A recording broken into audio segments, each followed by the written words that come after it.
I'm around strangers, I don't know what I'm going to say or what I'm going to do, let alone use Twitter. But I don't. It's uncomfortable because it's so disinhibited. I don't know. Take off my shirt. I have no idea who's to predict. I have no inhibitions whatsoever. So I remember once I was on the plane to Berlin, and I did take it in, and I started in this sort of delusional state, thinking that the cabin crew and the person that's announcing over the intercom is saying various Nazi things. That's like an unfair stereotype that all Germans are Nazis. That's offensive.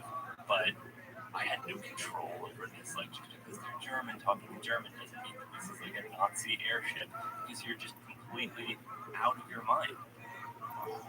But again, I mean, another story. I used to be friends with a girl whose dad was a psychiatrist who prescribed her immense quantities of Ambien, and she would snort it. There's no reason to snort it. It's water soluble. It has a fast onset of action. There's no benefit in snorting it. It's fine orally if you're going to take it at all. There's no reason to take high doses. It's already at the therapeutic dose. You don't need to take more. Even 5 milligrams induces delirium. But I remember that I was at some party and someone was saying that they wanted ketamine, that they went to the party had ketamine, and just a complete stranger. And I said, "Oh, I actually have a little bit of ketamine, but it's at my apartment.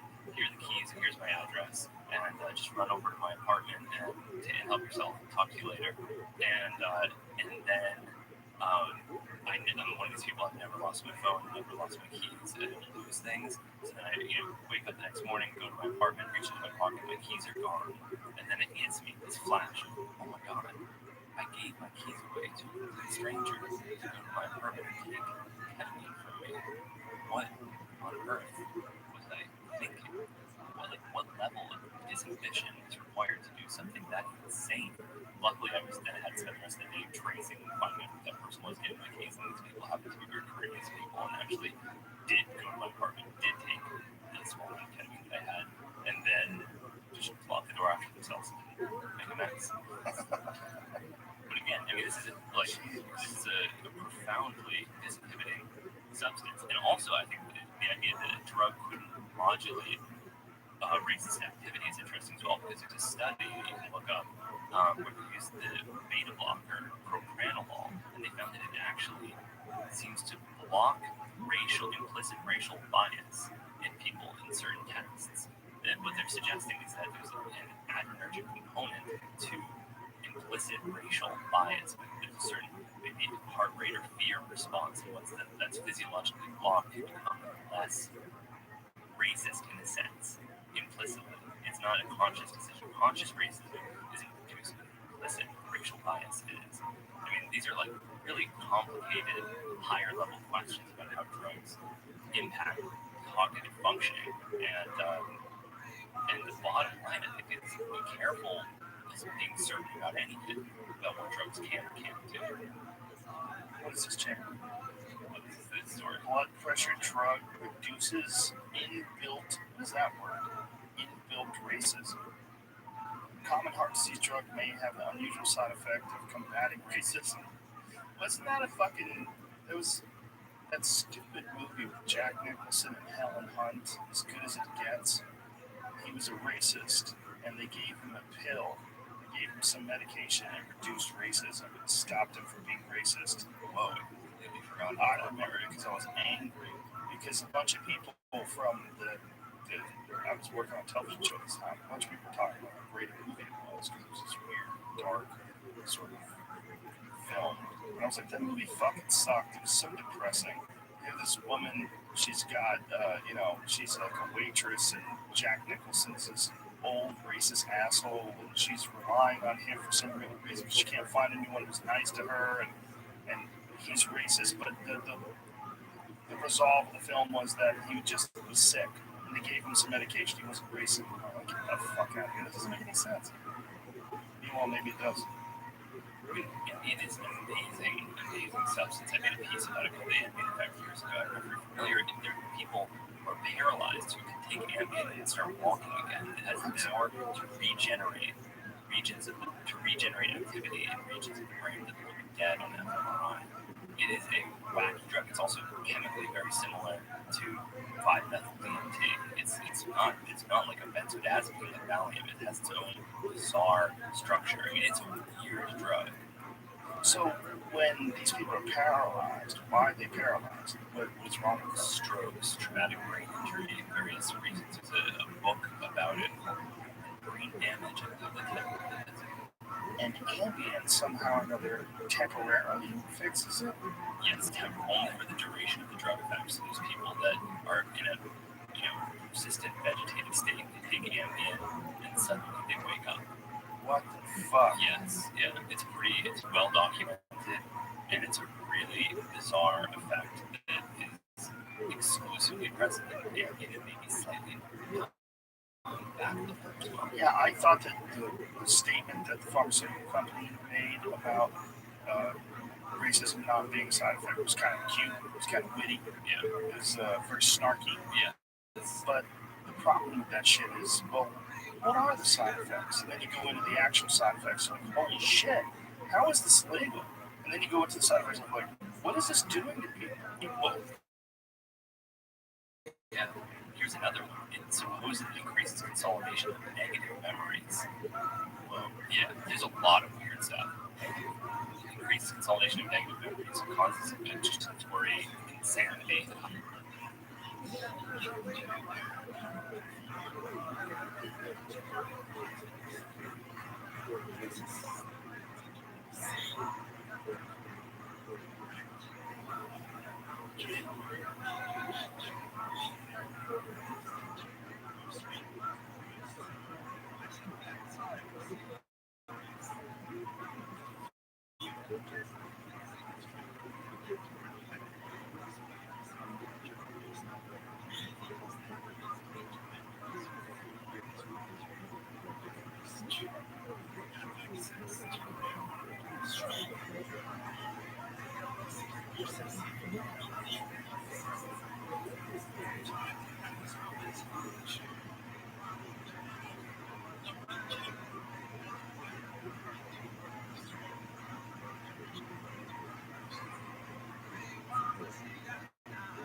Christianity is a sex cult that worships a fungal phallus, and the semen of that phallus are the spores.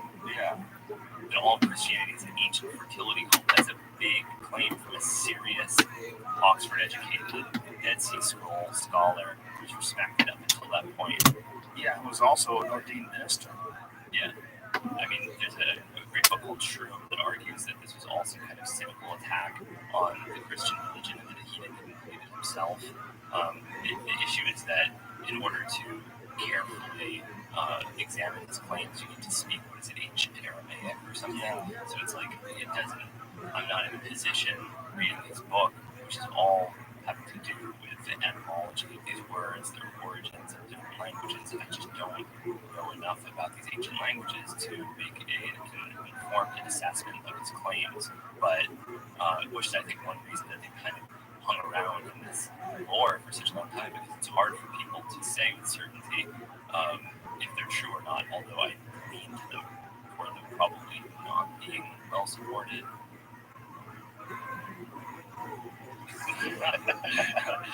Big pause. Why is that? It just seems too wacky. Yeah, because they're not, I haven't seen them integrated into any serious work since. Not that that's necessarily a good argument. To take a lot of education to even understand whether or not that debate is cogent. Right. Right. It's the same deal that I encounter sometimes on really fringe aspects of physics and chemistry, where someone makes some kind of wacky argument about the way atoms bond or something like that, and it's like it's hard because you only have a small handful of people that are capable of seriously evaluating the claims and able to weigh in, and then it doesn't really get vetted in a serious way. So things just linger around as maybe it's true, maybe it's not. But the bottom line is that most people don't get a valuable experience from these mushrooms, but some do. Some people figured out how to make it work, and the experience is, again, it's its own thing. It's a GABA-ergic experience that takes you into a dreamy drug zone. Yeah, and it's in many ways toxic, right? It's toxic in some forms. Well, it contains another chemical, ibotenic acid, that is potentially very toxic, although it hasn't really been examined. In fact, it also contains a complex of this element, vanadium, that could potentially be toxic as well. So there are some legitimate toxicity concerns that I think anyone who's consuming it should be aware of. The ideal situation would be isolated muscle, but it's hard to extract. But yet it's connected in so much artwork and so much ancient depictions of this, particularly of Christmas cards. There's always elves and these little Amanita muscaria caps. Right. Well, drugs aside, you have to acknowledge that it's a spectacularly beautiful mushroom. I've gone mushroom hunting all over the world, and there is no question that when in habitat that it's completely spectacular. There's nothing else like it. It is a magical experience just looking at it. Yeah, I ran across it once in Colorado. It was amazing. It was a big one too. It was beautiful red with white dots on it. It's like one of the most gorgeous things you've ever seen growing. Yeah. Yeah, and it's legal, right? It's legal to possess. Again, yes, it's legal because it's not that enjoyable for most people. But is it possible that we just are doing it wrong and that the information has been lost as to how to, because a lot of people felt like it might have been a part of Soma, which hasn't really been defined as to what Soma is. Right. Yeah, those debates are not really my cup of tea, right. Because it's like just tons of guys pushing this or that argument without like a lot of evidence one way or the other, and so I don't know. And there's people that argue that urine drinking is somehow required to concentrate the muscle one way or another. If you want to learn about it, I think the best way to do it is actually through this other related drug, gaboxolol, which is almost developed by Merck as a competitor for Ambien. And there's some high-dose reports of gaboxolol that give you a much clearer example, and from my own experience as well, of what the potential of that class is. And it's very different. It's every bit as powerful as ayahuasca or something like that, but completely different. And it's hard to articulate. All these things are hard to articulate, but it's something that's been experienced by relatively few people, so you don't even have this spiritual and metaphorical vocabulary for it. The way that I had it most powerfully was once I was doing a shoot for Vice on HBO, and they told me I had to go to Tokyo with less than 24 hours notice, and that I had to start filming as soon as the plane landed. Couldn't go to the hotel room, so I thought, all right, this is serious. No messing around, no time for jet lag. Like, I've got to fall asleep at 10 p.m. that night, wake up at 8 a.m. that morning, I'm going to be awake all day. So I'm going to pharmacologically force this a little bit. I'm going to take a really high dose of this muscle derivative at night to induce sleep. I'll take Adderall during the day. So I took a high dose of it was 45 milligrams, but don't quote me on that, of this muscle derivative. It's about the same potency. And at the equivalent of what would have been 2 p.m. New York time, which I think is crucial. Because these things are hypnotic, they induce sleep. So if you take it during the day, you're less likely to sleep through the whole experience. And it was unbelievable. I mean, I couldn't fathom the intensity of what I experienced. It was, just this rushing sense of becoming a passive observer in my own consciousness and seeing all of my thoughts produced by someone else that were racing at a speed that was so fast that I found it physically dizzying and had to lay down. And I felt as if the acceleration was pushing me toward an ultimate state that was sleep, and that sleep and death represented the ultimate state of consciousness. So it was, and then even then I had to wake up at 8 in the morning the next day and say, how did you sleep? I was like, well, I actually had this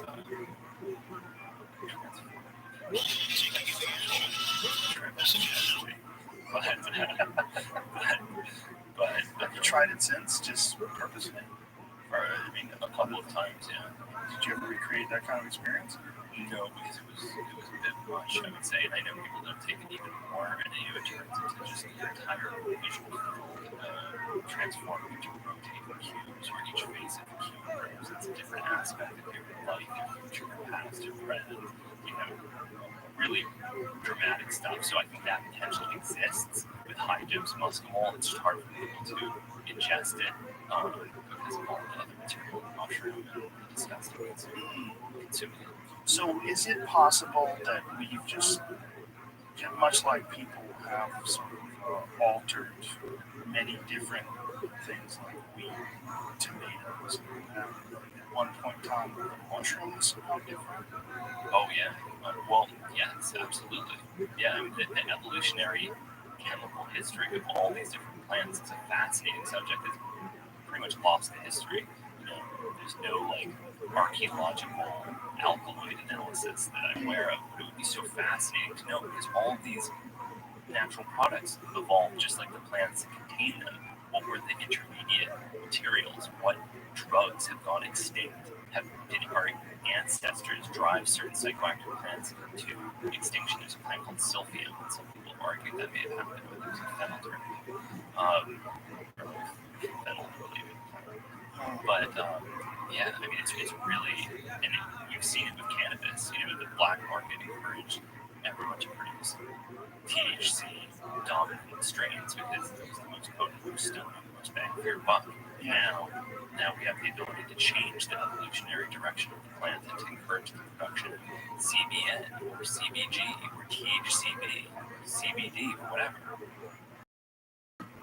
So when you talk about a plant like the peyote cactus that grows so incredibly slow, and if that became something that was highly sought after, very, very valuable, it could conceivably be wiped out. Yes. Yeah, especially some people say. So there could have been substances like that were very geographically local, very small area. They're just gone. Yeah, it was just a thought I just had, totally non-evidence-based, but would it be crazy if the reason that a lot of these psychoactive plants that are present today tend to be less addictive is because all the addictive ones were harvested to extinction thousands of years ago, maybe. Something like that. I mean, these things do happen. I guess it didn't happen. No, they really wouldn't have any way of knowing. But it started fossilizing plants. Right. It certainly didn't happen with cocoa, which contains cocaine, or cats, and probably didn't happen that way. But, you just don't know. Yeah, and I've read some theories that it's conceivable that the Amanita muscaria vary seasonably, so you have to figure out when is the right time to harvest it, because there are some plants, although of course funguses are the plant. It's kind of the opposite of the plant. When it ingests oxygen, it takes in carbon, it takes in oxygen, breathes out carbon dioxide like an animal does. But that it's possible that these things vary seasonally. That you have to catch them within a window of time, and that they also vary geographically. Like some places they might be more potent, like Cuban cigars grown on a specific land have a distinctly more potent taste.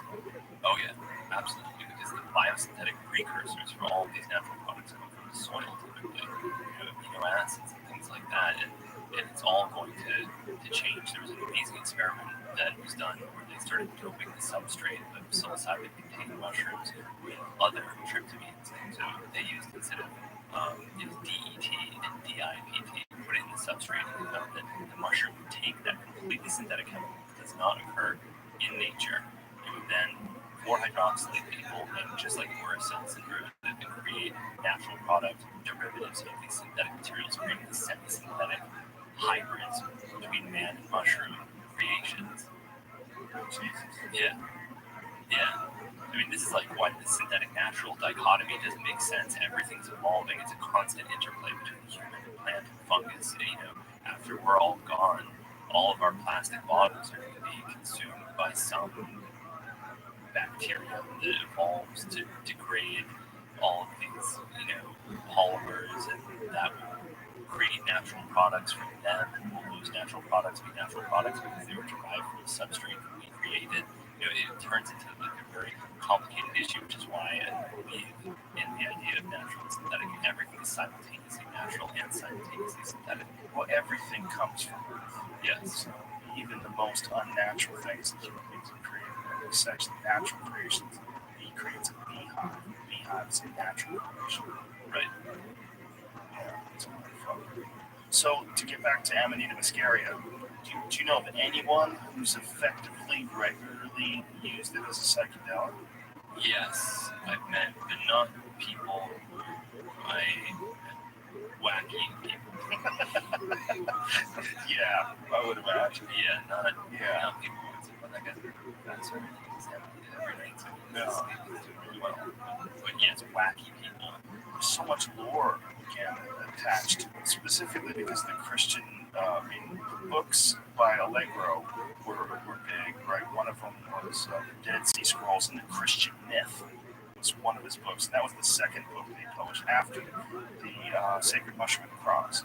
I think he did that because they took the Sacred Mushroom and the Cross off the market, right? Like, didn't the Catholic Church buy out the rights for that? Or was that a myth as well? I can't remember. Something along those lines, but Jan Irvin republished it fairly recently with the blessings of the Allegro family.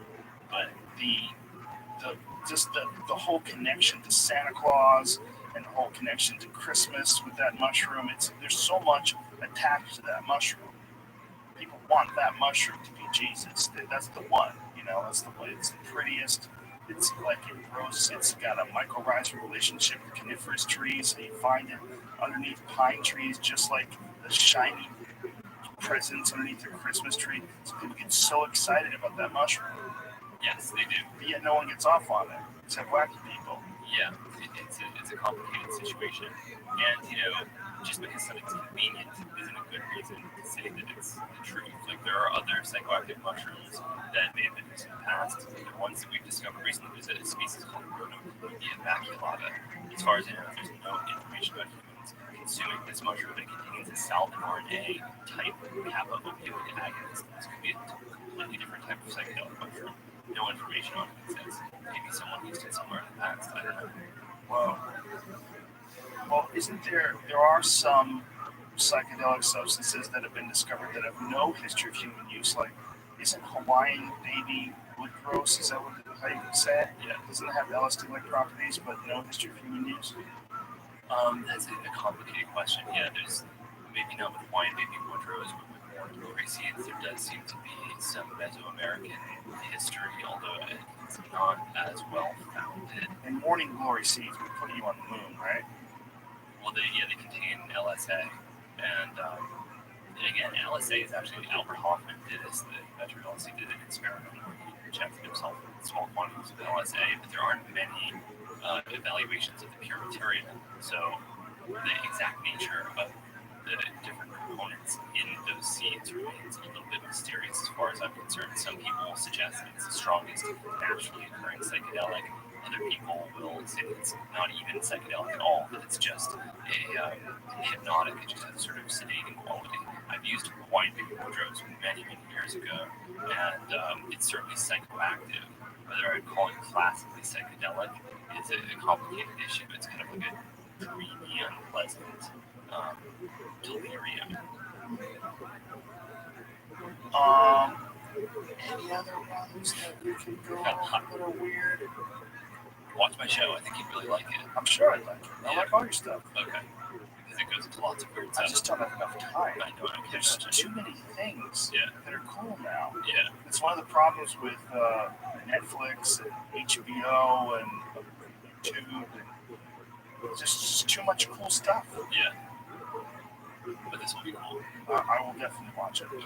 That was 3 hours, man. Just flew by. What? Isn't that crazy? That's crazy. We have time warp. Okay. So, listen, this was way better than the first time we did it. We were here, I think, got a lot of cool information out, and I really appreciate you coming back. Yeah, thanks for having me. Let's try to do this again, but not in 7 years, too. Quicker. Yes, I hope For sure. Thank you. And on Twitter and Instagram, it's Hamilton Morris, and your show is Hamilton's Pharmacopoeia. It's is it available online? Can people watch it online? Yes, it's on Hulu and streaming on Amazon and streaming on iTunes, and it's on Viceland as well. So, yeah.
Drink by day, Joe Rogan podcast by night.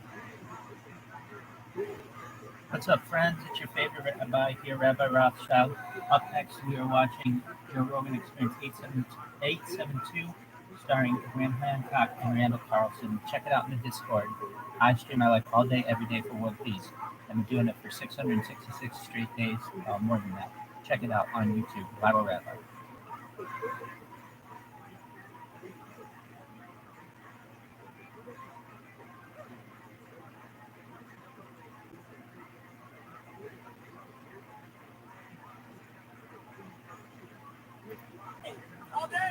And we're live. Gentlemen, here we go again. What's happening? Back in the room. Pleasure to see you guys. As always, this is one of my favorite podcasts that we ever do. And this is very timely. Because, first of all, the big New York Times article about the possibility of a comet hitting Los Angeles, the preparations for what they would do if a comet hit Los Angeles. And the comet known as Donald Trump that's hit the United States. And he's even got the hair. It just, the whole thing is, I mean, if the end of the world was coming, boy, it's all on the wall. And the writing's all there. It's kind of crazy. So what's the latest and the greatest? Well, the latest and the greatest is, last year when we sat down with you, I think it was last November. Yeah, it was almost a year. got floated in the discussion the idea that this really important comet research that's going on, which is just changing our whole view of history and prehistory and of the future of humanity, that it would be good to make a film about this and crowdfund it. I actually mentioned that to the scientists, and they said what we really need is more funding for our research. And so they've, inspired by basically by your show, they have put out a crowdfunding campaign, which is linked on my website. It's the Comet Research Group, and it's a big story right now. So how can people find it really quickly? It's Indiegogo. Well, no, Comet Research Group. much quicker way. Just go to my website, grahamhancock.com. There's a revolving banner, which is the Comet Research Group. Click on that, and you're in business. Beautiful. Okay, grahamhancock.com, and then crowdfunding for Comet Research. So what are they trying to put together? Well, they're wanting to. You see, the thing is, these guys have actually not had any official funding. This is a group of major, highly credentialed scientists who, for the last decade, have been investigating the extraordinary story of a massive series of comet impacts on the North American ice cap 12,800 years ago. That is the global cataclysm that wipes out a whole civilization from prehistory. So that's why it's of interest to me. They're not coming at it from that point of view. They're coming at it from rediscovery of something that we lost about ourselves, something really important to understand the role of cataclysms in the story of the Earth. And they need to do much more research. They need to go back to Greenland and look for the nanodiamonds in the Greenland ice cores.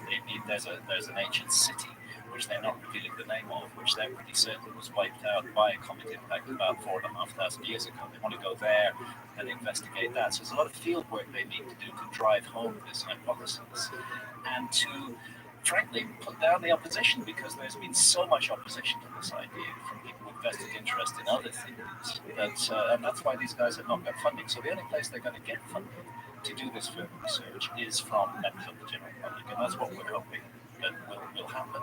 It's called the Comet Research Group. There's a banner on my site, and all the links are there to their crowdfunding, to their website, which is full of masses of scientific information, and to their Facebook page. It is this very unusual thing, the fact that we know that comets and all sorts of various large objects have impacted the Earth. We see the craters, we know they exist. It's so rarely discussed. It's so strange. If it wasn't for this article in the New York Times, I can't remember when the last time it even came up. And it's such a huge issue. It's a massive issue. It's a massive issue. Both Rabbi and I have really given a great deal of thought to this. I think Rabbi, the point is that catastrophes are the untold story of our past. We were given a little hint of it. February 2013, Chelyabinsk was second. Yeah. Now that was just a little cosmic speck. Came in, that was about 15 feet in diameter, which is about, and it came in at a fairly low angle, blew up nearly 18. Get that thing right in front of you. Right in front of me, like this. Yeah, if you flatten it out, it's usually easier. Oh, just better? Yeah. All right. So it came in, I think it exploded 12 miles, about 20 kilometers up in the atmosphere, but it was still enough to damage thousands of buildings and injure 1,500 people. Now, the thing about that one is if it had been slightly larger, if it had come in at a slightly steeper angle, a little bit higher velocity, you could have had thousands of fatalities rather than just injuries. And that would have been major headline news at that point. As it was, it's already forgotten. But you do remember Yes. that oversight. We've even talked about that. We did. Yeah, I think we even showed videos of it. Yeah, what's fascinating is that Russia has so many of those dash camera cameras. Because they have so much insurance fraud apparently over there. People slam into each other all the time and they want to record it. So we're fortunate enough to have so many of those videos because of that. Which puts it on the record, whereas otherwise it would not be. I think people don't like to talk about cataclysms and catastrophes, and actually nor do I. Nobody wants a horrible cataclysm to occur, but this is the point, which is that the prospect of a comet or asteroid cataclysm on the Earth is actually much higher than has been told to us up till now, and something can be done about it. It doesn't have to be the end of the world. We don't have to, say, okay, it's all over, forget about it. Quite the contrary. This is just something that would be prudent and rational for the human species to do. And amongst many other imprudent and irrational things that we focus on instead, we should be focusing on those. Well, at least just to heighten awareness of it, and also the possibility that we've been nailed a bunch of times and we've forgotten about it. And this is the big thing that you've been dealing with your entire career. This skepticism about past civilizations. I mean, I got into it with Michael Shermer, who's a friend of mine, who's a very famous skeptic. I got into him with it yesterday because I posted that you were going to be on, and he started chirping something about civilizations 12,000 years ago. Where's the evidence? I'm like, dude, you're saying this, and you don't even know about Göbekli Tepe. So I sent him Göbekli Tepe, and literally like 5 hours later, he wrote something claiming that, well, that was made by hunter-gatherers. It was all just really to sort of suit his narrative. But he doesn't know that. No one knows that. Nobody knows that. They're so determined to keep the existing model, and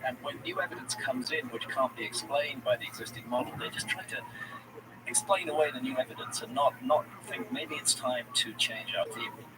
This is the unfortunate thing. But cataclysms, global cataclysm, the massive event that happened 12,800 years ago, the Younger Dryas impacts, which were a series of comet impacts on the North American ice cap. This accounts for why we don't have a lot of evidence, hard evidence of a 12,000 plus year old civilization, because it went down. That catastrophe was wiped out. I've been trying to amass the evidence actually that complements what Graham is doing, and it really answers that question that Shermer brought up. And it's a legitimate question. Where's the evidence? But I'm quite sure that Shermer is not really educated in the extreme events that have really taken place on this planet in the last 10 to 20,000 years. And what that would do to any kind of evidence. And maybe while we have some time here today, I brought a few things to try to convey some sense of how extreme some of these changes have been, and how one would actually be quite shocked to find anything existing in the aftermath of these events. Well, Michael Shermer's a brilliant guy, and I don't mean to shit on him, but what is disturbing to me is that his knee-jerk reaction to this, without having any research at all in the subject, not knowing at all about Göbekli Tepe, which was discovered in the 90s. Yeah. So, so this is, to me, this is something that I've looked at because of you guys in great depth. When I read your book, I was just completely enthralled with this idea of history having some sort of a rise and fall and civilization having these resets. So I've been absorbed in it for a long time. But what's fascinating to me is people that consider themselves to be skeptical, or I mean, he's a skeptic professional, but many people who question anything that's outside of what they've been told. As soon as they hear any sort of a theory outside of what they've been told, they immediately call quackery. I mean, but it's a weird knee-jerk reaction to something, especially when you talk about asteroids, that is a very real part of our past. We have a ton of evidence. I mean, there's actual craters that you can look at on Earth.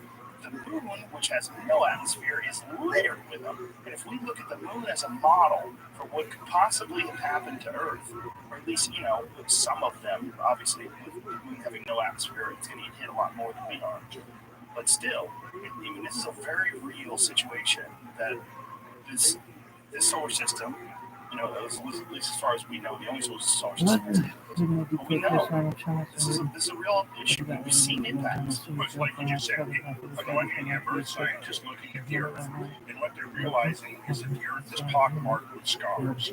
Each of these scars represents a tremendously powerful catastrophe that's happened in the history of the earth. Now that's accepted by mainstream science, that major catastrophes have happened in the history of the earth. But where this thing now is about to come full circle is the recognition that these kinds of catastrophes have also influenced the rise and fall of civilization, and a lot more extremely than has been recognized up to this point. And while geologists and earth scientists are looking at the surface of the earth and realizing it etched into the surface of the earth and imprinted into the surface of the earth are hundreds of scars, of which undoubtedly are only a small percentage of the total that exist. At the same time, astronomers are looking out into near-Earth space and discovering that we cohabit space with a lot of stuff. It's not as empty as we thought. Just within the last 6 or 7 weeks, we've had 2 close flybys. of previously undiscovered asteroids. of previously undiscovered asteroids. This is the point, because NASA keeps saying, well, we've counted 1,650 asteroids and none of them are going to hit the Earth in the next 100 years. Well, yeah, that's true. But what about all the ones they haven't counted, which are estimated to run into hundreds of thousands and which haven't been seen yet? And what happens is we see them roughly 10 days before they pass the Earth.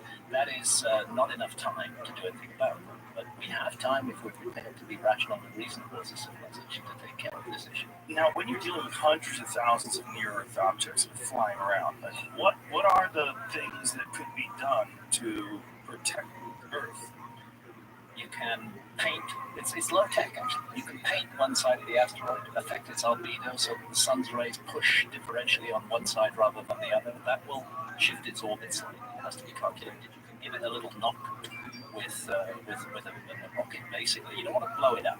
You don't want to turn, your one big piece of artillery shell into buckshot. You don't want to do that. You want to move it into a safer orbit.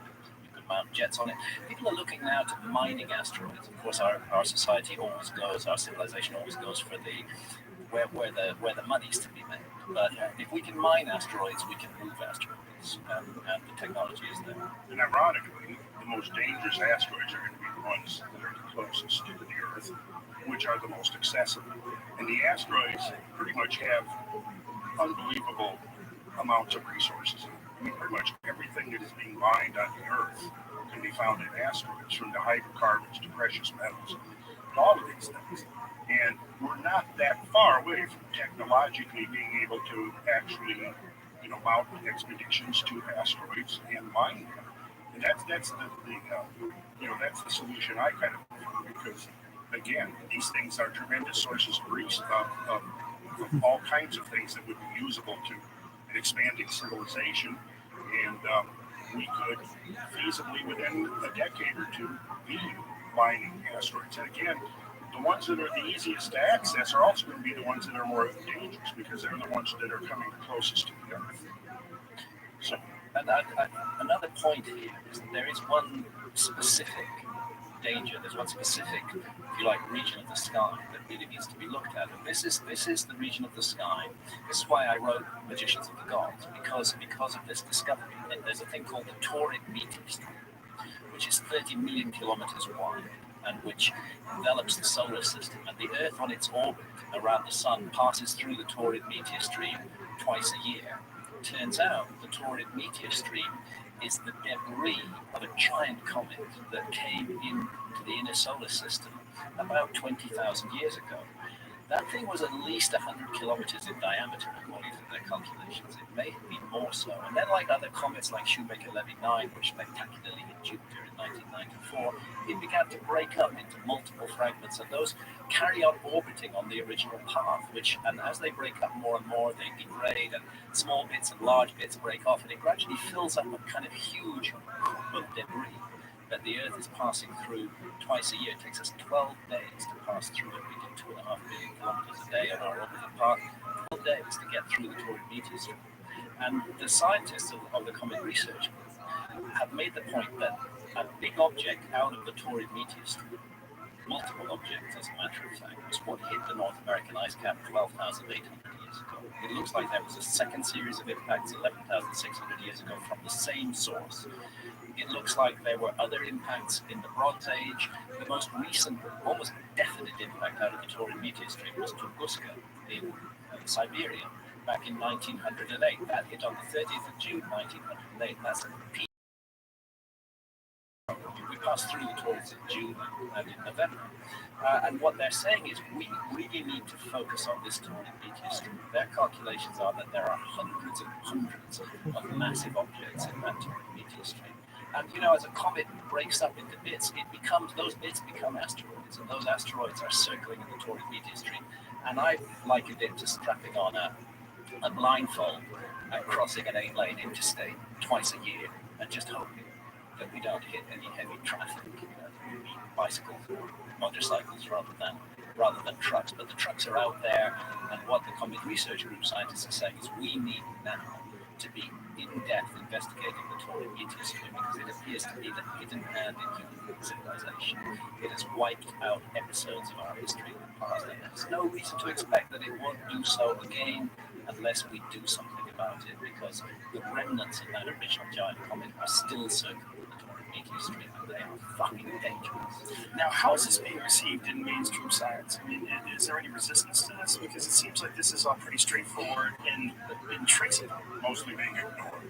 Mostly being ignored Why do you think that is? by scientists who have a vested interest in other ideas. First of all, there's a vested interest in not admitting that cataclysms are important at all. This goes right back to the 19th century when science began to take shape in the form that we know it now, and they wanted to separate themselves off, understandably, from superstition.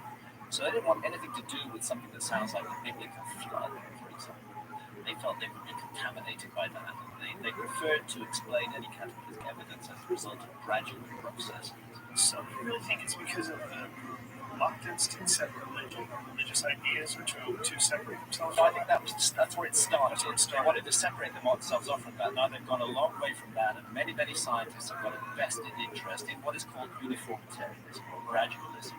And they don't like to hear about cataclysms having any major impact on the story.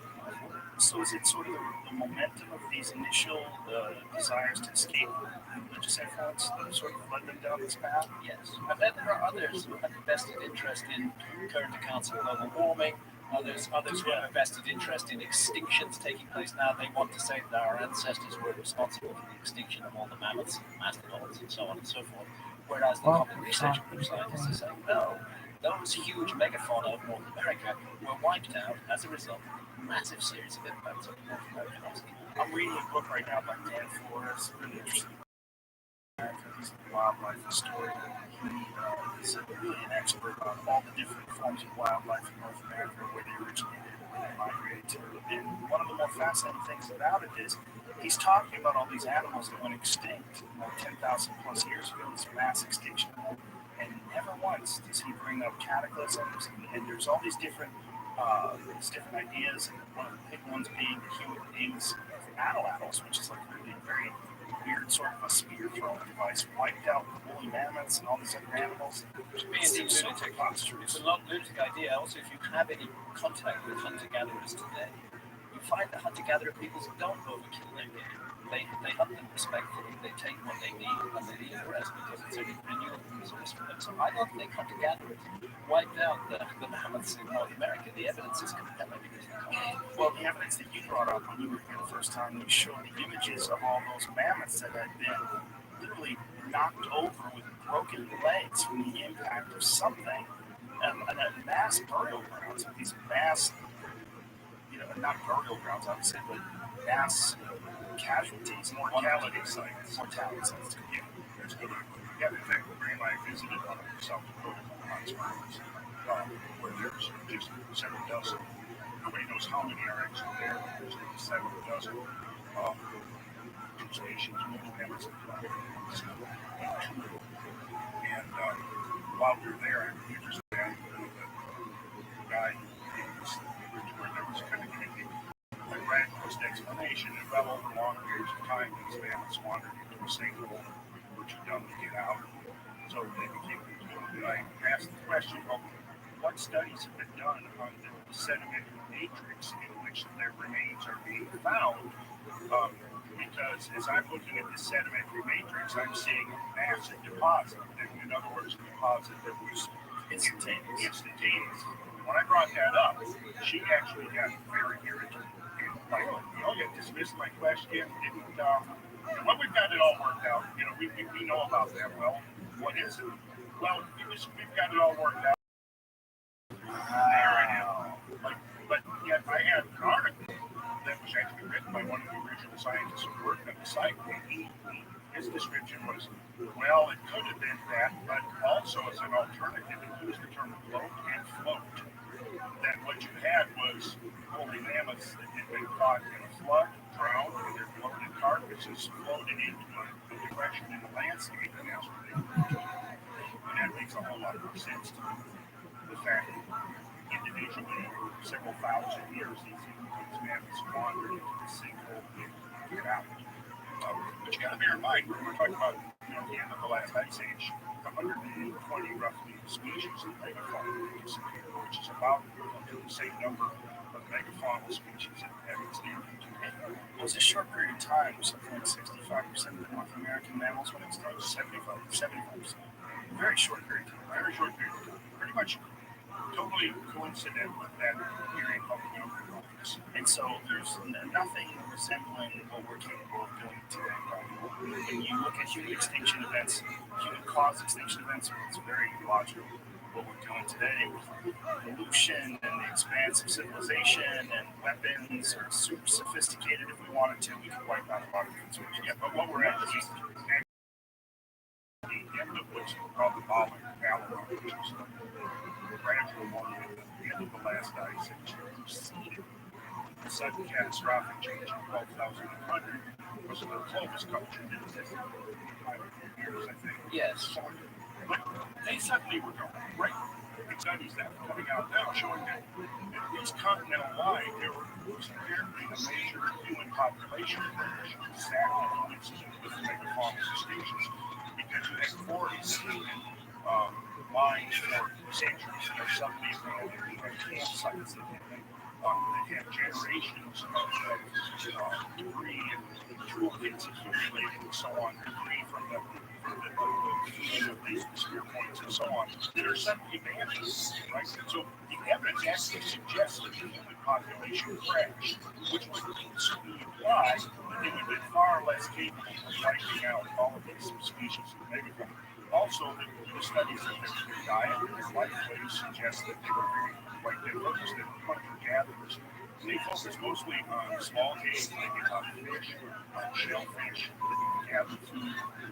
Why would they have these cities the most dangerous animals And with incredible efficiency from them to extinction in 100 years? Does it make sense? It makes no sense. It seems pretty simple. And something else from that time, if I may say, Rabbi mentioned the Clovis culture. This is for a very long time, really until just a couple of years ago, all of the mainstream academics in the fields of archaeology and anthropology were saying there were no human beings in North America before, let's say, 13,000 years ago, give or take 500 years. They came across the Bering language, the Bering Strait at that time, it's above water, sea level was lower. They entered the Americas, then they waited. Now, in the last 2 to 3 years, there's just been a whole raft of new scientific research, and no scientist today is prepared to defend the Clovis model anymore. It's accepted, of course, that there have been human beings in America for 50,000, 60,000 years. Weird genetic things, like, for example, there's a trace that connects Aboriginal Australians with North Americans. They had a common ancestor. It's a very peculiar thing that's going on. And so what happens is that actually these scientific models, which constrain and restrict research for so long, do get overthrown.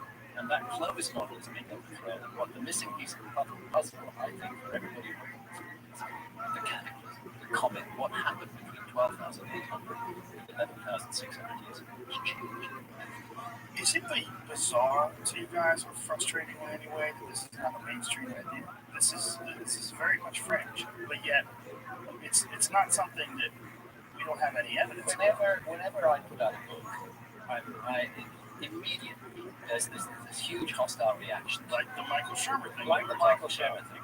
I mean, I would say Magicians of the Gods, which I published in 2015, which deals with this whole comic issue, is actually the most thoroughly documented, the most thoroughly referenced book I've ever written. It's calm, it's measured. They actually don't read it. They just say, "Oh, Hancock's brought out another book. He's a pseudoscientist." That's what they always call me, or a pseudo-archaeologist. And it's obviously rubbish because it disagrees with everything that we know.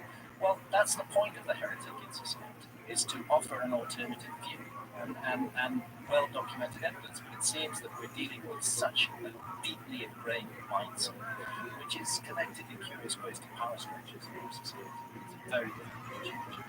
Absolutely. Like I mentioned earlier, it's kind of it went from a religious movement, I think, in the 19th century. Now it's a political movement. And again, the idea that every day we find something coming from various factions that we're destroying the earth, that we're Earth has never suffered this kind of, assault on it before, and we're causing the sixth great mass extinction, and we're going to cause catastrophic global warming, and we dump another 50 or 100 parts per million of carbon dioxide into the atmosphere. And so what that has done is, like, I won't say many, but several of the scientists now that have been in the forefront of criticizing the younger giants' impact hypothesis are also very much involved in the global warming movement and the idea that we are now precipitating the sixth great mass extinction. Having looked now at mass extinctions have been really an obsession of mine for about 30 years now. I've looked at everything from Cretaceous, Tertiary, Triassic, right on down the line to the most recent one, which to me is really in some ways the most interesting, because the most recent mass extinction we're talking about is the one that took place in the wild humans, or part of the story. And Between 12,800 and 11,600 years ago, the younger giants. yes, the younger giants, which is still an unexplained climate anomaly that happened. And I mentioned this, I think, in the previous broadcast, that we had a spasm of extreme warming followed by rapid shifting into extreme cold, literally within a matter of a few years. We're talking about climate changes that are up to 15 degrees Fahrenheit within perhaps 1 to 5 years, which utterly dwarfs anything that we've experienced in the lab since the invention of evolution. And we still don't really understand. And that's why this research is so important, because now we understand that there was something cosmic that happened. It's left its imprint in the landscape over 4 continents, 5 continents. Yeah, over 50 million square kilometers of the Earth's surface is a giant debris field of this stuff that is only produced by massive impacts. These things come in at 70,000 miles a minute. And if they have any diameter at all, if they're 100 meters or more in diameter, they are going to hit the Earth really hard. They're not going to burn up in the atmosphere. When they do, they pack a huge amount of kinetic energy, a huge amount of heat and shock, and that creates very definite chemical products, so nanodiamonds, so carbon sputterings, so melt blasters, like the trinitite that's produced in nuclear explosions. All of these, when they're all found together in the same layer of soil, and when you can put a date on that layer of soil, and when it's all over the world, there's only one thing that can massive. I don't understand why this is controversial. I really don't. I mean, I do. I understand it because I know that once people start teaching things, once people start doing lectures and giving speeches, they want to stick to their guns. They want to somehow or another avoid anything that's going to contradict. It's a game. This is a game changer. This information, it changes everything. It changes the way we looked at our past. It changes the whole story of archaeology, and it changes the way we look at the future. I think that people in academia are reluctant to embrace that change, and they're afraid of being called pseudoscientists, because there's a whole lobby of skeptics who use this word pseudoscientist or pseudo-archaeologist as an instant dismissal of other ideas. And those who are in the profession, they don't want to get tarred with that brush. They want to keep themselves clean. And I understand that when you're talking about hard evidence. You're talking about this nuclear blast, you're talking about nanodiamonds, you're talking about core samples that show this massive shift, the ice core samples, massive shift in temperature. And you're talking about very clear evidence of impacts that we know exist. It's not like the comets in theory. It's not like it's Bigfoot or something. Like we're looking for the final piece of evidence that shows the comet's a real thing. It's real. It's totally real. But it's so difficult for those who are invested in other models to accept. And unfortunately, they have the ear of the media. There are. By the way, all the scientists in the comet research group are absolutely mainstream scientists, and they have taken a lot of flack from their colleagues for even daring to investigate this area. That's why they've had no funding. They've had to fund themselves. It's so crazy. That is so crazy. Because this is not a controversial thing in my mind. It should not be. This is not an airy-fairy thing. We're not talking about psychics. We're not talking about UFOs. We're talking about something we know exists. So to bury your head in the sand for something like this seems to be Invested interest. Right now, NASA is spending the equivalent of one attack helicopter a year on investigating the comet and asteroid danger. $50 million. That's not that much. peanuts. It's a minuscule sum. Hundreds of billions of dollars on massive, sophisticated military equipment, which we can use to slaughter one another in ever more sophisticated ways. But just $50 million a year on saving the Earth from a potential cataclysm that could put our civilization back into the Stone Age tomorrow. And I don't mean to keep harping on Michael Sherman, who I like Michael, but that he highlights this sort of natural inclination to poke fun at something that he has done no research on whatsoever. When I pointed out Göbekli Tepe and I sent him some articles from National Geographic, he went radio silent. I mean, He should know about it. It's astonishing for sure without mocking it. Yeah. And if you're going to mock it, you should actually know what you're mocking. And to say that Göbekli Tepe was created by hunter-gatherers, well, I'm sorry, that's just a theory. That's not a fact. I mean, you have a sophisticated site with astronomical alignments, with hundreds and hundreds of megalithic pillars weighing up to 20 tons each. The world's first perfectly aligned north-south building, which you could only do with astronomy. It's not enough to say, oh, they were just hunter-gatherers. There was something stones from a half a mile away. I mean, there's some serious sophistication. I mean, how big are these stones? Well, the biggest one actually still in the quarry. They left it because it had a fault in it. They clearly intended to move it 50 tons. You're looking at 20-foot high objects, and then it's the putting together of them. See, here's the problem. Hunter-gatherer societies are not the kinds of societies that produce large-scale fixed monuments. Why? Because they don't generate a surplus. You can't pay for somebody to become an architect of those times, somebody to become an astronomer. You're busy hunting and gathering, and that's what you do. Agriculture generates a surplus, and that is the problem of Göbekli Tepe, because there is no background. This site just appears out of nowhere amidst what appears to be a hunter-gatherer community, but what they're not considering is the possibility of looking at a technology transfer. But the survivors of a lost civilization who already had all that knowledge came to Göbekli Tepe and used that site as a center of initiation to teach the local hunter-gatherers how to do agriculture. And that's now taken as the beginnings of civilization. I would say it is the reinvention or remaking of civilization. So when we're looking back at Sumer and any artifacts we find in ancient Mesopotamia, in that area, Iraq, those are the people who are sort of reinventing and rebirthing. Well, that's actually, when we talk of Mesopotamia, which means between two rivers, the Tigris and the Euphrates, Göbekli Tepe is sitting right there in the headwaters between the Tigris and the Euphrates, and we cannot separate that from the later cultures that entered history 5,000, 6,000 years ago. They're part of the lineage that descended from Göbekli Tepe times. And what's fascinating about Göbekli Tepe is the way it doesn't fit, the way there's no background to it, that you would expect to see the practice of learning architectural skills. The oldest stuff should be the worst, and as they carry on, it gets better. That site ran for 1,000 years. The best stuff is the oldest. 1,000 years later, what they were producing wasn't so good. This is a real anomaly. It needs to be investigated, not mocked by skeptics, but actually explored to consider maybe this does rock the whole paradigm. It's kind of ironic that in their desire to get away from the ancient myths and tales of the Bible, they've ignored those ancient myths and tales which all talk about cataclysms.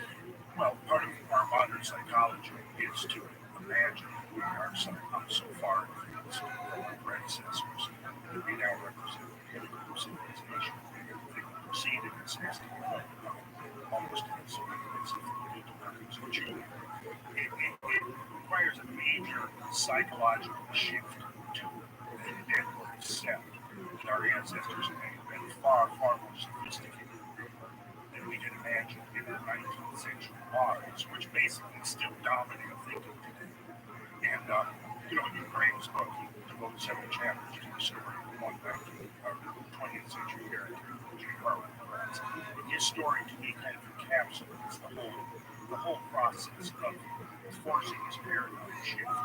And for years, he was out there exploring this evidence that there had been this tremendous flooding in Washington State. And all of his critics were dismissive without ever even going out and looking at the evidence firsthand. But what he did was he stuck to his guns for 3 decades and continued to amass evidence to the point where they just couldn't dismiss it anymore.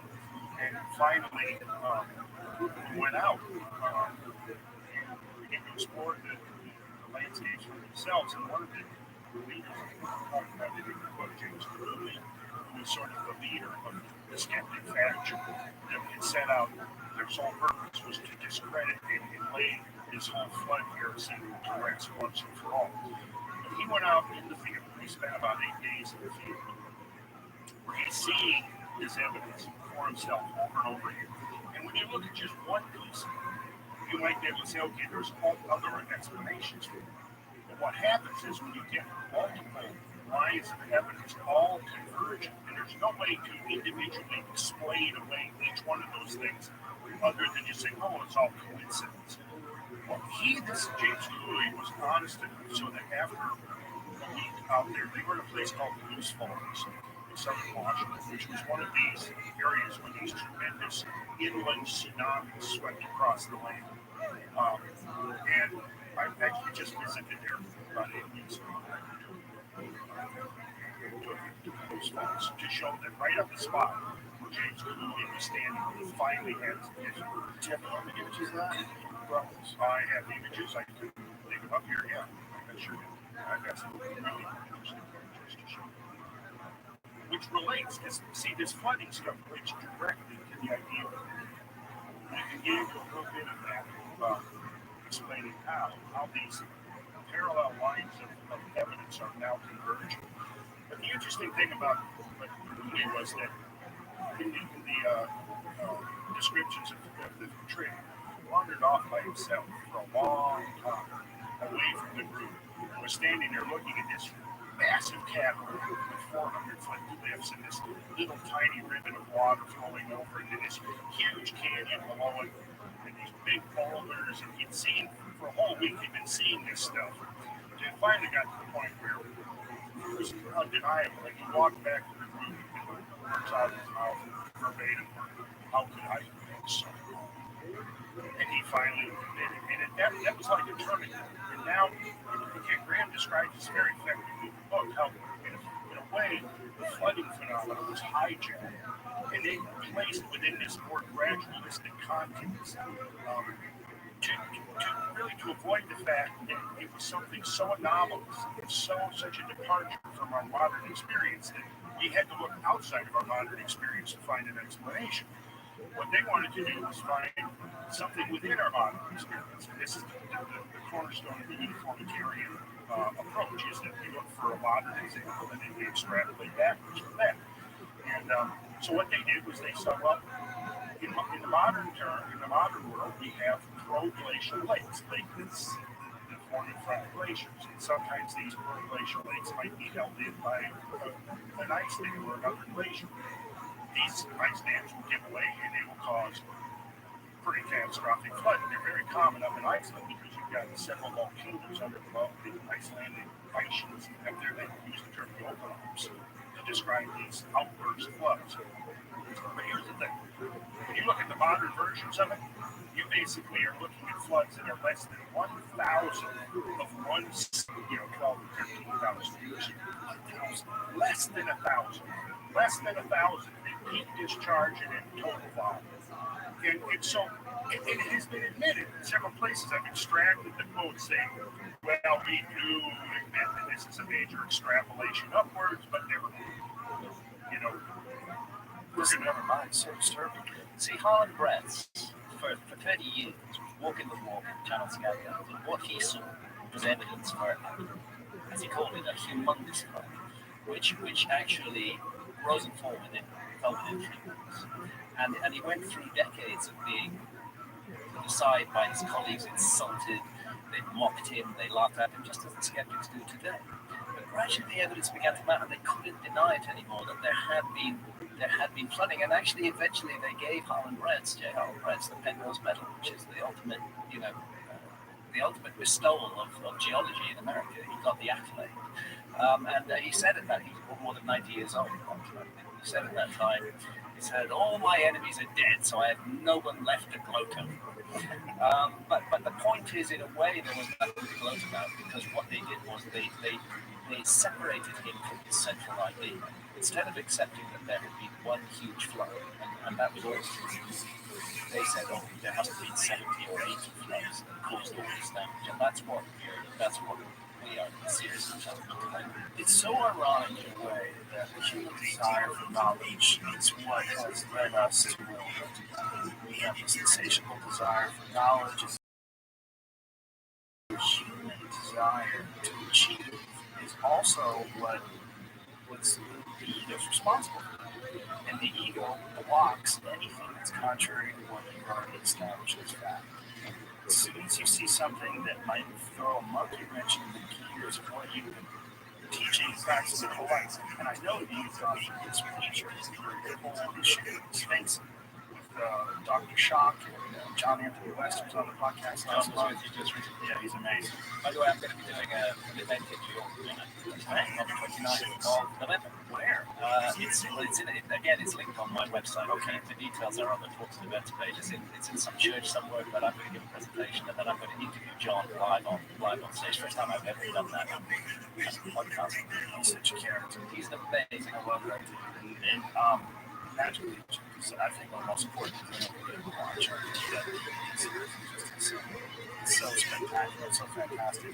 Next to going into the lab, which I haven't done, I think that's probably the second best thing. Just that. John is an example of why we need him. This is the thing, you see, that science today, yes, you're right, we have this thirst for knowledge and human characteristic, but also we get invested in particular positions, and when people criticize those positions, we take it as an existential threat, and we get more angry and hot and bothered about it. If we allow that to happen to us, we don't keep a place for heretics in our society, then we're never going to do anything novel. We're gradually going to get locked down, ossified into the existing system. We need heretics. John has been the leading heretic religion in Europe for decades, pointing out that we should listen to what the ancient Egyptians said, that their civilization was not about casting it back again to this whole issue.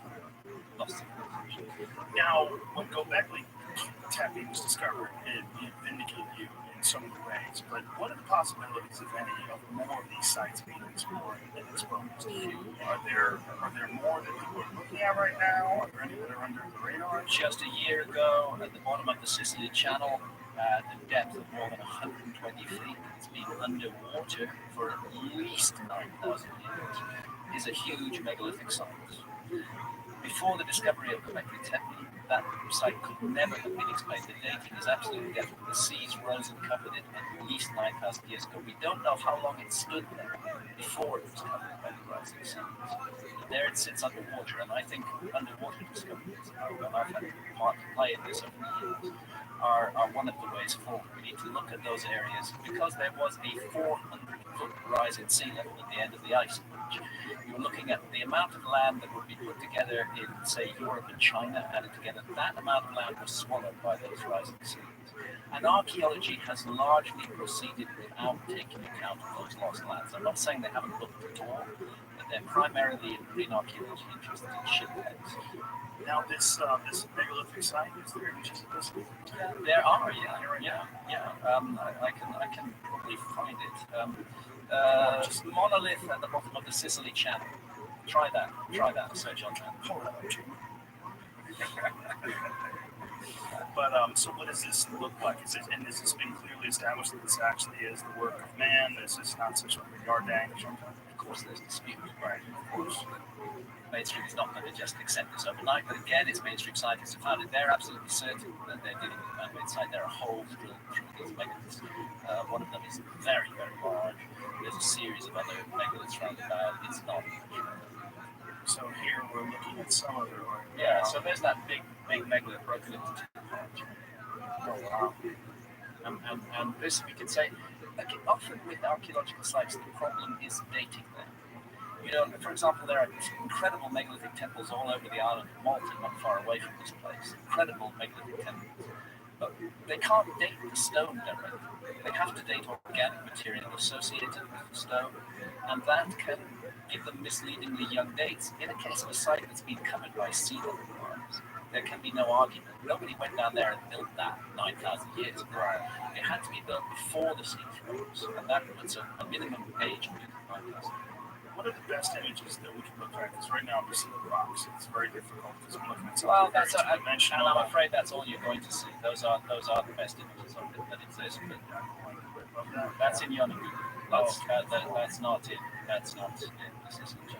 So, what are the biggest pieces down there? Is it this right here? Is this what? Yeah, that big thing there, they were 30 feet long. And is it what leads you to believe that this is normal? The scientists who worked on it, the fact that there are holes drilled through the stone, the fact that you can go to neighboring areas like Armenia and find really very ancient megalithic sites where they have exactly the same kind of holes drilled through the stones, and the holes seem to be used for astronomical sightings. Now this site's a mess, it's been knocked over by the sea, it's fallen down, but we're seeing the same thing, big megaliths with holes through them. And you're also dealing with 9,000 plus years of erosion and All of that. And the ocean is a difficult place to work. Yeah. It's not easy. Visibility can be bad. You deal with currents. There's all kinds of problems. This is the bring in James Cameron. This crazy little submarine. Bring in James Cameron. Well, I spent 7 years scuba diving all Yeah. around.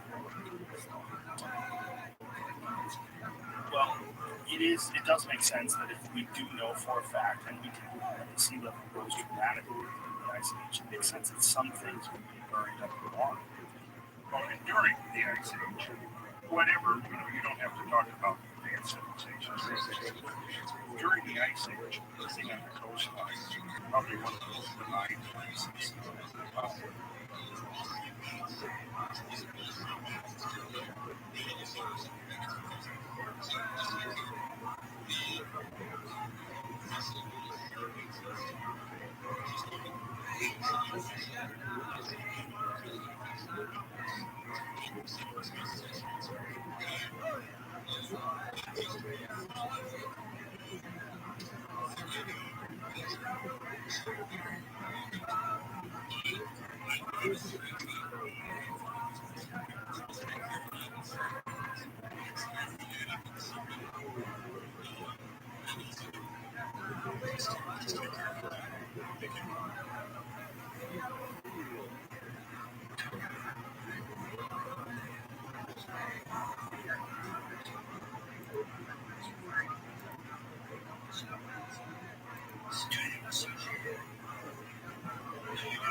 just kind of stopped.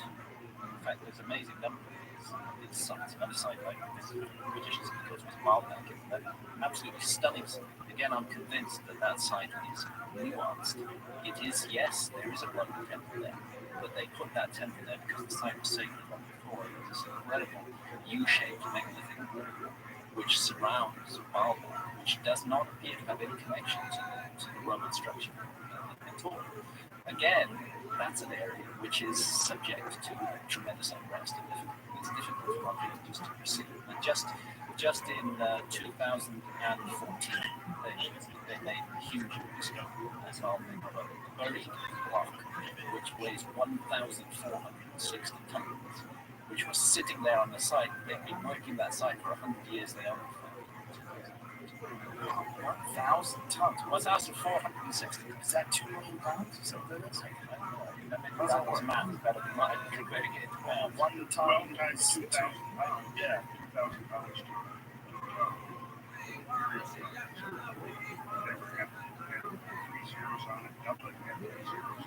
It's a horrendous amount of pounds. Put it that way. It's the single largest block of stone ever cut before it. And they found this just in 2014. They found it in 2014. Now there's another big one right beside it, which has been in plain view for about the last 100 years. And it's astonishing to me that this one, which is just below it, was covered by sediment. You have an apple day yesterday. Like, who the fuck It's finds not an cameras? iPhone, it's an actual phone. I know I asked the guy. So Baalbek was also the site of, there's the discovery there. It's a really fascinating site that most people sort of overlooked when we talk about ancient structures from the past. I have to resist. I've got nothing against aliens, but I don't need aliens to explain these things. I think a much leaner and more elegant explanation for these huge archaeological problems is a lost human civilization. Much better. It has been the case that I've been making for 25 years. I think that the alien thing is a bit of a distraction. Of course there's aliens, of course the universe is full of life, but the ancient archaeological sites are not good evidence for that. Unless you mass archaeology, it's not good evidence. So I think we are dealing with a lost human civilization, and at Bali, 20 feet above the ground, we have 3 blocks of stone, joined so closely together, edge of a sheet of paper. Each one weighs more than 9 and they are 20 feet. It's a stunning achievement. It's just absolutely astonishing. How on earth? And how does mainstream archaeology do? They say all the Romans were Romans. They do some awesome stuff. They did do some awesome stuff. They absolutely did. But this site is separate from the Roman site. It's surrounded with its own. To answer your question, what's happening? I would probably certainly right up there with the research and discovery. I mean, this article I have right here came out it's not that. A nano diamond rich layer across 3 continents consistent with major cosmic impact at 12,800 years ago. And it's something like 24, 25 highly dedicated science. So these are the common research. These are the scientists from the common research who funded all their research themselves. They came out with another paper in 2015. Where was this published? That's in the Journal of Geology. But then there's the Proceedings of the National Academy of Sciences. A lot of their work as well. And the Proceedings of the National Academy of Sciences get into trouble for most of their work, but they did it. Keep on hosting it. This is so spectacularly confusing to me because that's rock solid science. I mean, this is evidence. This is actually weigh this stuff. You can measure it. You can run tests on it and find out what its influence are. This to me is so baffling. It's very baffling. They brought out another paper in 2015. I won't go into some of the details are boring, but it's called the Bayesian chronological analysis. And basically, what they were looking at is they asked themselves, is it possible that this evidence, these nanodiamonds, these ultras, the comets, failures, could that have been laid down gradually? And the chronological analysis that they've done absolutely answers that. No, it was not laid down gradually. This whole thing unfolded. Oh, what a night. Yeah, what had happened, Joe, was that for years, archaeologists had recognized this black mass, and about 2 dozen or more Clovis sites around North America, which are over 50. And it was C. Vance Haynes who wrote an interesting paper saying that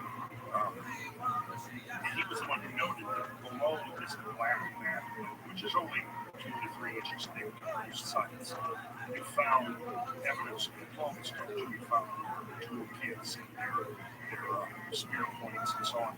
We found evidence of the extinct megafauna, but not above it. You would find this evidence of this cultural activity and the megafauna right up to the bottom of the black mat layer, but not above it. So what finally happened was in 2007, Richard Firestone and some of their colleagues, and it was just basically a small group at that point, took a look at it, this closer look. And that's when they began to discover these impact proxies, usually right at the base of the layer. And the layer itself is carbonaceous, which suggests that there had been a lot of soot deposited, which would imply widespread wildfires. In fact, there's a study right off the coast of California where the Santa Cruz Islands, which concluded that it was just a massive wildfires, which just annihilated everything. And this was preceded by the deposition of this black mat layer. Right at the bottom of this black mat layer, neodymiums, the magnetic grains, the microspherules, carbonaceous spherules, fluorines. You find these impact proxies, and they're not all the same at all the sites. In fact, that's been one of the things that the critics have seen. But what they're doing is, I think, taking an oversimplified model. And when you're looking at common fragmentation, you could be looking at the individual pieces and have very different compositions. And what we were talking about earlier, the Torah meteors, I'm not convinced at this point that it's necessarily just a single impact. It may have been a bombardment episode. It may have lasted even several decades. It may have been ceased for a while. And we were talking about this last night over dinner, that there seems to be a second spasm at 11,600. It's also associated with a massive rise in sea level. They call there's 2 meltwater spikes, meltwater spike 1A and meltwater spike 1B. I'm quite convinced that these meltwater spikes that have been documented by marine geologists and oceanographers are correlated with these melting events of the ice sheet that I've been looking at in terms of their geomorphic consequences. Because some of these events, I mean, the only way I can describe some of these meltwater events is that the only modern analog of this would be tsunami. And we've seen some pretty devastating tsunamis within the last decade, both in Indonesia and in Japan. And I don't know if you've ever seen any of the videos of these tsunamis. Anybody listening, it is definitely worthwhile to go online and look at some of these videos where you can actually see the unbelievably powerful effects of a 30 landscapes. And I have some images we can pull up here shortly.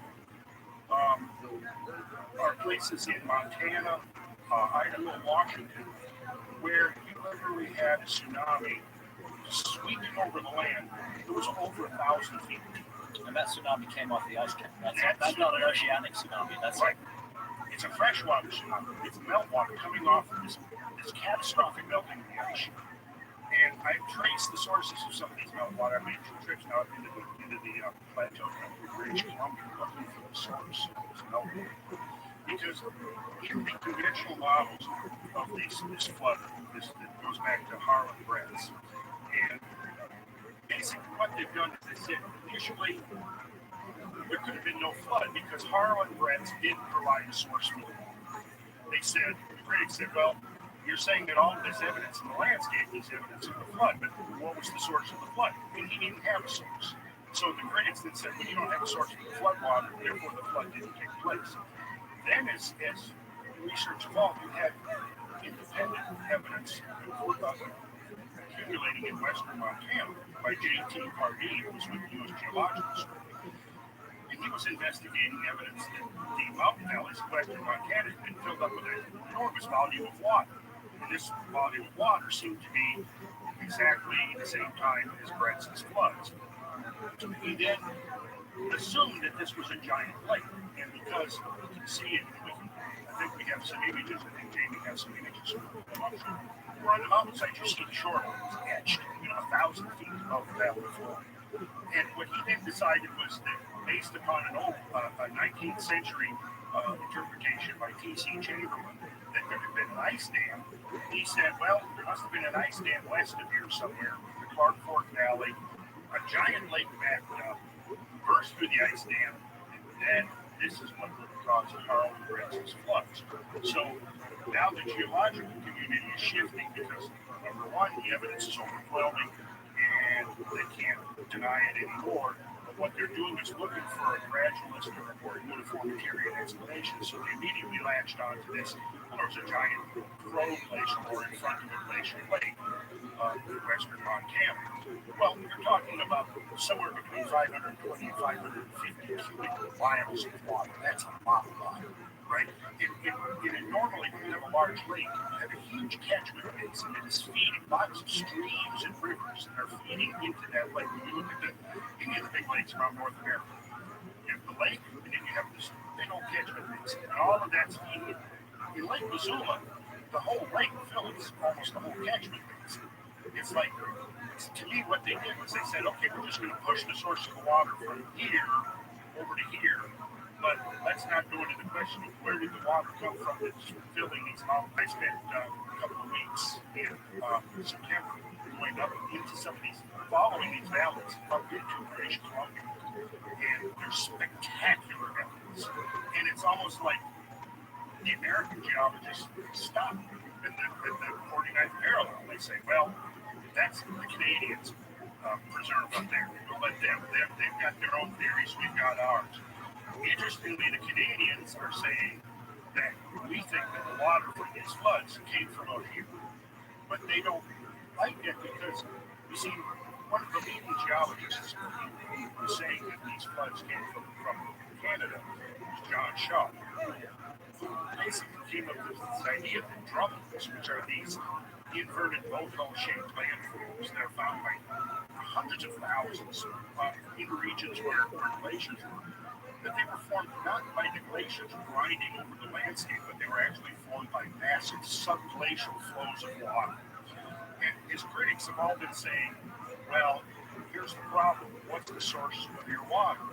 Therefore, it wasn't water, it wasn't subglacial floods. It parallels the Harlem Brexit story very closely. Well, here's the thing. Shaw and his colleagues couldn't really come up with a plausible explanation for how you could form these massive subglacial reservoirs. In fact, what they call the Livingstone Lake event required 84,000 cubic kilometers of water. And that 84,000 kilometers, I can do it really quickly here, we divide that by 36, that's about 2,300 cubic miles of water. That's more than all of the Great Lakes combined. Vastly bigger than all of the Great Lakes combined. Probably every lake in North America combined. And he said this one event required over 2,000 cubic miles of water. Well, where did that water come from? So he basically said, well, there must have been a reservoir somehow that formed. His critics have said, that's impossible. You couldn't form that much water under the ice sheet. Well, what's happened now is the idea of a major cosmic impact into the ice sheet has completely obviated the need for a subglacial reservoir. Because now we have a way of instantaneously melting enormous volumes of ice. It's no longer a mystery, but Mordecai fully explained that this has been the missing piece of the puzzle until we come to research.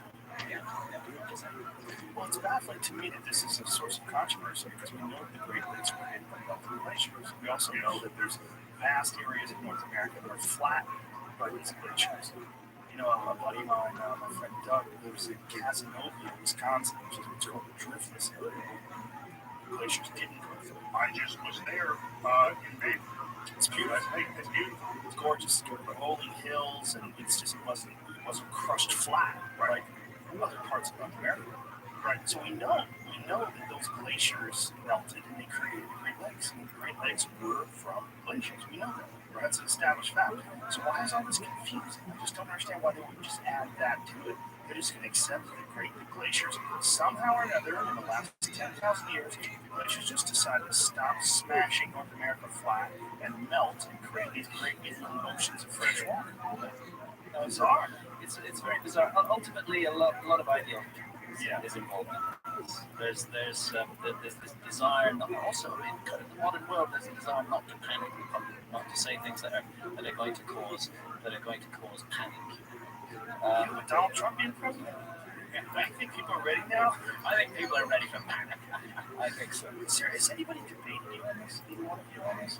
Well, I tried to, well, not specifically on this, I tried to do a debate with Zahid Fawaz, who's the guy who runs these pyramids and that. Yeah, total.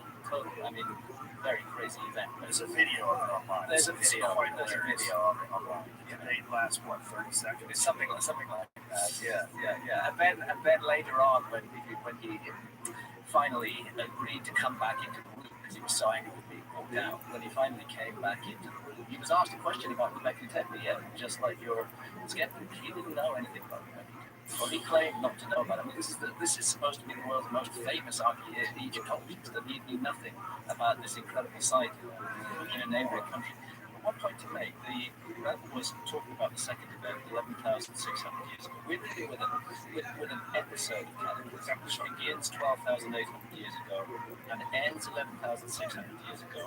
Both episodes accompanied by massive floods, and the 11,600 years interesting about that is the exact date that Plato gives us for the destruction of the lost civilization of Atlantis. Plato, that's the only source we have for Atlantis. It comes to us, many people think it's all over the place, but it's not. Atlantis comes to us from the Greek philosopher Plato, who lived around 340 BC. And he got the story through his family line, from his ancestor Solon, who had visited Egypt in 600 BC. And there Solon was told of a great civilization that had existed on Earth that was the progenitor civilization of Egypt, but that was destroyed in a terrible cataclysm. And he asked, the cataclysm involving a gigantic flood, and Atlantis was submerged beneath the waves and was never seen again. And so Solon said to the priests, when did this happen? And they said, 9,000 years ago. That was in 600 BC, so that's 9,600 BC, that's 11,600 years ago. That's meltwater pulse 1b. How could they know?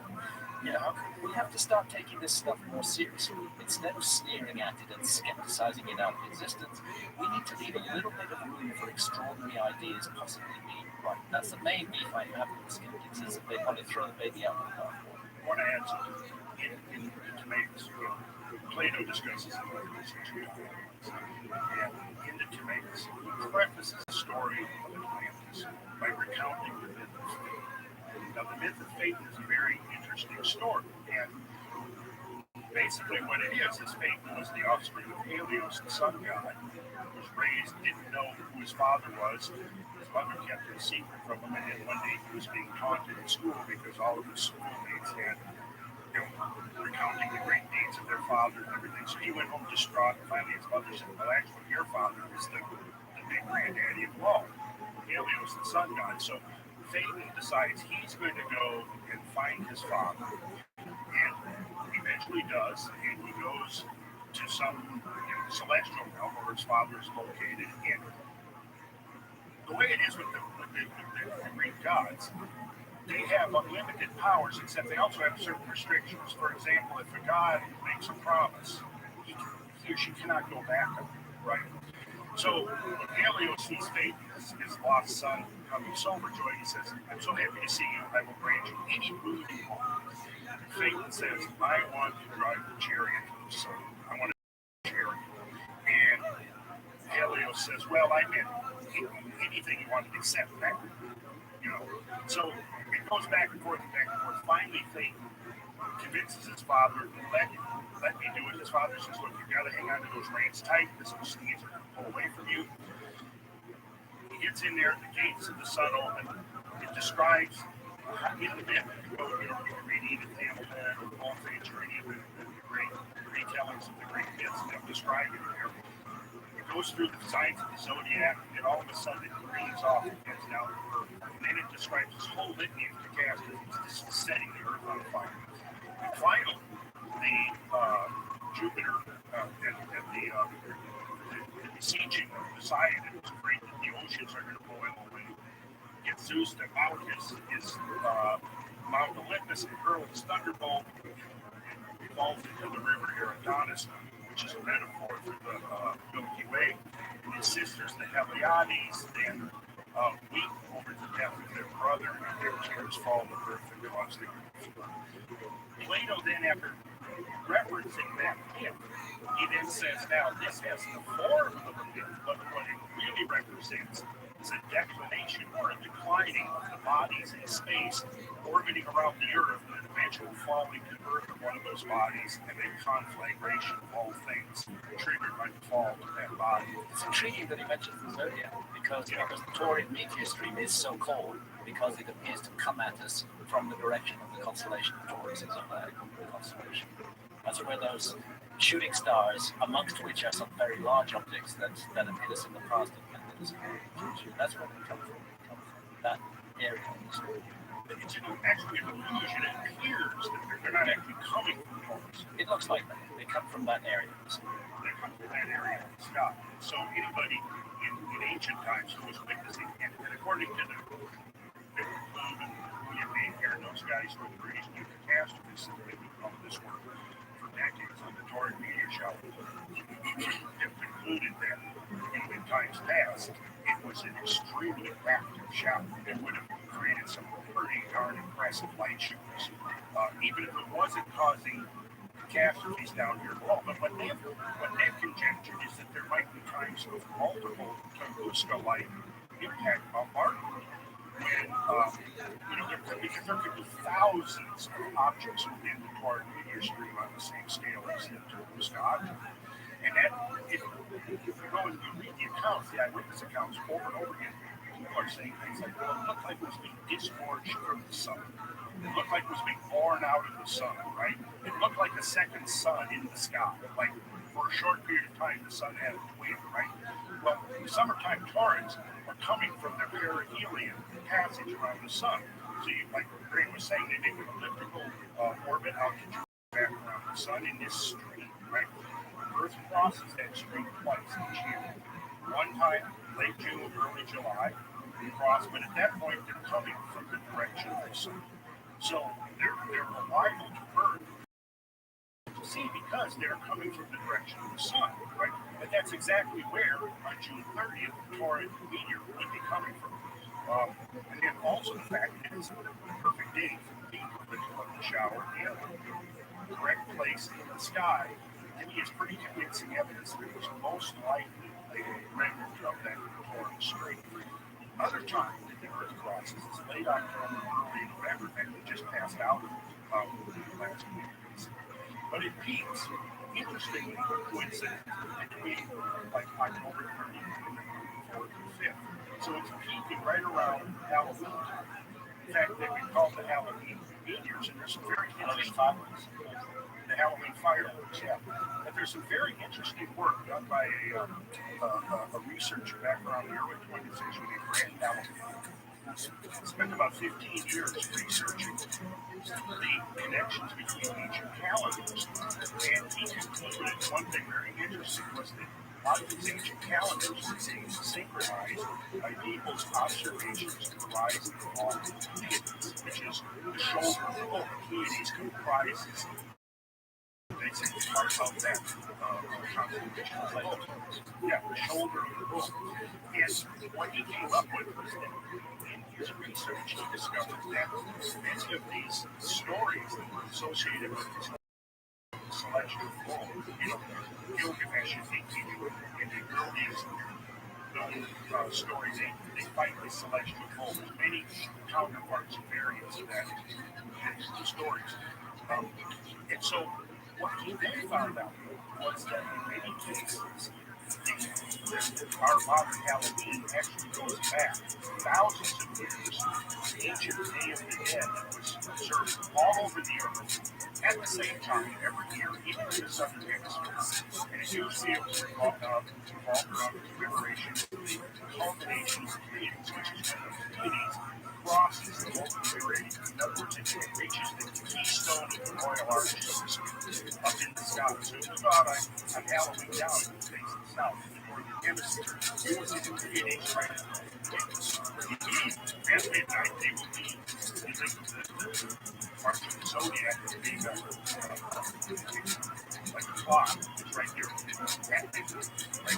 Here's the interesting thing is that in all of these days, what Halliburton discovered over and over again was that the Day of the Dead ultimately went back to myths of the destruction of the world by a great flood and fire. It's fascinating that it's all coming out of the constellation Taurus too, and it's the celestial bull that they're fighting in these ancient myths. All these cultures around the world are celebrating the Day of the Dead at this exact same time. It's amazing stuff. And right now, our science is closing its eyes. I think it's fair to say with the Taurian meteors, which is a very big issue, it's a discussion, that we are dealing with a hidden hand in.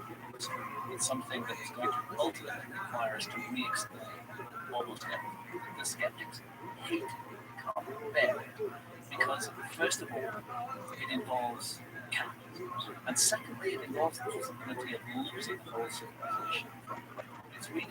It's really interesting when you look at the dates of this cluster, this episode of bombardment between 12,800 and 11,600 years ago. That's the period that just immediately precedes what mainstream academia think of as the very beginnings of civilization. They've just never, maybe it's not even their fault. This is so recent, this science is so new that they've not had time to adapt. If they adapt to it and take this into account, then suddenly what was an extraordinary and absurd and impossible thing, that there was a lost civilization 12,000 years ago, becomes a very plausible and reasonable idea. And then we start, once we take that on board, then we can start opening our eyes to archaeological anomalies, like the Great Sphinx, like Baalbek, like submerged ruins, like Göbekli Tepe, and begin to consider what does all of this mean? Are we in fact a species with amnesia? Are we here forgetful of the truth of our lessons? Maybe that's why we're so fucked up, because we just actually don't know. We've made up a story about where we came from. I certainly think it plays a part, and I also think that conservative skepticism is probably, when you're talking about most scientific issues, most things that come up that people are claiming, there's so many charlatans out there, crazy people that are claiming new discoveries. But in some cases, they examine these discoveries as long as they're far enough away from us or weird enough, like this new planet that they believe they have a 90+%. They're pretty sure there's something outside past the Kuiper Belt. And they think it's massive. They think it's at least 4 times, maybe larger than the United States, or then, the world. I got an orbit of about 10,000 years. And that's interesting with comets, because this huge, massive object circulating around our solar system through the Kuiper Belt, which is the source of many of the comets, is destabilizing come our way. Correct me if I'm wrong, but what is the source of all these near-Earth objects? Does it have anything to do with Earth 1 and Earth 2? Does it have anything to do with the initial impact that created the moon? Is that because we were hit by another planet, right, from the formation of the Earth? And this is all scientifically established. Scientists, astrophysicists rather, and astronomers all agree on that, right? There's a lot of debris that would go back to that time. But comets are another story, because they're coming in from far reaches of outer space. They're coming in from a point cloud in the Kuiper Belt, just vast distances away. They're voyagers, they're kind of messengers from distant reaches of the cosmos, who come in an unpredictable way because their orbits are destabilized by something like that. Isn't there something called Bode's law, where you can measure the mass and the orbit of a certain planet, and you can accurately depict what the next planet is going to be? Doesn't that fall apart somewhere between Mars and Jupiter? The asteroid. Which would indicate that something was probably there. That's been the theory of the asteroid number, wasn't it? Of course, there's a lot. What up, yo? We are watching Joe Rogan in Discord. I'll take a look. Check it out, Ken. It's really essential that we are skeptical. Otherwise, we'll be following Zachariah Sitchin and waiting for the Anunnaki land. Exactly. We sold our houses December 21st, 2012. We'd all be going, what the fuck, now I'm homeless.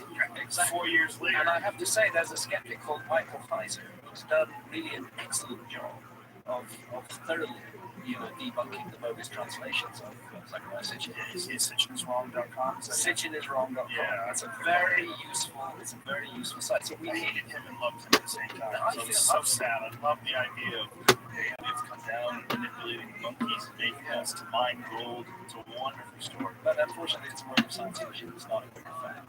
I knew him. He was a fascinating man. I once drove him from Stonehenge to London. We had many conversations. He was a deep and serious researcher, but I think he got carried away with his own.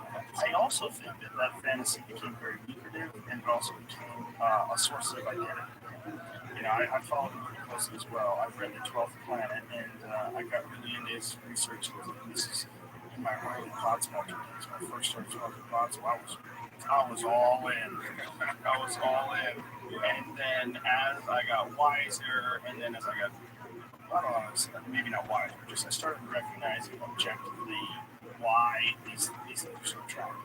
The fantastical is more attractive than practical. So something else.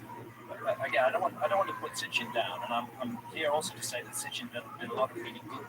He's a clever guy. He did a lot of very, very, very thorough research. I just lost my track actually, smoking too much dope. Where was I going?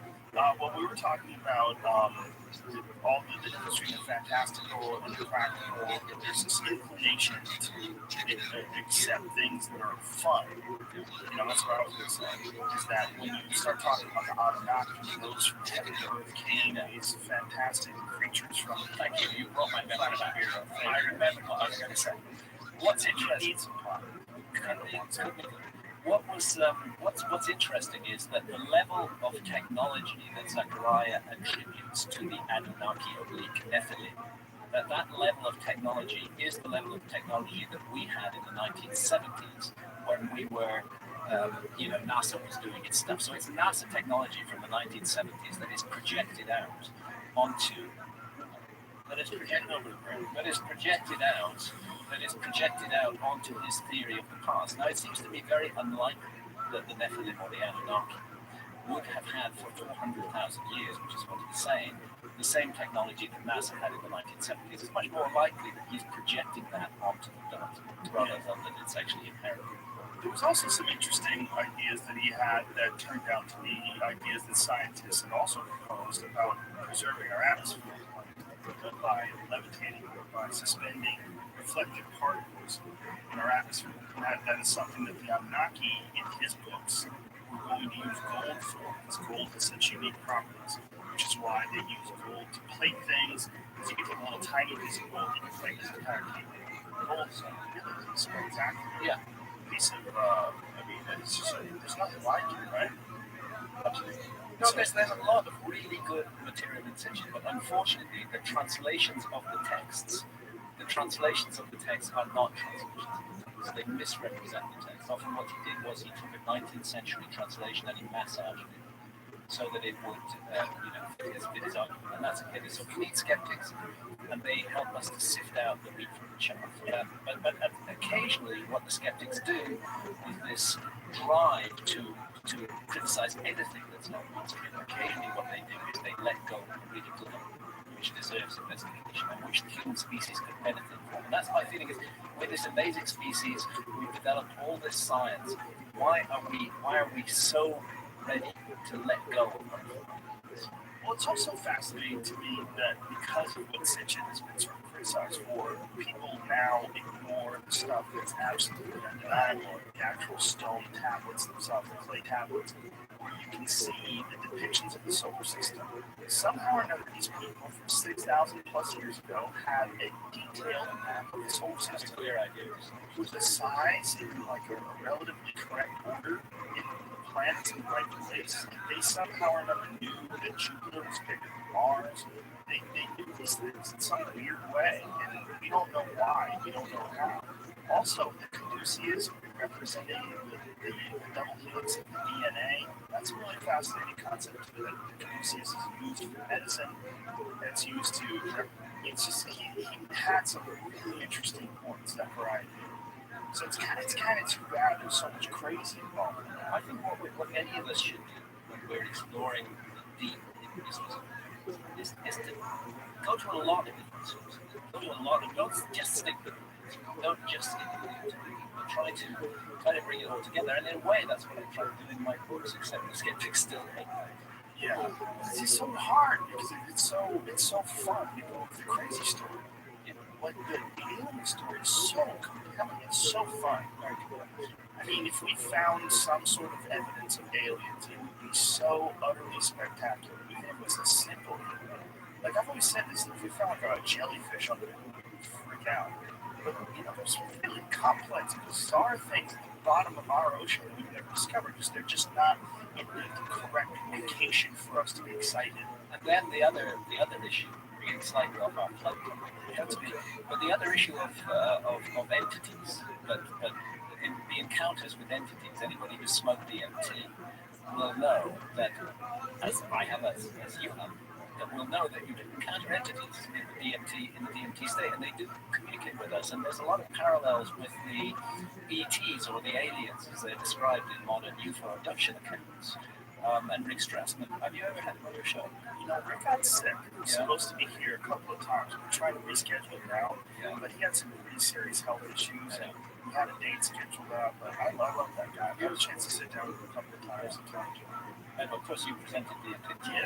Yeah, he's brilliant, and he's so important to me because I remember when I did it, I was so confused. To me, it was like my first DMT experience changed everything I thought it was, and I immediately didn't give a shit about it.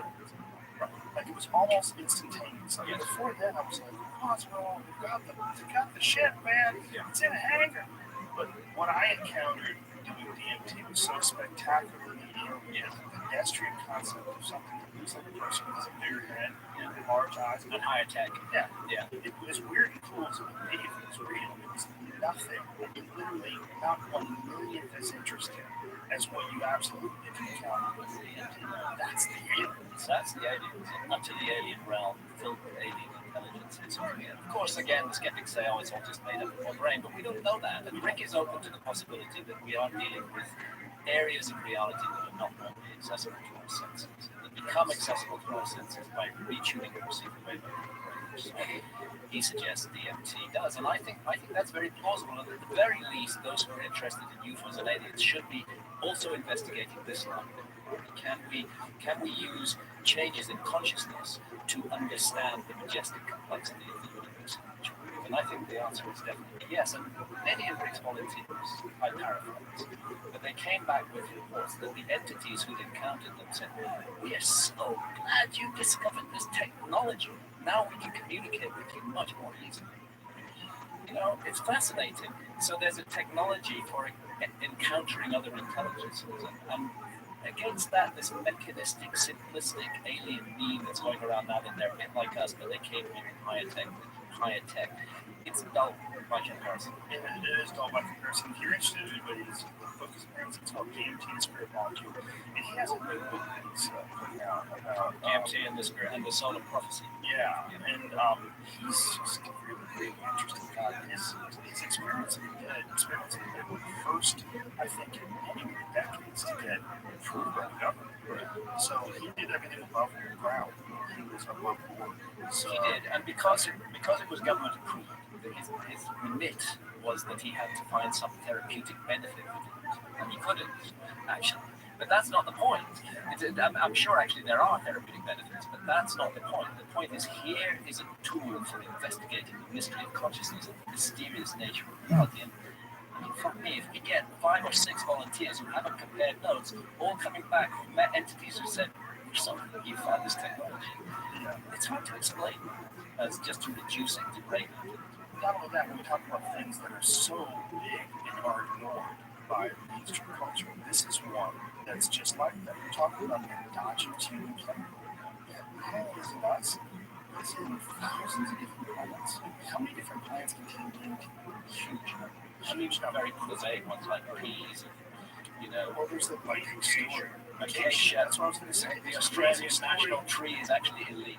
Isn't that the Jerusalem, the professors from the University of Jerusalem, Benny Shannon.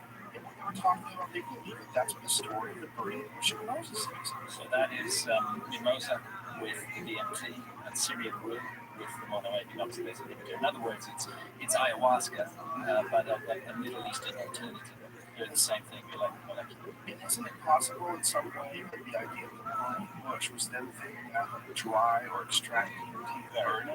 Very possible, right? Because they're talking about the burning bush producing God, and it just so happens that this bush is, the acacia tree is incredibly common and super rich in DMT, and it's whole idea. And I should probably insert at this point that if you're involved in Masonic ritual. Usually it's a ceremony. That's what you want. 1% decent characters. Every now and then on Facebook, I get accused of being a Freemason. Hancock is a Freemason. That's not explains everything. I know lots of Freemasons. I've spoken in Masonic lodges, but I'm an author and I shouldn't belong to clubs. I went to a wedding that my friend Duncan Trussell was performing at for these two Satanists in like 2003, and to this day, it was, one of the LeVays, Anton LeVay or Stanton LeVay, whatever it is, his son. And his son got married to some young heathenist, and they called themselves Satanists. So Duncan performed at this wedding, and I went there. To this day, I get fucking tweets about being a Satanist. So I can't join you in the club now. I can't go to your Masons. I need to confess, you didn't realize this. I secretly issued. Oh my god. Oh, you're in. So how do you get in? Are you secretly initiating somebody? Can you do that? No, that's not. I sort of did. Sort of. So you could get him in if you wanted to, though, right? If you know. Oh, of course. Even you, Joe. I met a couple of Masons. They're very cool. Well, most Masons don't really understand the corpus of symbolism that you're sitting on. Not to get off on Freemasons, but so right. There's a mass of symbolism, and that's the whole. That's the thing that they're custodians. Most of them don't have a clue what it is, but they're doing an important job by preserving this corpus of symbols through the layout of the lodge, the meaning of everything. Going into the lodge, which is purely astronomical.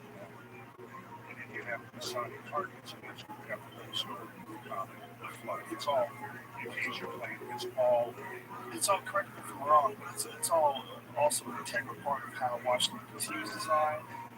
Is that true? yeah, I haven't been right, honestly. But what I've seen is that there's a bunch of videos we can watch and sort of describe how the layout, is in some way some sort of sacred geometry. I think that's what it's based on. Freemasons were massively involved in the construction of Washington, as they were in many great cities. The island in England has got, major design architecture. So is it like people like me, like my initial purchase, I hear something like the Masons are God, fucking using a cult, get out of here, leave me alone. Like we assume that all groups of people that follow anything somehow never whack. Masons, in my opinion, they're largely a drinking club for men. Mainly that. Guys who like men at all, but they can make special arrangements to people. For example, my wife's, when I've given a talk in a lodge, I've given talks in 2 or 3 lodges, been asked to do so, then they make a special ceremony to allow my wife's son to do it. I won't go anywhere without son. And so women can go in, but then there are others within Masonry who are pursuing deeply esoteric interest in exploring the mysteries, and you can have incredible conversations. That's just another group of people who are doing their thing. It's not for me. I wouldn't join. I think if I joined Freemasonry, it would weaken me as an author. I think I'm better able to comment on these things by not being a Freemason. And if I commit myself to a particular line, I don't commit myself to a particular religion. I don't commit myself to a particular men's club either. Which is what Masonry is. I think if I commit that, then ultimately I will become a spokesperson for that, and I don't want to be that. That makes a lot of sense considering your application and how important being open-minded to life. It's like it's absolutely. Without it, how could you have ever done things? No. I mean, the initial thing where you were telling me about Ethiopia, that's really the Ark of the Covenant, which is one of the most bizarre ideas ever. And that was my first book on the historical mystery of the silence. To try and go into it. It's so interesting, but I've always imagined you as a young guy forced to sort of reconcile this bizarre piece of evidence. You have these old men that have cataracts in their eyes and they're on radiation sites, and no one's allowed to go inside and see this thing, and they claim they have the Ark of the Covenant in there. I'm like, what the fuck is in there? It was the beginning of a magic. It was the beginning of a magical thing. It's been a magical journey for your fans too. When I read Figures of the Gods, to me, it was one of those books I just couldn't put down. It was so mind-blowing. And this, again, is at the heart of my fucking Fingerprints was published in 1995, and Magicians came out in 2013. 2015, and I would say at that time, when I made the case for a lost civilization and a global cataclysm, the fingerprints of the gods, I can't begin to account for the amount of hostility, and anger, and rage that I generated in the academic community. The idea was considered to be absolutely absurd. 20 years later, the magicians of the gods, it's not so absurd anymore. The evidence is mounting. We have incredible evidence now for a global cataclysm in exactly the period that counts between 12,800 and 1,600 years ago. We have sites like Göbekli Tepe, a redefinition of the Sphinx. The whole area is just about to explode in the future. We're on the edge, I believe, of a paradigm shift, and it's coming with you. Second. What I really appreciate about your courage is that you've also had the courage to make mistakes. You don't in any way pretend to be some sort of bearer of secret knowledge that no one else possesses. And absolutely not a guru. I don't want to be anything like that. I'm a reporter. That's what I am. I'm a reporter who's reporting on offbeat subjects, and to some extent, I'm an outsider. It's one of the talks I do, being an outsider. I think there is a place for outsiders. I don't think you're an outsider. I think you're an outsider from the established mainstream ideas. I just think that Me and Hazel are the same. We're both outsiders in that area, working in different fields together.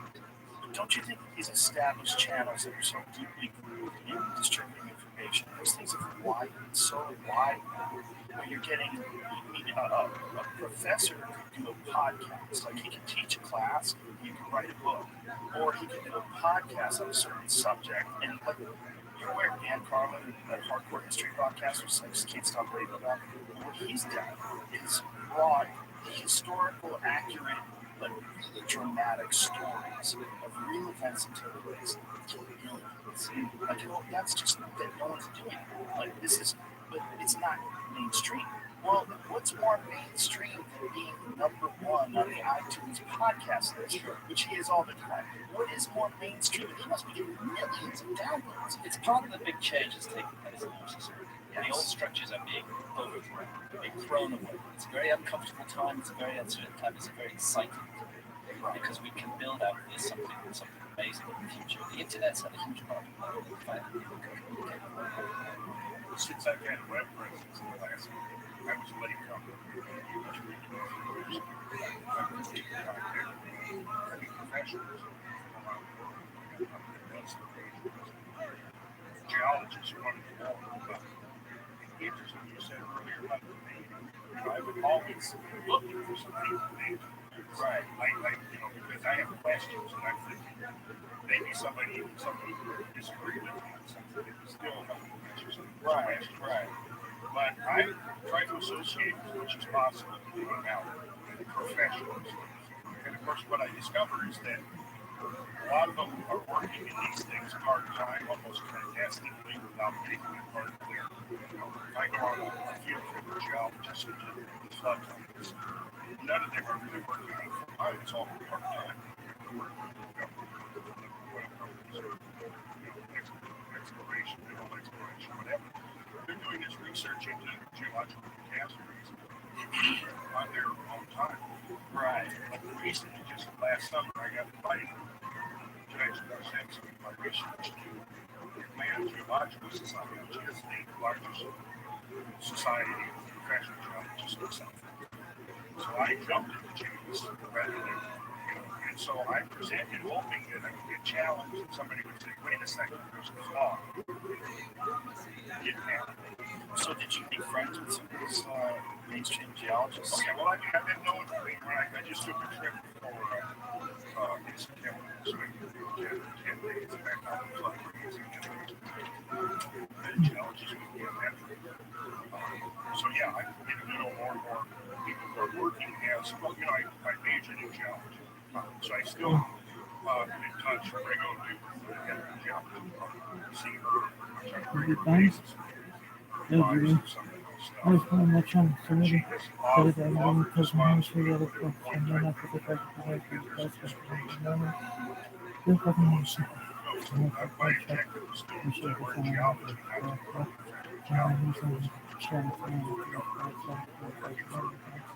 can't say I answer a bunch of questions, and that's why I'm And you will, in my opinion, you know more about this stuff than 10 fully PhD geologists. Yeah, you know, it's true. So what's fascinating to me about all of this is that I think what you've done has been very measured. You know, everything you back up with facts and photographs and descriptions and disclaimers. You know, when you say, well, it is possible, you will go down under various paths. You're not dogmatic about these ideas, but you've spent so much time going over this.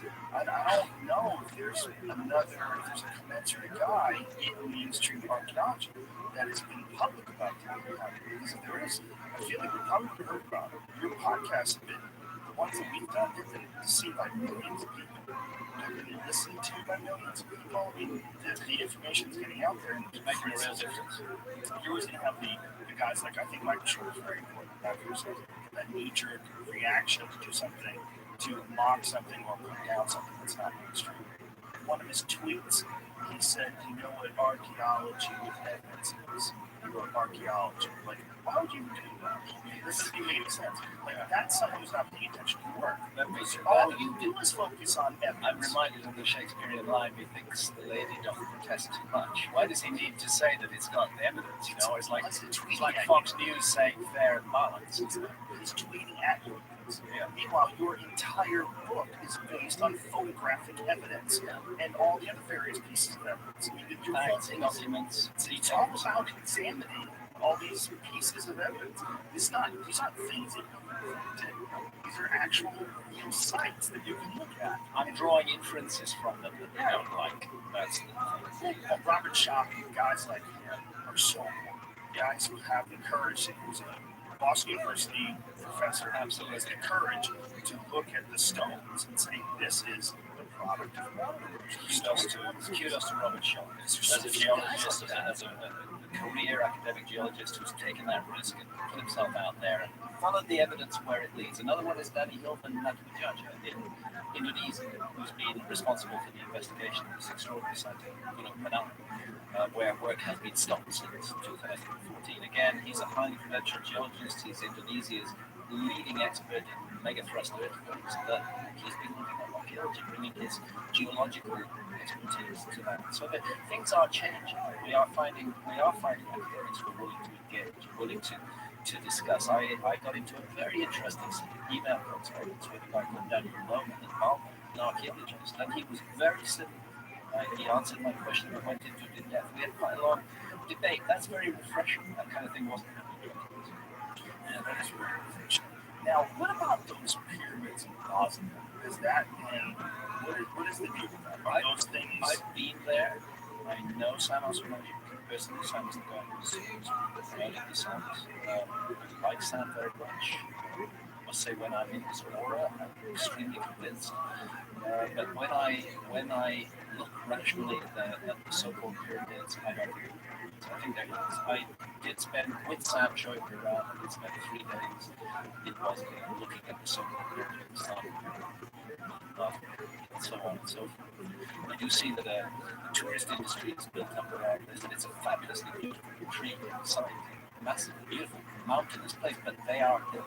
They are not pyramids. The impression is given that there are tunnels, passageways inside the pyramids. That's not true. The passageways are about 2.5 kilometers away. They're very low tech.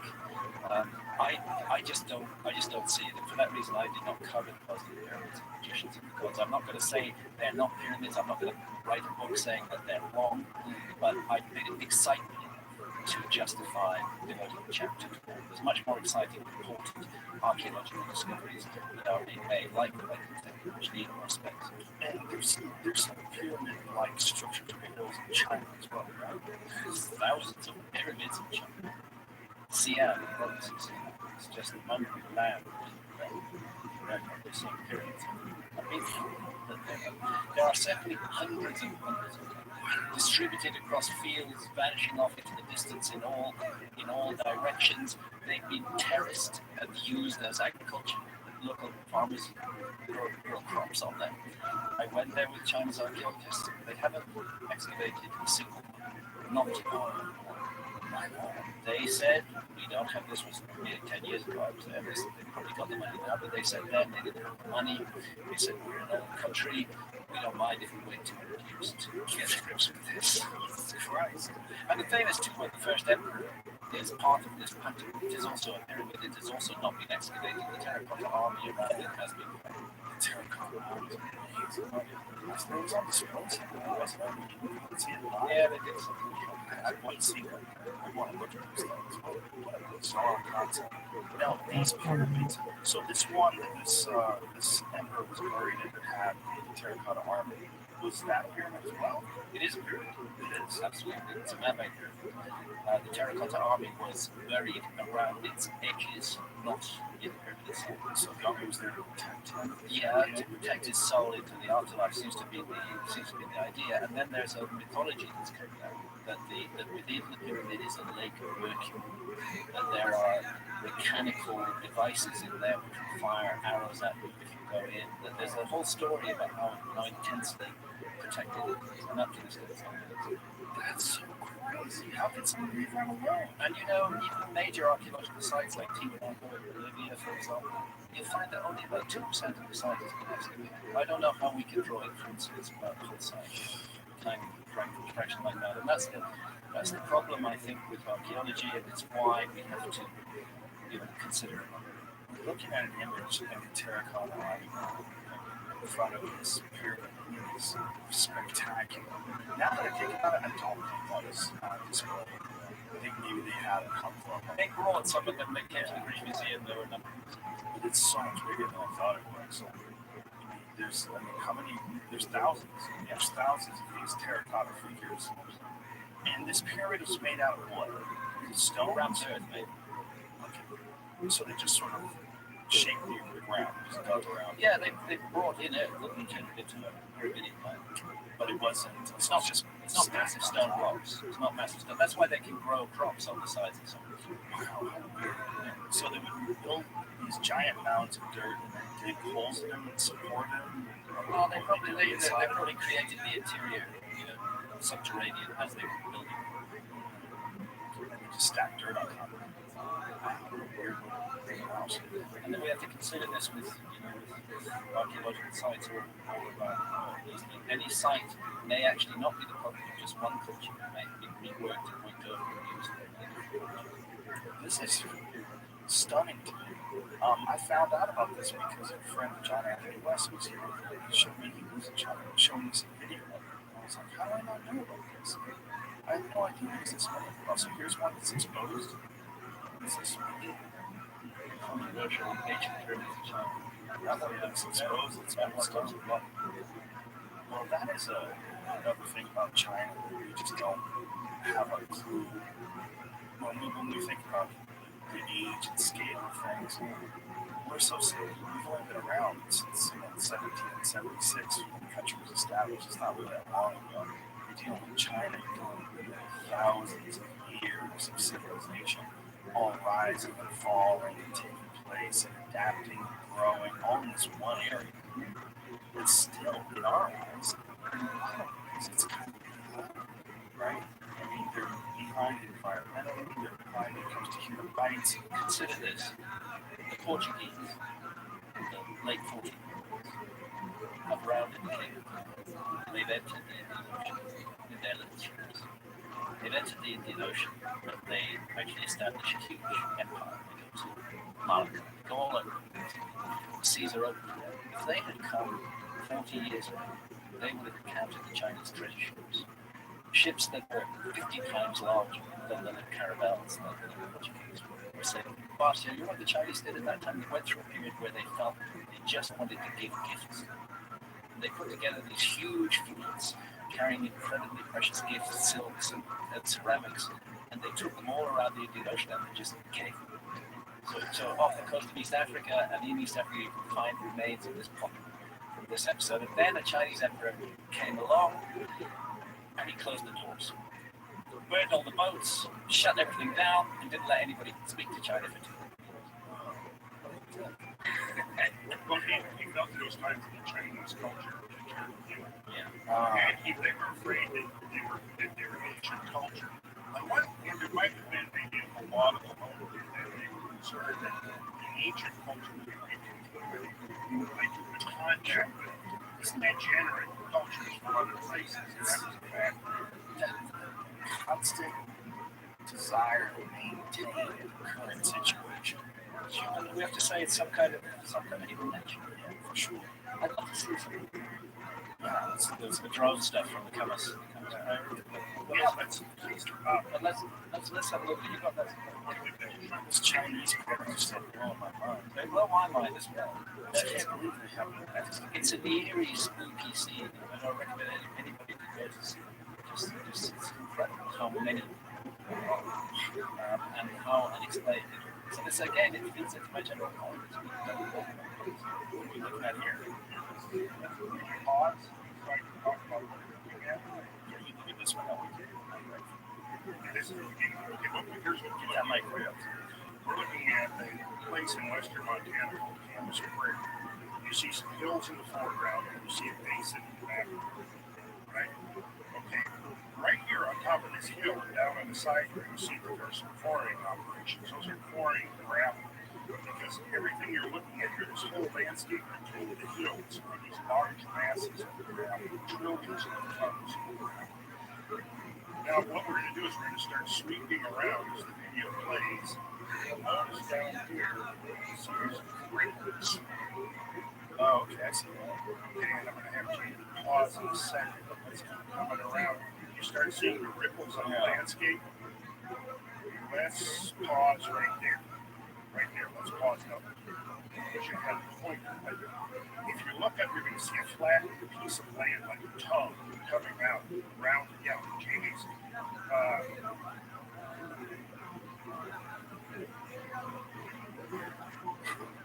That's it. Get your laser. That's a delta. It's a delta. You know what a delta is? Never heard of it. A delta is when a river comes into a body of water. It's carrying sediment. Because the river is moving along swiftly, it's carrying the sediment, but when it comes into the standing body of water, it slows down and it drops its sediment and builds a delta. The whole city of Portland, for example, is built on a giant delta. Right? New Orleans is built on a delta. Right? Okay, so what we're seeing here is a delta. And then in front of it, we're seeing rippled landscape. Let's keep coming around, James. Rippled landscape that looks exactly like the beach looks. Yeah, keep coming around. That's the thing, it's fractal. Because this is the whole mystery of this, that this happens at the scale of inches on beaches and the scale of hundreds of feet. Stop it here. Okay. Now, right here in the middle, you see a massive delta. Spit out like a big tongue, splayed out. And right down here, you start seeing the ripples. There's a farmhouse. You see the farmhouse there? Now, those ripples are the tallest ones are about the height of a 5-story building. How goes on? Okay, let's keep swimming around. Just stop it. Stop this for a second. If you don't mind. No, I don't So mind. these things, they're the size of a 5-story building. What is that? Like 70 feet or something like that? 50 feet? Okay. So those are 50 feet high. And how much water? We'll get to it. Let's see the rest of it. These are just dirt, right? They're relevant. If you dig into one, what you're going to find is they're massive. Okay. Let's pause again. Look at this. It's crazy. This is totally crazy. This is one of the craziest things you've ever seen. This is like these ripples, repeated ripples in an area where there's nothing else like it. It's just the fingerprints of the blood. Wow. What if this one is? How does someone do this? In real? You know, this right now, this whole world is Well, my colleague Brad Young did this with his drone. And I think he's got it on the website. Is this being played in the YouTube video like that? Okay. All right. So the YouTube people are cool. If you're listening on iTunes, but it's worth looking at. That's what my point is. This is mind-blowing. And I think you made the crucial point, Joe, which is that we can understand what this is because we can see it on any beach. We can see how water flows receding across a sandy medium will produce ripples. But here, they're on this unbelievable scale where they're hundreds of feet long and 50 feet high, where they dwarf houses, and they're lying all across. And what that tells us is that a huge water flow went across this planet. and did this. Well, seeing it from this perspective, from some rare perspective, as you're playing with plug hunters, like you get a chance to look at it this way, you really get a better sense of what it is. If you were on the ground there, you'd probably say, "Oh, look at all the hills." It's hard to see. You don't quite get the impression of we did visit this location. To that day, it was overcast, so you don't quite get the effect like you did when we got full sun. It really helps you to see what's going on in the landscape. Can I ask you, is there a dispute to this? Is there Nobody disputes. nobody disputes this from a flood? Not anymore. No. In fact, it was this. JT Let's be clear, nobody disputes that it was caused by massive water flow. But those same people would still not buy into the notion that there was this one moment. Okay, so they think it's a cumulative effect, but this was all created. This was the bottom of Lake Missouri. Yeah, and this is supposed to actually represent the draining of things. Whereas I argue from a number of different reasons that this is the film. I have a friend of mine who, his friend lives in Montana, and he found a dinosaur on his ranch. Yeah, really recently. This week, we should go back. Yeah, the Great Western Inland Sea, all that area. This was a crazy place at that point in time. It still is. Yeah. In a different way. The water here, Joe, the way to visualize this is to get to think tsunami. You have to think tsunami because tsunami is the closest scale of water flow that we've experienced in modern times. No river flood has even approached this. No flood in any floodplain, nothing in it. Right. The closest we can get to it is a tsunami. But even here, you got a picture of the tsunamis that we've experienced in the last decade. In Indonesia, Japan. When they made landfall, those tsunamis were roughly between 20 and 50 feet, depending on where you were relative to the oncoming wave and how far distant you were from it. Here, what you have to visualize is a tsunami sweeping over the land that's over 1,000 feet. That's what happened. And we know that because we can trace the high water marks on the hillsides are clearly left. The high water marks are clearly etched into the hillsides. So we now know, based upon the study of the ripples, and the water here was moving down, filling this basin. It's rushing in a great tsunami from the north, fresh water, melt water coming off the ice sheet. And it's sweeping down over this land at probably 200 or 300 million feet per second, which is inconceivable. It's many times in excess of every river flowing on Earth flowing today all at once. It's beyond that many times, 10 or 20 times.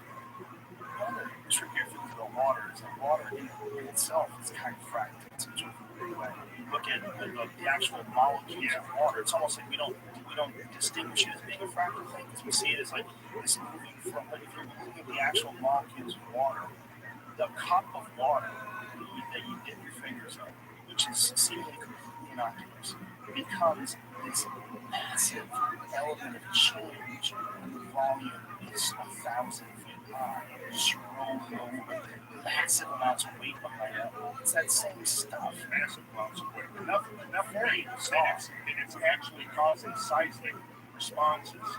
How much weight are you talking about? They can create these 50-foot high walls. What's fascinating to me is that we don't have a scale like in our minds as a reference, like the difference between that little cup and these gigantic waves that you see that surfers travel by jet ski to get to, off of I think it's Mexico. Right. You see those massive waves? They go way out, miles out to get to these crazy waves and ride them into like 60, 70 feet high. Like that's the comparison almost with a glass of water to those waves. And then that it scales up, and at a certain point it can change the whole story of civilization. It almost doesn't compute. Like you can intellectualize it, but it's almost not compute. One of these flood flues here is 3 orders of magnitude greater, largest measured on Earth. In other words, over 1,000 times in terms of peak discharge or volume. You would have to scale up at least 1,000 times greater than any modern measured flood to get to the smallest really of these flood atmosphere. This is just one place, one locale on 5 states where you can trace literally an ocean of fresh water sweeping across the entire Pacific Northwest, pretty much washing away anything that was there. It's almost like we have a defense mechanism built in where we ignore how vulnerable we really are. Like maybe that's one of the reasons why people are so reluctant to really go deep into studying asteroidal impacts, or even to pay attention to this stuff. Like this could happen. Now this is, I mean, those are not two separate subjects because this is the result of the comet impact on the ice cap. This is why I feel that the research in this field is so vital. Yeah.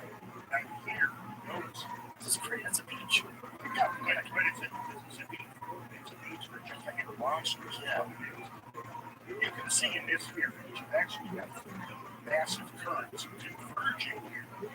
You see that, if we remember right, we've got a massive current coming in that would be from the west. And then we would be standing looking down current. Of course, the drone, I guess, is about 200 feet elevation. So the top of the water was another 800 to 900 feet above this perspective right here.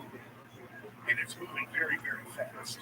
And it's sweeping down into a river valley that's down in those mountains you see in the distance. And from there, it's being carried down and joining up other equally as large floods coming in from other valleys. And all of this is happening at once. And it's covering 5 states, basically. And that's just one region that's being affected by this sudden catastrophic melting of the ocean. So we are dealing with the largest continent. It's a simple thing. This is insane. I mean, it's insane. Look at And it it. happened here in North America, and it happened 12,800 years ago, and its story has yet to be fully told. Isn't it possible to do something larger before, like the 65 million year ago one that hit the Yucatan? Like, what kind of impact did that have? Well, it actually would have, because if that had happened 12,000 years ago, we wouldn't have None of us would be here. Yeah, that'd be a wrap, right? Yeah, that was a single large object, about 6 miles wide. That was a much more devastating impact than the impacts of 12,800 years ago. But nevertheless, those impacts of 12,800 years ago were really, really bad. And we did stuff like this, and anything that was in the way of this, of these massive flows of water, would have been rubbed completely from the storm. This all makes Yeah, sense. and here's the thing that might challenge that. When you understand the extent of this, the scale of this phenomenon, and the severity, the inconceivable severity of this, in the aftermath of an event like this, what would remain of a city, a village, a refrigerator? No, not a goddamn thing. Nothing would exist in the aftermath.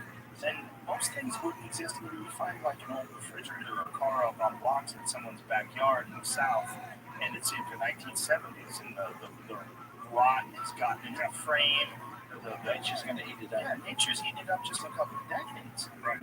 What's it going to be like in a couple of thousand years? We should not be surprised about how little we know about Mars. This is also a comfort game with archaeology. Oh, yeah, we've got the past all worked out. We understand where it is. This is what we teach in schools. This is what our friends in the media report.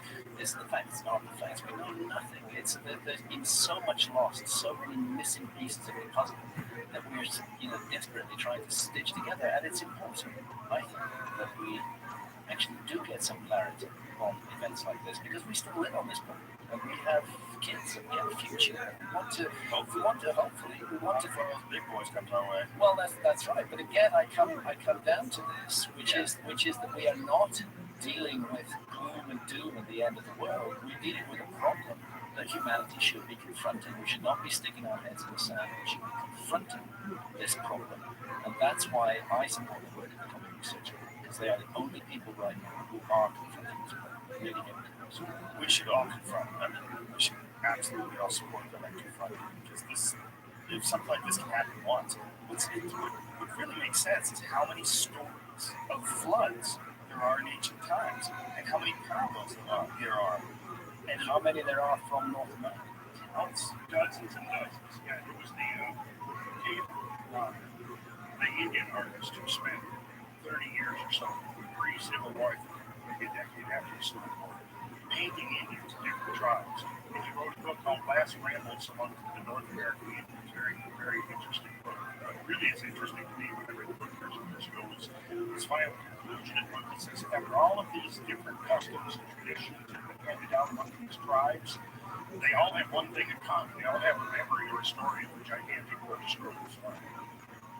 And this was included tribes down in the South America. I believe the Americans are a repository that Native American peoples who have been subjected to so much destruction over the years. They, in their mythology, their traditions, their memories, they keep more of this than almost anybody else. It's really tragic what has happened in the Americas from the time of the Spanish conquest. The deliberate destruction of knowledge, the terrible, horrendous abuses that Native American people suffered. They are our wisdom keepers. They are the people who pass down the oral tradition and remember the past. So not only do we have cataclysms wiping human memory, but we ourselves actively get involved in the human memory and wipe it. We rub it out. The burning of the Maya codices by the Spanish friars, thousands and thousands. God knows what was in those documents. You know, we might have had a whole other story about ourselves if we could have had access to those. But instead, we're this destructive, cannibalistic species that just goes and just smashes everything to bits. It's a weird impulse that human beings have. It's when they're moving to an area to take over. One of the things they like to do is destroy their icons. Destroy what's going on with ISIS and all these ancient Buddhist sort of structures. These 1,000-plus-year-old beautiful sculptures that blowing them up. You know, and you almost praise God. Dude, it's really very bizarre. It's a very bizarre information that we have. It's almost like we don't want to know. You know, it's this bizarre, almost a human instinct to wipe out the past and just to constantly keep moving forward. Or is there some trauma? Is there some collective trauma, some deeply suppressed memory that we can't quite confront? That's exactly the thought. Because I think that's the one way that areas where that that somehow you carry this trauma. Because once you begin to get a handle, you begin to get a picture of these events as they occur, it did occur, and what been experienced by our ancestors. You got to understand, like this, starting over again from basic inherent life. You know, that's essentially what these people think if they lived at all. So obviously they can because where we are, but you know, the evidence is emerging of major cultural movements. If you had a guess, what percentage of the population of human beings, this is obviously just a guess, but how many people wiped out? Half of them? 3/4 of them? I don't think that would be It doesn't seem like it would be. If it was that number, and those people, that's enough for people to survive. And if it was that number, what a strange fucking mythical past they would have. The other thing to bear in mind is in the world today, we have an advanced civilization. America, Japan, the industrialized technological countries. And we have coexisting with them in South America, in the Namibian desert. We have hunter-gatherers. So the notion that hunter-gatherers and an advanced civilization might coexist in the same epoch of history should not be strange to us, because we're doing that today. And that's what I would suggest happened before 12,800 years ago, before the cataclysm of 12,800 years ago. There was a fairly abundant civilization that was capable of mapping and exploring the world, creating gigantic works of architecture, and it coexisted with hunter-gatherers. And who were the ones who survived the cataclysm? The answer is the ones who survived the cataclysm were the hunter-gatherers, not the sophisticated peoples. A few of them survived, and they then settled amongst the hunter-gatherers and tried to transfer some of their knowledge and skills to them. And it's the same today. If we were to have a repeat of the Younger Dryas cataclysm today, I don't think that people from Los Angeles or London would be amongst the leading survivors. I think the survivors would be people like the hunter-gatherers of the Amazon rainforest, because they're in the business of surviving. That's what they do. It's not a mystery to them. Not even a problem. They do it all the time. They would carry the human story forward. And 10,000 years from now, their descendants would be telling a myth about how there was once a great civilization on this planet, so advanced that they could even go to the moon. They could fly around the planet. They could speak to one another on other sides of the earth. but they did something wrong. They fell out of harmony with the universe. They ceased to wear their prosperity with moderation. That's actually a line from Plato. And the universe slapped them. So there would be a differential survival rate. I would say that those who are more technologically advanced are less likely to survive because they depend on a complex interrelated network of skills. And any individual on his or her own, most of them, well, you're different, Joe, because you do know how to survive. But a lot of people don't know how to survive. I barely know how to survive. At least you've worked at it, you know. But I'm not that good. But most of us have people worked at it as well. We haven't got a clue. Let me fucking open everybody's eyes. Telling people to think they can just go out there and shoot animals and stay alive. Good fucking luck. You're probably screwed if you have a rifle. Even if you have a rifle, you're probably screwed. If you have a bow and arrow, you're gonna fucking starve to death. It's extremely difficult to get close. And yet, hunter-gatherers for thousands and thousands of years have succeeded in doing that, like the Bushmen of the Kalahari. I think there's less humans and more animals. Right. I think that's also part of the problem. Okay, so we're dealing with one of the terrible things we've done is taken these giant swaths of land and made them entirely inhabitable for wildlife, like cities. Like how many people grow food in the city? What is the percentage? Is it even 1/10 to 1% of people in the city grow their own food? It's probably not even that. So you have these massive, essentially deserts where no wildlife exists other than predatory species and coyotes and ravens and things like that. And then you go out from there, and then you have these vast farmlands.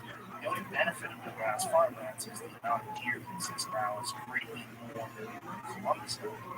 It's because they've almost become an agricultural animal. It's almost like they're almost a domesticated animal. They're a free, wild, domesticated animal.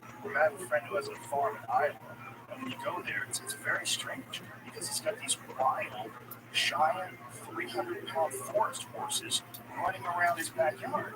They're fucking everywhere. There's all these giant deer. When we were there, it's what's called ruts. Well, they're very horny, so the big bucks usually hide. They show themselves. Like, this is a crazy place. Like, there's all these wild animals that exist along with people. And even in a game-rich place like that, it's incredibly difficult to get to.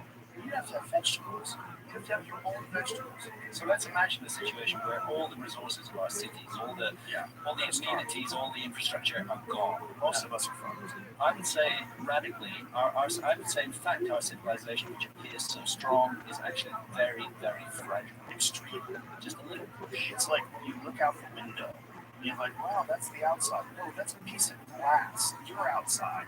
It's not that piece of glass and you're outside. The effortless it is, it just seems impenetrable because you pull the shades tight and you set your alarm clock and sleep. You're sleeping next to glass. Like it's hilarious. You feel confident you're sleeping next to a piece of fucking glass. Well, there's this incredible complacency and we're the best that's ever come, and that's a danger. And mythologically, that is a very dangerous place to be. When you start imagining yourself as the apex of everything, that's precisely what the universe reminds you of. It's a very weird existence that we have. Just sort of look at how things are right now. You can't imagine anything. No matter what, people that have to come to the realization that they've been injured, so breaks their leg, and also it just doesn't compute. Like, how come I can't walk? Well, your reality is not shifted. And this reality that we have here with this fairly healthy Earth could shift at any moment. The Yellowstone volcano is the one that's been freaking me out the most in the last few years. What up, Roganomics? We are watching Joe Rogan episode 72 with Graham Hancock and Russell Carson. Take a look in the Discord if you can. Right? It was almost as if the species separated into two subspecies. We had one group of people who rose to the occasion and did heroically. They organized and saved people spontaneously because the government was conspicuously absent for 5 days. The first 5 days, they were treated as disaster. Here you had a major flood. And people spontaneously organizing these heroic actions of saving their fellow man and doing just stupendous things, superhero things. But then you had another segment of the population that just went completely barbaric. mass rapes and smashing of businesses and looting and just people running in wild, unrestrained gangs, just committing violent acts at random. So, And America, the richest country on earth, did not manage that crisis well. no, I mean, it was and that was a little crisis by comparison. Remember when Kanye West got on TV? George Bush does not like black people. I don't remember that, but yeah. George Bush, I think, was on day 4. George Bush flew over Air Force One out the window. Yeah. But there's a lessons in those days. Sure. Yeah, we're not prepared. Yeah, there's that. And people go back. I oftentimes thought it was like, how would we respond if we knew that there was a high probability of a younger riots type event, series of events, and what would you do? Start training there? Well, it all depends on the income. Right. It all depends on the income. It's a 10-day lead time. Let's shoot a rocket up there. Fire up that Uber again. Let's go hard to the end. Yeah. 10 days. The 10 years. And we can do some stuff. The real scary thing is, there's two scary things. One, if you survive. Now, if you really did survive and everybody else was jacked, and all of a sudden you're dealing with some Mad Max type reality where people are starving to death and they're very desperate and they become almost like animals, that's entirely inside the realm of possibility.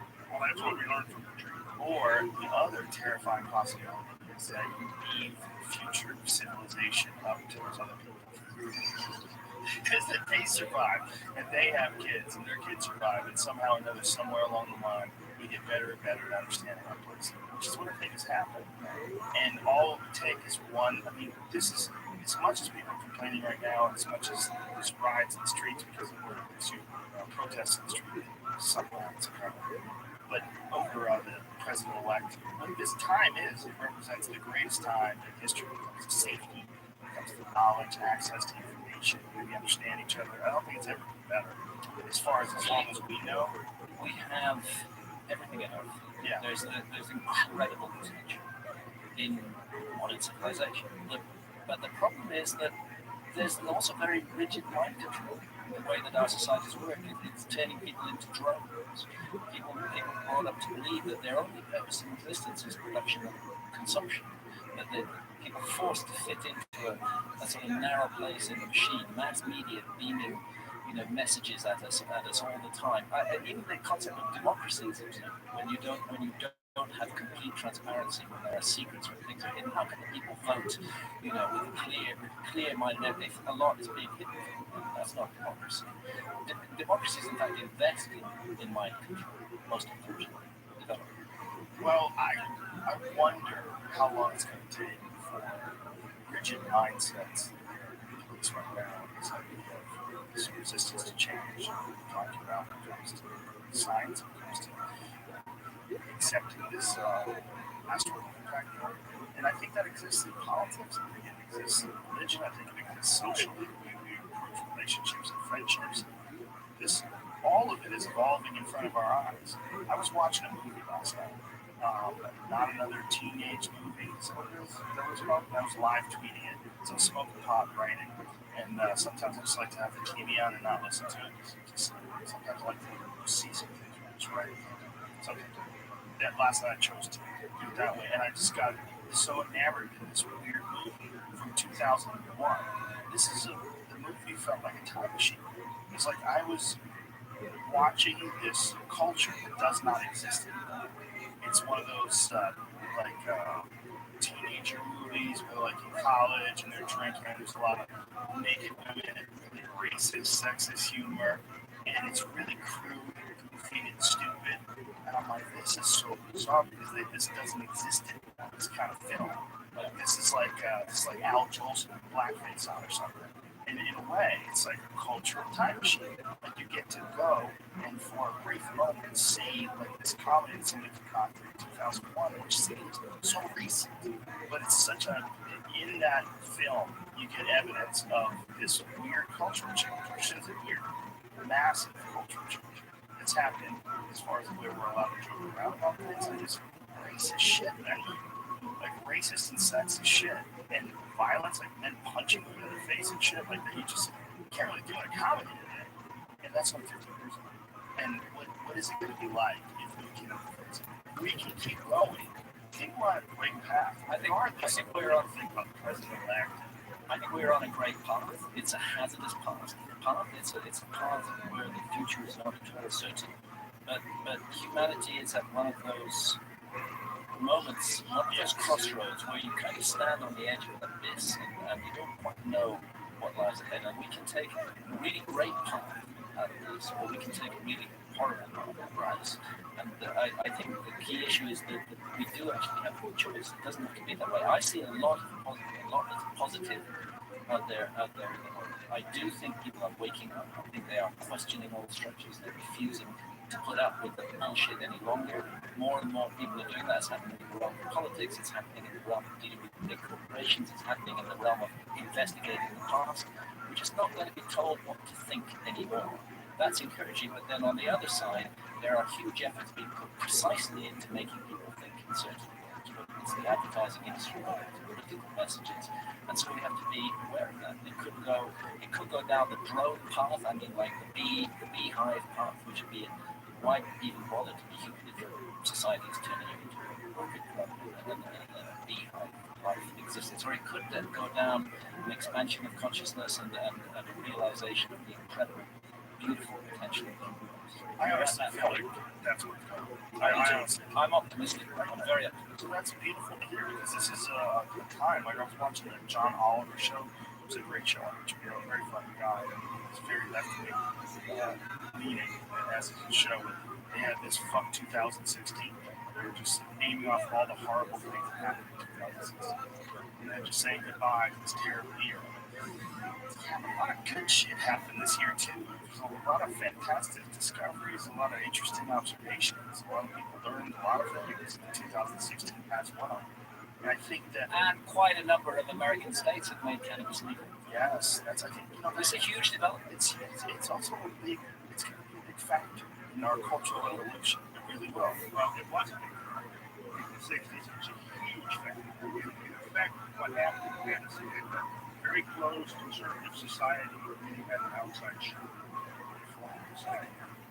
That came in and completely stirred up everything in art and music and fashion and even into scientific concepts of our place in the universe, time and space, and in so many ways that had just a major impact on the direction of our society went. And what would be the equivalent today in our future in terms of an outside shock that would suddenly wake people up would be another experience. And based upon everything that I've seen, it would suggest that events like that are going to happen probably within our lifetime. And when it does happen, especially if the message of the story is out, definitely over 5% of people, 10% of people are aware that there is this major impending potential paradigm shift. Then we have an event like the movie, right? You know, I think that's all it would do because the magnitude of that would have been such that it occurred today. And you had anywhere from 1 million to 2 million people instantly wiped out, a whole city instantly annihilated from a thing from a shot from space. What effect would that have on the planetary consciousness? In which with this latest exercise, NASA coming late to the party finally seems to be thinking what happened in LA is hit by 350-foot diameter. Right, and that's the thing is because when the probability models for a Tunguska type event first laid out in the 50s and 60s and 70s, it was pretty much determined that it was like something that would happen once a millennium, once every couple of millenniums. Then it sort of got contracted to once every 2 centuries. You know, it may be that it's actually much more like 1 or 2 in a century, or maybe even perhaps clusters where you may have 3 or 4, half a dozen of those type of events occurring over a very short time. But an event like that happened, not one that would be cause the extinction of civilization, but an event like that that could, you know, wipe out 1,000 square miles of landscape in an instant would have a major effect, I think, focus minds. With focus minds in a way that nothing else. And it's not to be as pessimistic to say that might be what it's going to take, or is it just realistic? I don't know. Well, I think it's like the massive impact versus the slow trickle effect. I mean, is it going to happen eventually, or is it going to happen in one gigantic swoop because of an event like an asteroidal impact that kills a bunch of people and we wake up to the fragility of our existence? But either way, it's a waking up of humanity, and that is in process. That is happening by the legalization of cannabis. It is taking place, and what it all means. Sure, I like to smoke a joint, but this is not about getting high. It's not about recreation. What this is about is recognizing the sovereignty of adults to make decisions over their own bodies, their own health, and their own consciousness whilst doing no harm to others. And that's what it's about. And that's a really fucking important issue. Society that is not there to recognize adult sovereignty over one's own body and one's own consciousness, then that cannot be a free society in any meaningful way. And so I applaud people around the world, because the war on drugs, all the ideology and lies about cannabis are all going to be proved wrong. We're going to know that the emperor wears no clothes, that you can legalize cannabis and civilization does not fall apart as the war on drugs all people have been telling us for this. The American people, whereas the American state, America as a governmental state presence on the world stage has been the dark force behind the war on drugs. So it's for me a beautiful thing that it's the American people, state by state, who are winding that back and saying, we will not live with this shit anymore.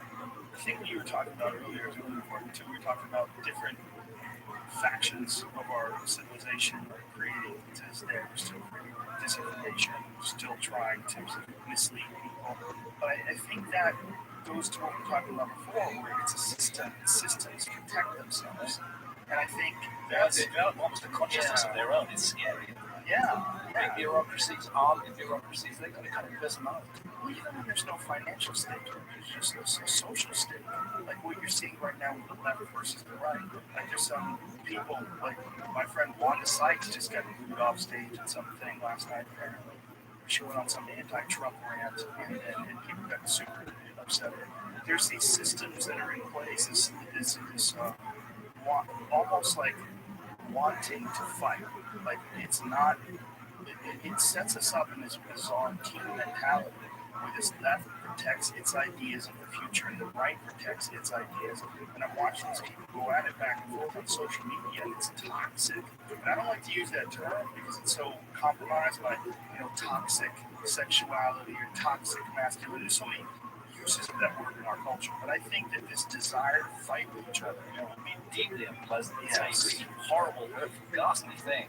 You see it so often and really doesn't fire. And from the left too, as well as the right. The left is toxic. Toxic's the right word. Exactly. And I think that we have to resist the urge to fight. I think this is when people push too far on the left, that's when the alt-right emerges. When people push too far on the right, that's when the left comes up. And, that's when, Kent State emerges. You have all these weird factions duking it out that have so much in common. And a lot of times, the things that they don't have in common, it's either because of ignorance, or it's because of an ideological dispute or lack of communication. And I think if those three things are in place, at least open lines of communication is also fostered by marijuana. Because these people talking openly and vulnerably about these things, and you find out that a lot of our misgivings and our misunderstandings about each other are just misconceptions, miscommunications. Even if we disagree on things, we have friends that we disagree on a lot of stuff with, but we're very close. Because you're allowed to have different opinions. Of course, that's what makes the world interesting. It doesn't have to be hating each other. Because we can listen to somebody else's opinion with empathy rather than with hatred. Right? It's too attractive to be on a team. Fucking yeah, it is, man. It's too attractive. It's too attractive. We love city versus city. We love that. We love when, Chicago is going to take on people. We love that. It's the tribal thing. We've not really evolved out of that. We've changed our social structures, but we're still tribal mentality. Nationalism is just tribalism with knowledge. Yes, it really is. Just like it's just a cult. Should we look at one more? Yeah, we could look at this space one. Party. Yeah. Let's see the next one. Back to this one. This is the place that I did really really want to. Let's see. So you're going to see it in the same place. This is the potholes. You just listen again. You have to go to YouTube now. This is insanity. This is as close, for a dummy like me to look at something like that and then go, oh, fuck, yeah, that's definitely a river. The river carved that. What you're looking at there is a gigantic extinct set of cataracts. Like you would find it in Niagara Falls, but the huge range is really large. We're looking at a ridge. We're looking east. The tsunami wave that swept down over these 4 states, one branch of it swept off to the west. This particular branch of it was 400 feet deep. This ridge. What it did was it spilled over the ridge. Down here in the foreground, you see the modern-day Columbia River. From the top of the ridge, where you see the agriculture and the landscape, down to the river is about 1,000 feet. So you basically have to picture you've got this huge sheet of water, 300 to 400 feet deep. It's rushing over and it finds the lowest spot within this ridge, and that's where it starts focusing its energy. And as it does, it begins to just strip away the rock. Now, what you're looking at here is this cataract complex. It's about 5 meters. And the water thing that you see, you've got those kind of curved finger lakes at the top. Those tunnels, those are potholes. Potholes are formed by underwater turbulence. And in a flood this swiftly moving, this much turbulence, you literally have particular eddies, high intensity, high amplitude, high energy underwater tornadoes, literally underwater tornadoes. Now, these underwater tornadoes are typically, in this case, about a half a mile wide. Oh my God! And they're spinning at a high rate of speed, and they're right here. They're probably 600 feet deep because the water pouring over the ridges. These two, see what it's done to the bedrock. Anybody listen? You got to look at this. You have to look at this and listen to the scale. This is a gigantic scar in the landscape, of which there are hundreds around this region. The exact location of This is potholes here, right? Exactly. Yeah. Somebody wants to get to it, which we're in Washington State still. Yes, we're in Washington State, Central Washington. We're right on the Columbia River, just below Wenatchee.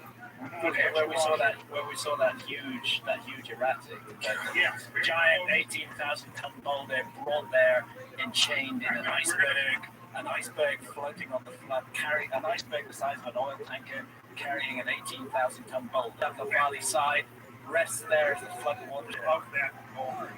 What do the people back in this part of the country when they think about this? Well, they're only just catching on to what they're sitting on top of. Jesus, the first time I went out here in '98, there was the Ice Age Floods Institute, and I went to their only location, which was in the Better Business Bureau in Moses Lake, Washington. And they had one room in the back of this Better Business Bureau, Chamber of Commerce, and there was 2 elderly ladies in there who were basically the overseers of the group.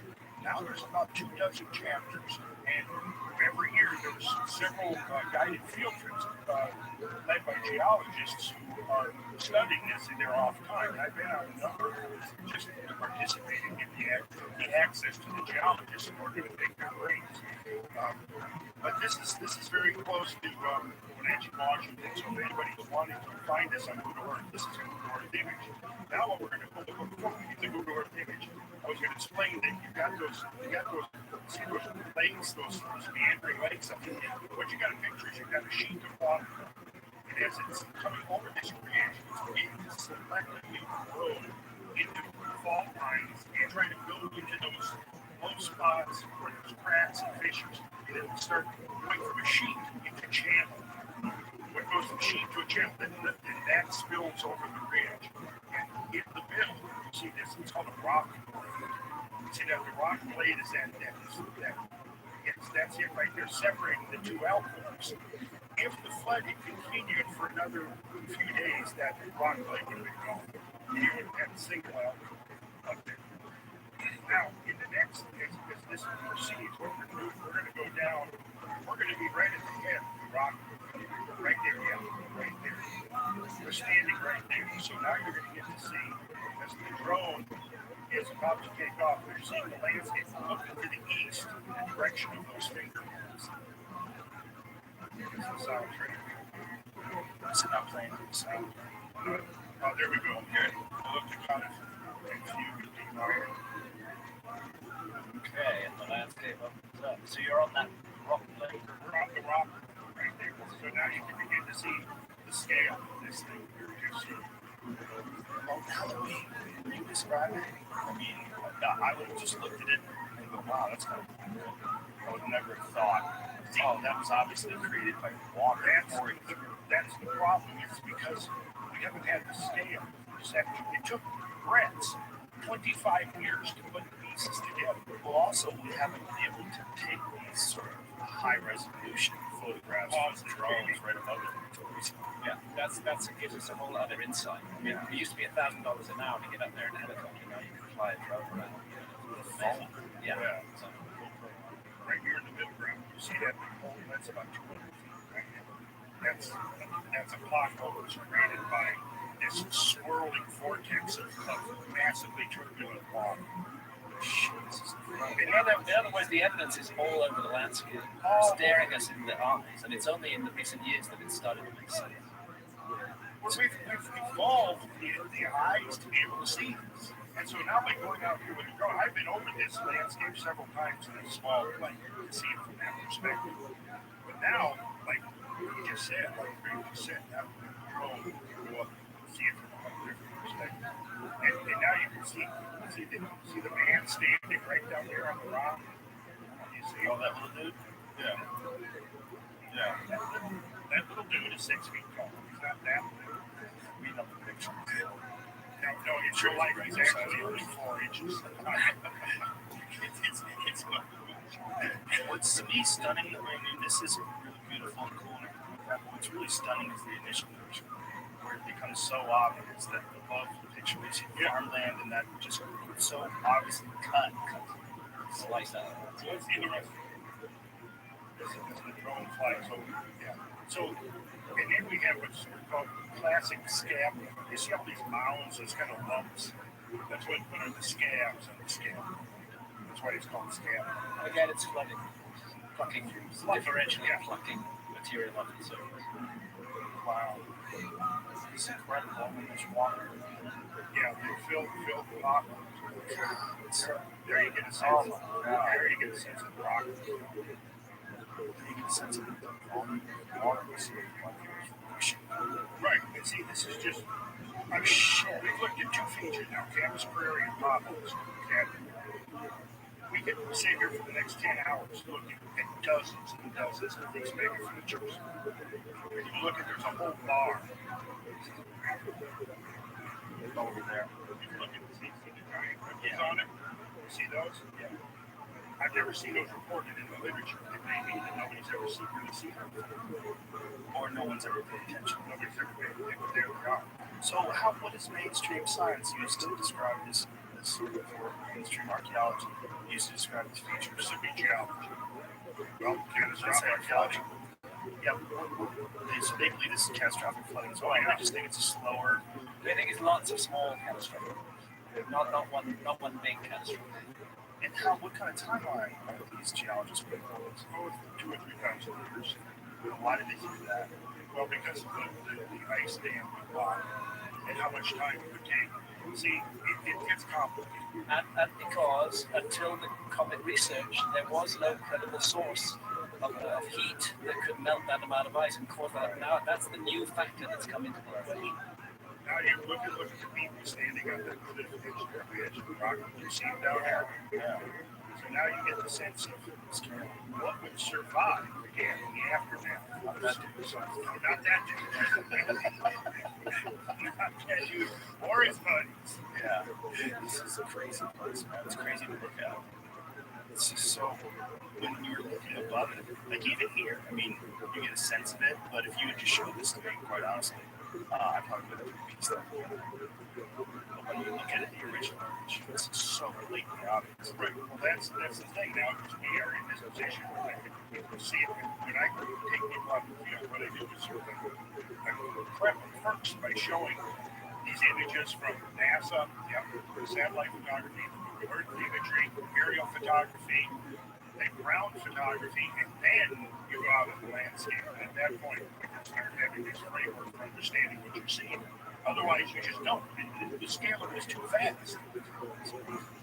It's really amazing. And this is an adventure of exploration that we're just getting launched on. This is recovering the lost past of humanity. And if I may, I want to make a pitch for the comic research. If anybody, I think it's really important. It's not just a matter of funding their research. It's also a matter of sending a message that we, the people, are prepared to take matters into our own hands and support those scientists who are working with open minds, inquiring into the past. And whether you give $1 or $100 or whatever, any little counts. It's the voice of the people as much as the money that really matters. These guys, the Common Research Group, they need their research funding. They have an Indiegogo crowdfunding campaign. You can go to my website, press the Common Research Group banner, it will take you to a page with all the relevant links. Please consider supporting it. It's valid, it's worthwhile, it's worthy work, and it has the potential to change the whole story of our past and our future. And it's a story that would be incredibly exciting to be a part of. And that's what I'm trying to get people to think. Look, there's this thing happening, and it is democratic in its own way. And you don't have to be some specialist or particular authority in some branch of academically improved science to begin to appreciate and understand. It just takes getting out into the field and seeing this kind of stuff firsthand, getting it into the discussion and the debate, and spending more time on this because it's such an interesting story. And that's what the scientists at the Common Research Group are offering, that people who contribute will participate in. So That's awesome. We're all processes. We're all human beings. We're part of this planet. We are pedestrians walking along on the carried by this planet. And all this stuff is our right. It's your right to understand what the history of this crazy rock has gone through. Absolutely. This is amazing. Yes, 1,000 years, this story has been written into the landscape of the Earth. And only now are we able to step back and to see the big picture in tandem with ever greater detail. And what's emerging is really, it's a really wild tale, but the evidence is there to support it. And this is the story I've told politicians about. This is recovering these things. It really is wild. And our time here on this planet has been confusing for so many reasons. And one of the big ones is not understanding how we got here. That's one of the reasons why I think it's so important to me, is give you this new perspective of how this civilization learned. And then the problem I think we deal with all the time is light pollution. And light pollution industry stuff. I think it's really a perspective in a big way. No, it absolutely is. Rabbi and I were having a discussion earlier about how ancient cultures related to the cosmos. As above, so below. They felt themselves connected with the cosmos. They made their monuments in alignment with key celestial bodies. They did it very carefully. There was a sense of bringing down the enchantment of the heavens onto earth. In modern societies, we can't even see the stars. Even a bit of a big city, the stars are gone. The light pollution just blots them out. You never think they're there, and you forget actually that you're part of a majestic cosmos, and that everything about it is a mystery. We are immersed in mystery from the moment we're born to the moment we die, and yet our society is telling us everything. Saying it's just about reduction. Everything's all explained, so you don't really need to worry yourself about it too much. There's some authority somewhere has it all figured out. No one has it all figured out. It's not possible. I think everybody owes it to themselves to go out into the desert and do love. When we know there's a stretch where it's not going to be out, there's going to be clear skies, especially if you live in Southern California. You can get out to the desert easy. Just get out away from all the cities and just look up. It'll freak you out. Because it's one of those things that you kind of really take for granted. Because most of the time the sky is just it's not really that compelling. When you get out there and you see the actual Milky Way itself, you go, oh, holy shit. You see, now you can have one every year high altitude events that could have been witnessed by ancient peoples here in Earth because of our Earth existence, because of light pollution, because nobody's really looking at the sky. But these high altitude events would be essentially equivalent to like parachutes, ship-sized bombs going off 20 miles up. Just outside of it's very daytime. If you're not looking right up there, you're not going to see it. And at night, if you're living in the city, if you're inside the light pollution, by the time it happens, it's over. But if you're out in a completely wilderness here, you've got visual access to the stars, and you're aware of that, and you're constantly aware of the presence of the sky, you're going to see much more of that happen. Then, if the cosmos decides to get a little bit more active, which it apparently does from time to time, suddenly the sky is now becomes a major factor in your existence, in your climate existence, your cultural existence, especially if in those episodes you have multiple fireball type events that will be at the scale anywhere from Chelyabinsk up to Tunguska. That's their scenario. It's these clusters of. When we enter episodes of ROTHSCHILD, when we are passing through a filament of the Taurine meteor stream that's thick with heavy asteroids of a kilometer or more in diameter, when human civilization is at risk, and according to their calculations, we are entering in the next 30 years. Jesus. And that's why we need to pay attention to this, because 30 years is enough time to do something about it. If we apply the resources of our civilization to this, we can solve it. Let's look at a couple more pictures. Because I like to get pictures of People are too busy making new phones. They don't have time to fix the asteroid. Exactly. The phone projects images of holograms. That's my contention that it's going to take. Well, but then again, the serious commercial talk of mining asteroids, that is the way into this. That if they can see an economic return for them, then maybe they'll do the good thing actually for the human race. Does this have to be a manned expedition like Bruce Willis and an asteroid? Not necessarily. What's the image of the show? Well, Jamie, why don't you go to the folder of when we open the Folder of awesomeness. folder of awesomeness. Yeah, just let's start with 1007.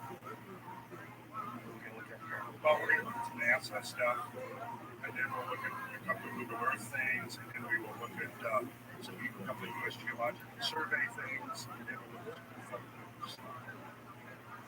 Let's do it. We got. Whoa. Okay. Holy shit. This is one of the early NASA photographs taken 500 miles back in the late 70s, actually.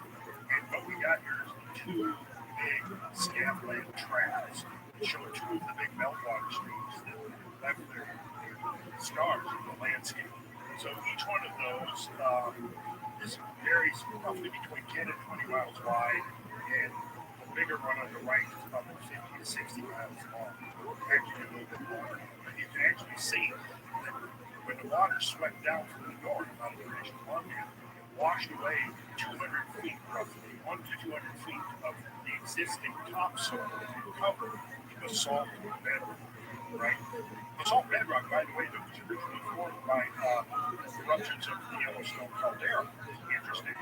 But so the water came down, swept away the topsoil, left the air dark, the salt exposed down below. The feature that we just looked at is not even really in this NASA photograph. It's over to the west. But let's go ahead to the next one, Jamie. It's the Snake River down there, which is where's the Snake River? Snake River comes up out of Idaho and joins Columbia, and then flows out to the Pacific Ocean. Already, we got a little bit of information on that.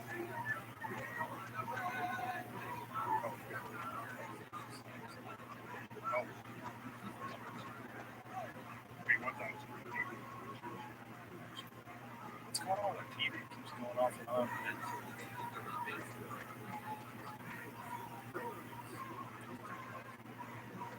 Okay.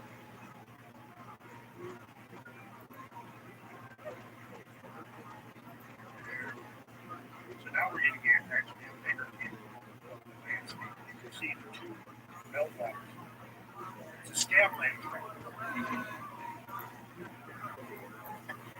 Okay.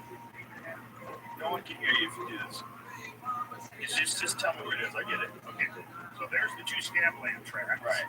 Then you've got the Grand Coulee, which is that dark ribbon going up to Columbia River there. Grand Coulee Dam is right, you almost had it. It's where the Columbia River suddenly gets skinny. Right there, that's Grand Coulee Dam. That's the widest, most massive concrete dam in North America. And it's impounding water in Franklin, Delaware, Roosevelt Lake about 400 feet. Right now, all of the area at the top, the glacier, the green mountainous area, this was all covered in ice.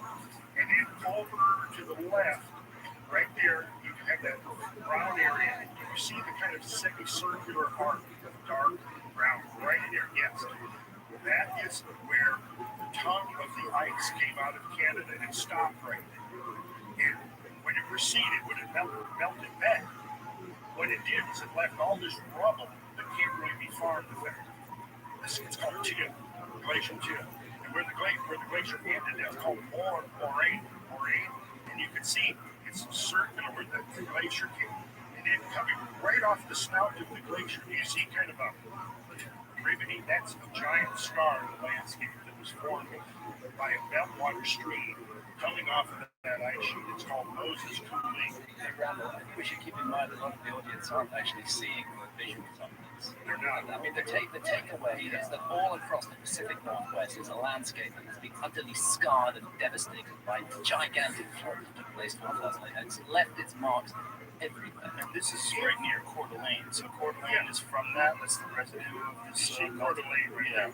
If people go to the Geocosmic Rex website or the Sacred Geometry International website, they can see most of the images that we're showing. Well, they'll see it if they watch the YouTube video. They can watch it and hear it at the same time. It's just the vast majority, probably 90% of them are not just seeing the visuals. But they can. And so they probably will. So they can go to that and watch it.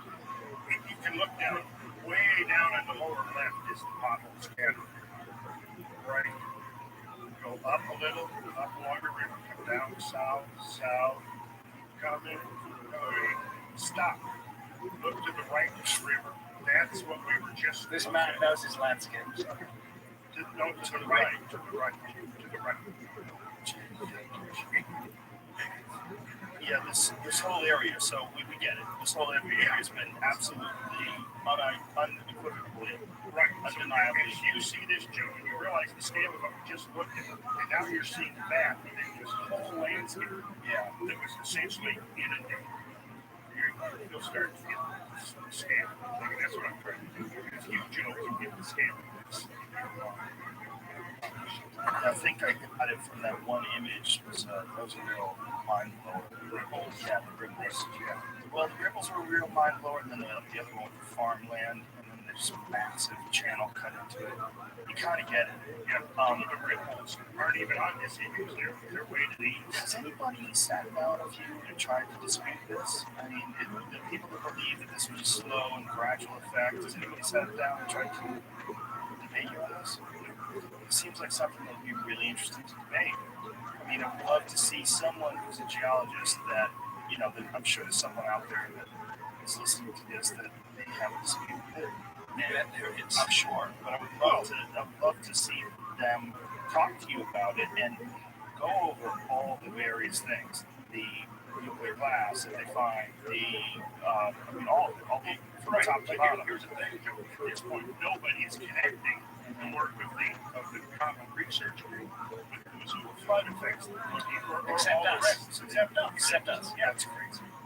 Most people are like, "That's crazy. How's it possible?" Because it's the missing link. It's such an obvious connection that it really merits Here's what exploration. scares the shit out of me. What if you guys didn't exist? What if you guys were never born? If you never wrote that book, what if you never been freaking out about this shit your whole life? How would I know How about this? many times in the human story has this happened? Yes. Where stuff has just not been explored that really needed to be. That sounds crazy to something like a Michael Sherman, to a skeptical person. Well, I'd say to Michael Sherman, come on, man, let's go spend a week out in that landscape. Well, he does want to debate you. He wants to sit down and debate you. Can we set that up? We can set that up. So I would love it. That sounds like Yes, it would be a good time. In my mind, there's really no argument. Well, It's too overwhelming. And the question really comes down to at this point, nobody disputes that there were catastrophic floods. The question is, what was the mechanism? How many were there? How long did it take? How long did it take? Was it a bunch of catastrophic but smaller floods, or was it back to Rentz's original model of one giant flood? And I think the truth actually lies somewhere. And again, the geology gets complicated, but I'm writing it up, so I will explain in detail what my thoughts are after having crisscrossed thousands of miles of this landscape, and basically absorbed every piece of scientific literature ever written on it. I've evolved some ideas about what the impact here and how. Well, I was a grown adult, and I found out that North America, most of it was by, what was it, 10, 12,000 years ago, was covered by a mile-high sheet of ice. I was a grown adult, and North America, roughly north of Minneapolis. yeah, and that's common knowledge, right? I mean, everybody knew that. Anybody who's actually studied the history of it, but it never made it to my dopey head until I was a grown adult, and then I went, wait a minute. What? The idea in my mind that this whole thing was covered just 12,000 years ago, that seems so incredibly recent. By the way, that ice was more like 2 miles. Consider the weight of those ice masses pressing down. I mean, anything that was there before the ice came down to ground to powder, and then as the ice catastrophically melts, everything below it is washed away from it. It's like an eraser from the world. See, that's a great phrase, erasure from the world. And that is the thing that so many of the skeptics haven't factored into their thinking when you're going, well, where's the evidence? The evidence, as you've got to understand, is that we have to rethink the possibility of evidence once we know that there has been these erasures of the world that transpired. And not just once, but I mean, what we're looking at here is probably the most severe events in the last 5 years. I have a reason for using that number 5 years. What's the reason? Well, the reason is based upon the severity of the mass extinction. We have to go back 5 million years to find out. So fucked. A skeptical person would always say that extraordinary claims require extraordinary evidence. Is there anything more extraordinary than that image of those farmlands, that giant swath cut into the land That is a the mile extraordinary across? evidence. That is it, yes. That's exactly right. Pretty extraordinary. And then the core samples. The core samples that showed this massive fluctuation in temperature. Yeah. And we looked at, Yeah, that coincides with it the melting of the coincides, ice. yes. Yes, it's all there. It obviously all leads, even to someone like me, it leads to an event. And this cataclysmic episode immediately precedes the time when we've been told that civilization began. Yeah. That's the other point, which is really important. We have this huge punctuation mark, and then civilization suddenly starts to evolve. No, it was there before. This is a reinvention. Those hunter-gatherers, like those people who watch one of those shows where they survive in Alaska. You ever watch those shows? Yes. The shows are great. Like Life Below Zero. It's crazy assholes. Yeah. Those people would make it. Those people would make it, and they would breed, and they would carry on. Yeah. What is that? What does it say? Oh. No, I don't want to interrupt you, Joe. No worries, no worries. Look at this. Wow. Okay, so that to me, I'm looking at this after what you told me. That looks like water that is sort of like receded, left these lines in this hillside. Exactly. Think of a bathtub, Ricky. After Joe, you get in there and you take a bath, and the water is basically brown and sediment. Well, then septic finds a way. That's how you take it. Bathtub rings. You can get sediment in your tub. And your quantum genesis and the waters develop exceedingly. Not because I'm trying to poke the biblical flood bomb, I'm far from it. What I am trying to do throughout the pictures whenever I realize that there's a great one that does backwards from because there's so many flood legends you can quote from. Well, the biblical flood model is one of those myths. It's one of those traditions that have come to one of thousands of traditions that speak of this. The whole ancestral memory of the human race is telling us that something terrible happened. It's also very unfortunate that that's all connected to the ideology that a lot of people find problematic.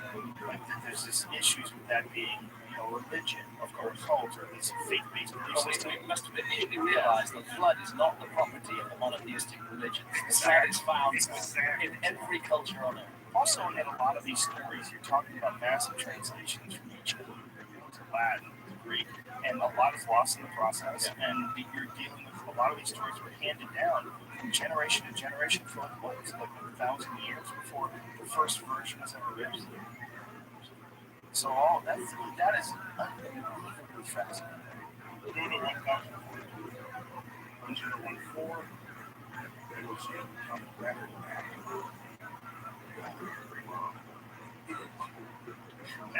No, it's like it's crazy. It's like something just like you had a sand castle or some flat sand set up, and a wave came in and cut through it and then pulled back. The wave came from the north, and it swept down over the landscape, basically carved, plucked, poured, and gouged and gashed the landscape.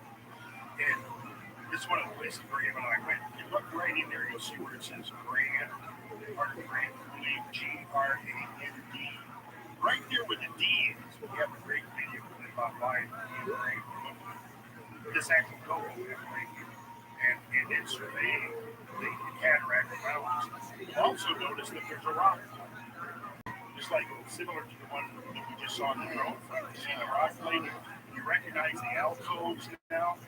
Yeah. And if we go to the next one, we have Google Earth image of 1015.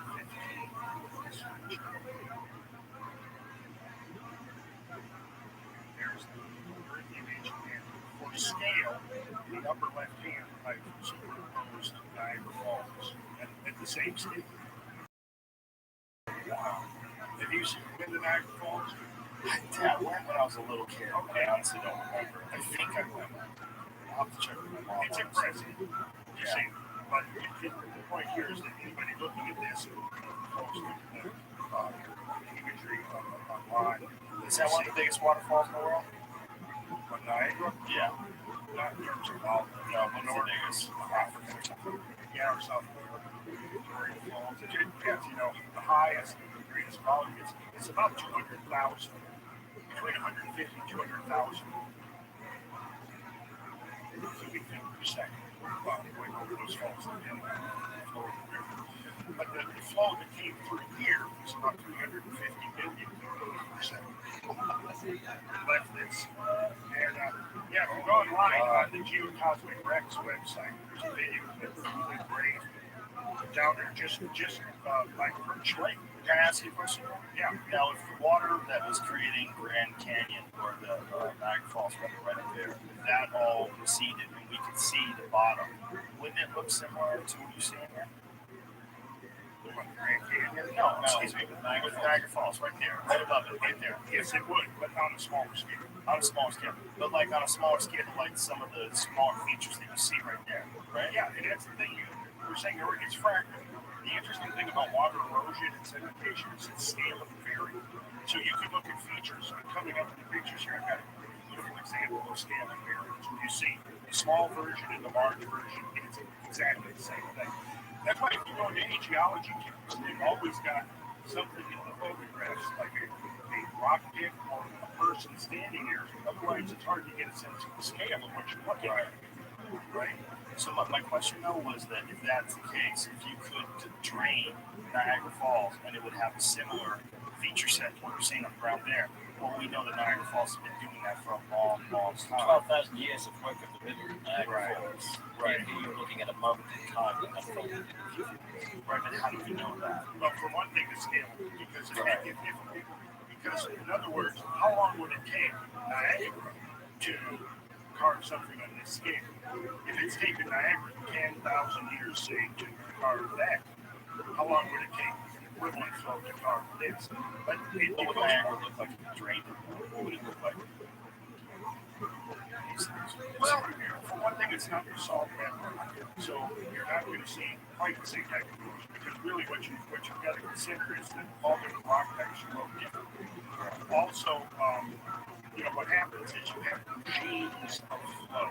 So that what you have in Niagara today is a lower flow regime, which doesn't have anywhere near the type of turbulence or erosive potential as when you get water at 50 or 60 miles an hour.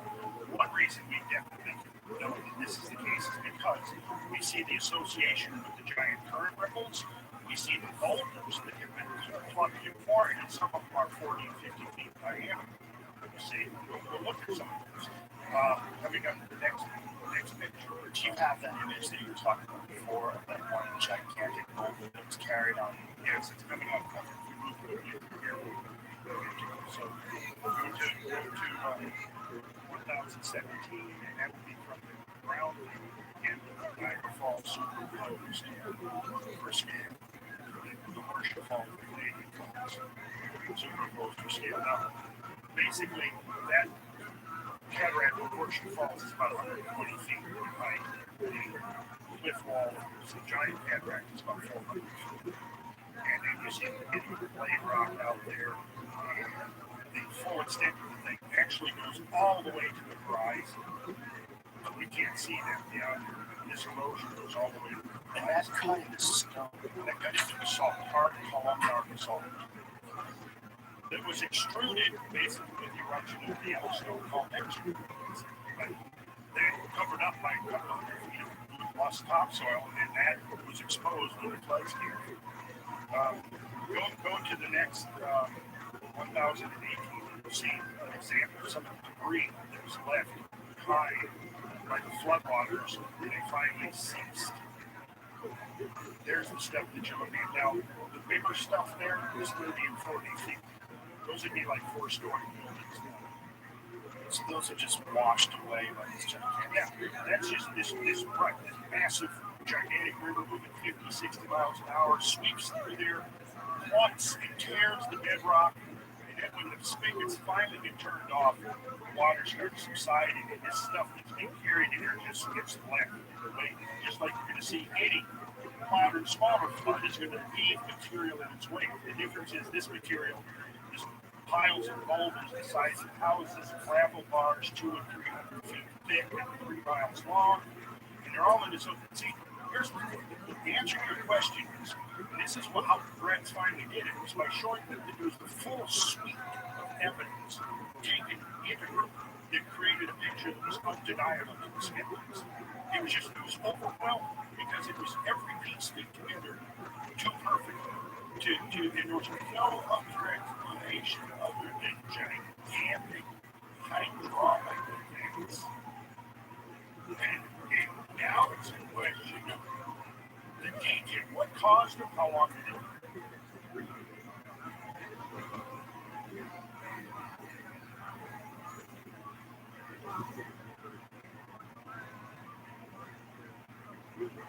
Okay, and that's where the controversy is now. It's amazing and terrifying. What's cool about it is it's terrifying, but everything's okay. Everything's okay right now. So it's like you feel like, it'll be fine. But maybe not. If something like this happens again. Well, you have to ask, what could be the change in human orientation to life on this planet? Like, for example, I remember the first Earth in 1970, right? When this consciousness about, hey, you know what?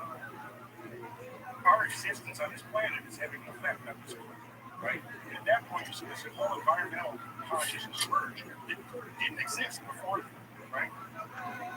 Well, I think maybe in the next decade or two, we're going to see a new environmental consciousness that involves the recognition that this planet we live on is a very dynamic place. It has been so. It is the key to deciphering a lot of mysteries, geological, cultural, historical, and paleontological, biological, etc. This has been a dominant factor in the evolution of basically everything that's been going on this planet, whether you're looking at millions of years or thousands of years.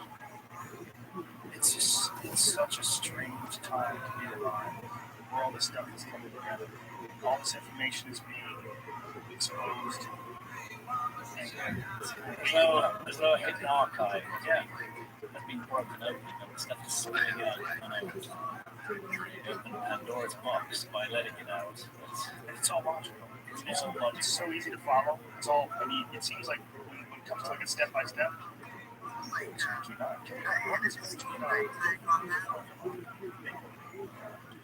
This train traveled about 500 miles south out of Utah. It's beautiful. And what you're seeing there is basically dry cataracts. Now that you've seen these cataracts, we can begin to recognize all of these. Now, this has not been acknowledged as being a cataract, but what you actually see when you look at the modern erosion is that these features are being slowly eroded and eaten away by the modern erosion. And it's a different erosion regime altogether that creates features like this.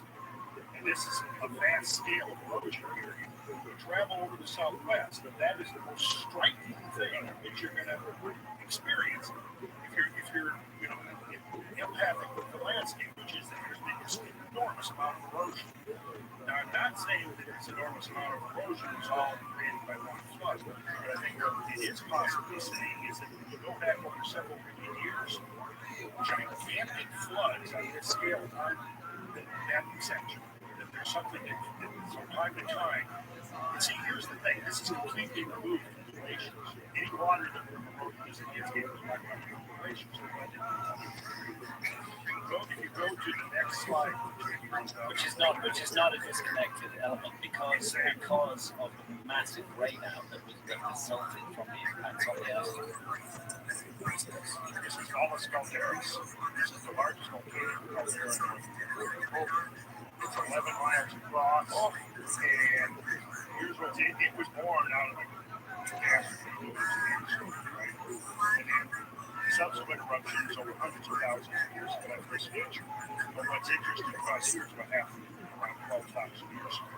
The entire caldera filled up suddenly. And if you look at if you look at it as a clock, about 8 o'clock, you can see a bridge, a valley coming off. You see that? Yeah. Maybe. Yeah, right there. That was the spill. So at the same time, now get this, in the same window of time that these flood events are happening up in Washington, Idaho, and Montana, this caldera suddenly fills up with water. The water spills over the rim. That's the Now, what could cause that to suddenly fill up with water? And it's completely proved it's not receiving glacial meltwater. There's only one thing by default, and that would be rainfall. A lot of rainfall falling over days and days at a time. So if you go to the next slide, we'll see what sits down in the bottom valley is thousands of these gigantic rolling boulders. And you know that they're water transported because they're round, they're rolled. That's what water does. It rolls these things. This is in New Mexico. See? So this is related to the spillway, the overflow of Wallace Caldera, which has been dated to that same interval when the floods were happening up north. The same interval that now the comet is dated. Is this coincidence, or are the two related? I would say it would be very premature to dismiss it and say that they're not related.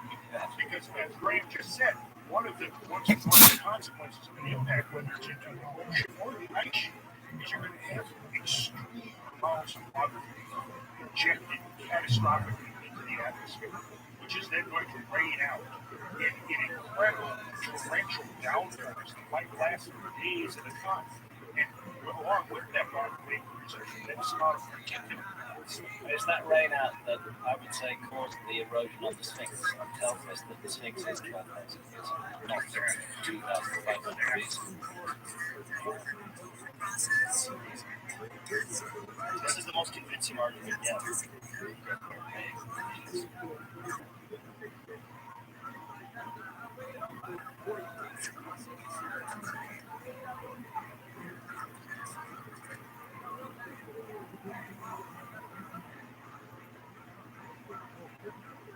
This is more bulk pieces we can come together. Yeah. Next slide. Which is to me a beautiful example of the scale of the miracles. Here we have the modern Snake River flowing in the modern channel, and then we have the ancient flood channel. And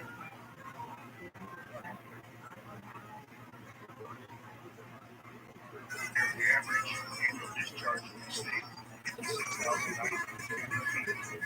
But the estimated flood that created the big channel is 40 million. And now this flood actually was coming up, get this, out of Utah. It was coming up, it was part of the giant lake, Bonneville, of which the Great Salt Lake is but the diminutive breadcrumbs of the Bonneville Salt Flats. Bonneville Salt Flats, Bonneville is a gigantic lake built the basins of northeastern Utah. And at the end of the last ice age, it suddenly filled up very rapidly and spilled over a mountain pass to the north, and then flooded south the Snake River Plain in southern Idaho. And anybody can see the Snake River Plain if you go to Google Earth or any topographic map. And it cut channels like this that ultimately led to the Columbia River. But interestingly, the dating of this puts it again right in that window. So That window of 12,800 to 11,600 years ago when everything changes. yes, everything changes. And so what I'm showing you is just a little bit selecting random almost dots to show you that no matter where you look, you're going to see evidence of these events printed in the landscape. Go to the next slide. And if you go down and you stand on that floodplain down there, you see the kind of stuff that got left behind. This is necessary to transport. And I'm standing in the canyon that was cut by the flood. Those walls are 400 feet high. So what we would think of as being like a compartment at the bottom of a stream, yes, it's moved around. Yes, it's like grand scale. It's like sand grains on the bottom of a modern little creek or river. Except that humongous boulders. Yes. This is what a geologist or geomorphologist would call the pendulum. The stuff being swept along in the flood. We roll and tumble. And geologists recognize this, but they think it's mainstream geologists think it's wrong. No, I mean, the few geological papers that have been written on this admit that it was one big catastrophic flood. And what is their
explanation for the catastrophic flood.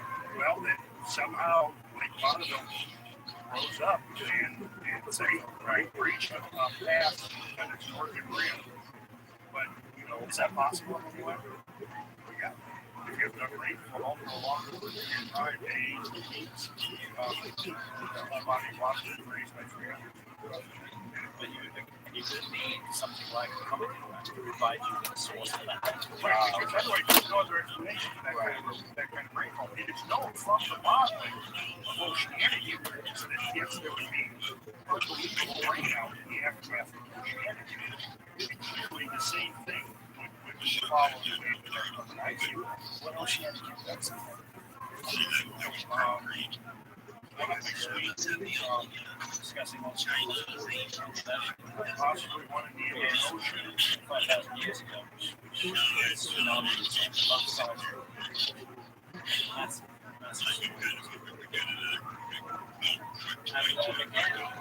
This whole argument of younger dry ice catching 12,600 years ago, the strongest case is focus of the science has been on 12,800 years ago. There's a lot of interest in the 11,600 years ago as well. And the strongest suggestion of what caused that sudden rise in temperatures accompanied by meltwater across World War B was a second encounter with more fragments of the debris comet. This time, the impact's not being on the North American ice cap, but in a major ocean, probably the Pacific. And that then puts a huge plume of water vapor into the upper atmosphere and shrouds the earth and creates the greenhouse effect that accounts for the radical rise in temperature that occurred 11,600 years ago. More science needs to be done on that. It's another reason why I want to see the research funding, because this is important. You got to have some awesome podcasts. That's about half a dozen.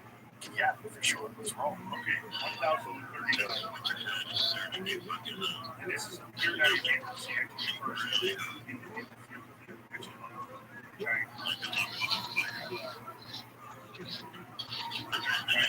Right. We did see this one. That's bar. If you go back one slide, you can see an area it's 3 miles long.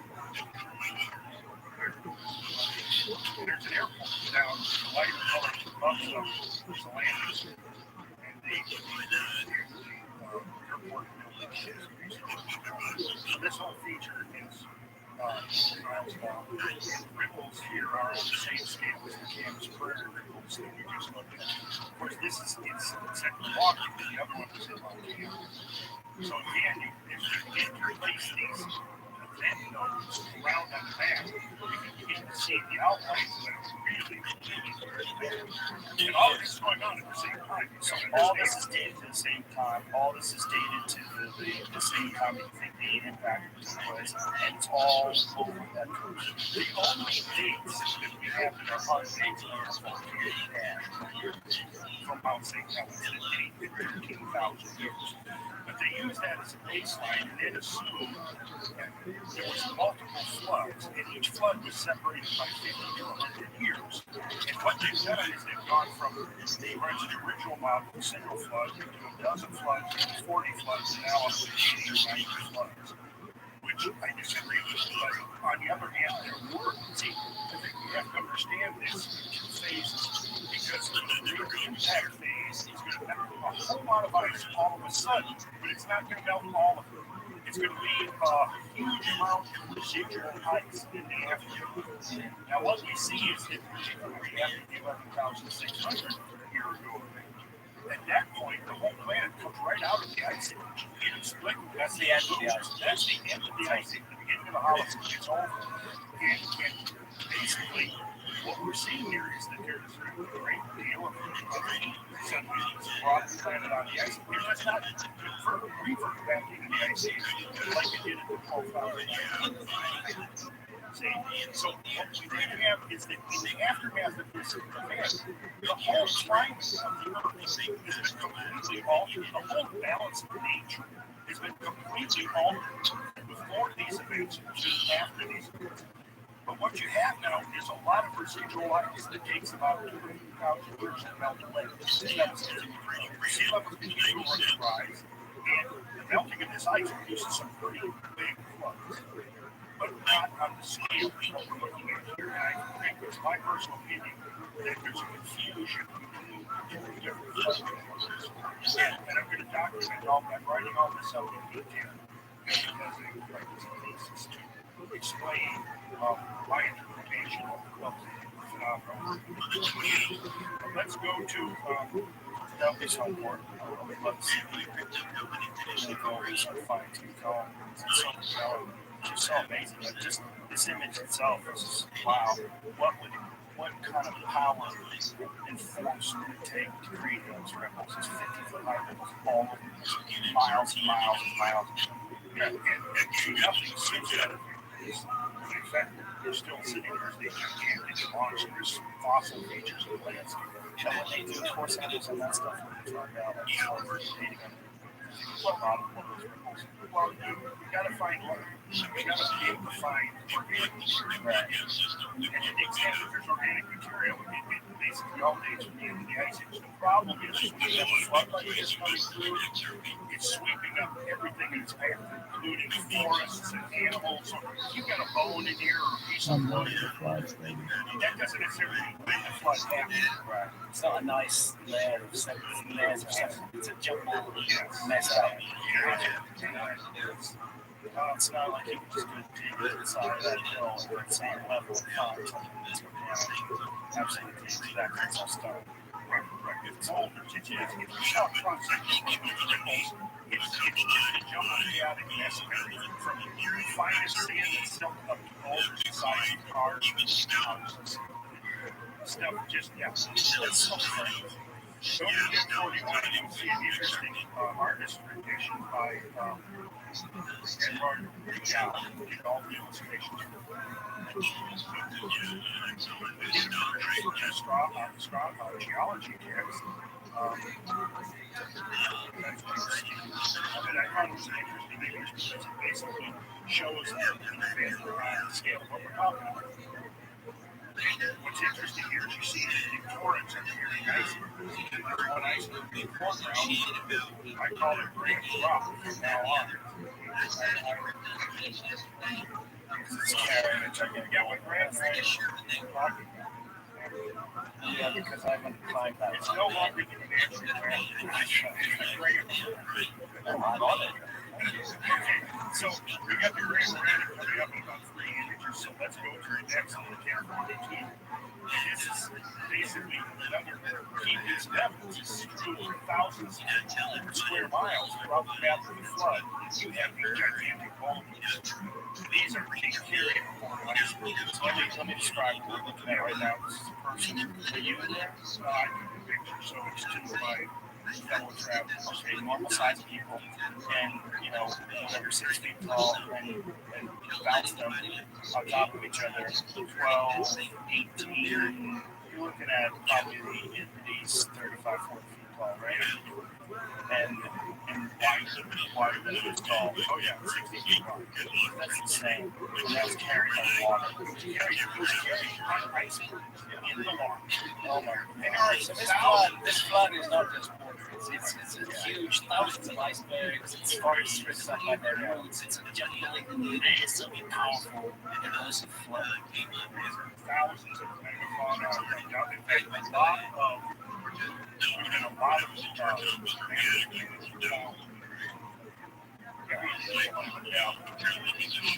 let's go to the next image. There we go. This is actually like out in the middle of the prairie. You got thousands of these. I'll tell you what, chicken wings stuff. That thing's gonna roll on top of you. Perhaps not. Yeah. This is going to the Jaeger. Is that you want to be? No, that's one of my favorite things. Did you tell him to stand there? Yeah, I said stand. And I had the other guys go around the back. Push on. It's kind of hanging off the side of that hill the way some of those Hollywood houses are. One of the rest of them. See that mountain grass and stuff that's sitting in this and some of these icebergs are not just the ice, they're gravel. So when a bird is being carried in the flood, flood waters subside, the birds get stranded in the land. And that helps. And if there's no boulder, there's just a mountain. If there's no gigantic boulder, there's just a mountain.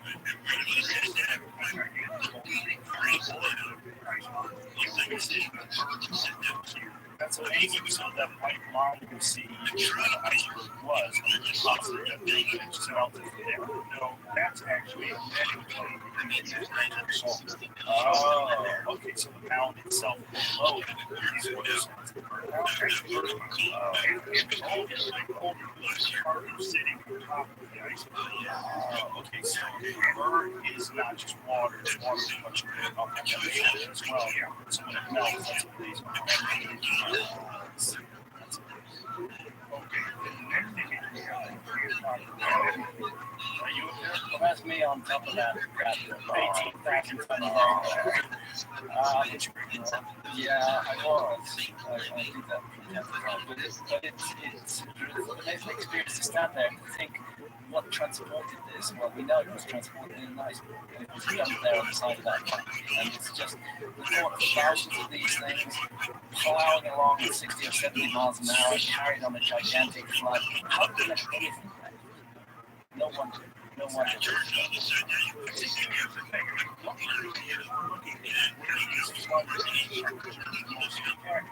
reason is because you had a very cheap ratio from the ice sheet elevation to the Pacific Ocean. Like Graham and I traveled across the continental divide. They traveled from the Rocky Mountains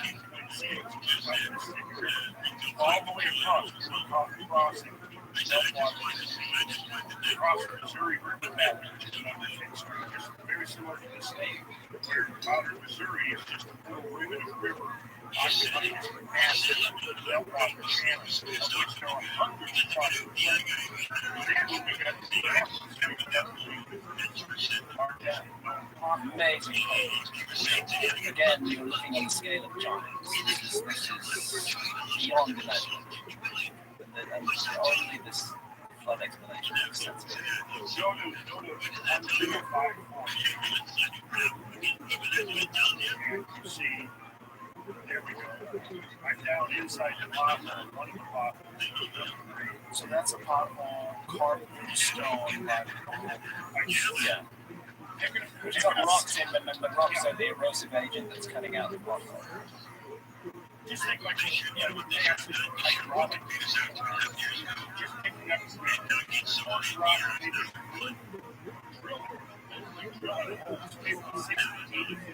again, folks, you gotta fast forward. This is insane. It is insane. Watching rocks spin around. And you're talking about over a short period of time. I guess if you have giant meltwater floods, this is right along your St. Louis, which forms the border between Minnesota and Wisconsin. It was probably somewhere at its peak. And so the drilling of the bedrock probably was accomplished.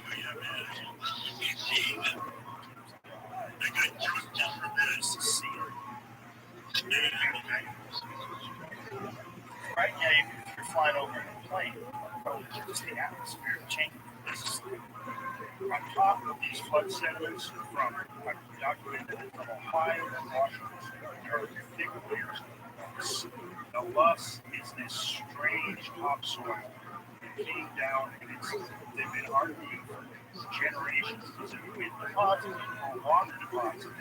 But the curious thing is, it seems to be both wind and water deposited.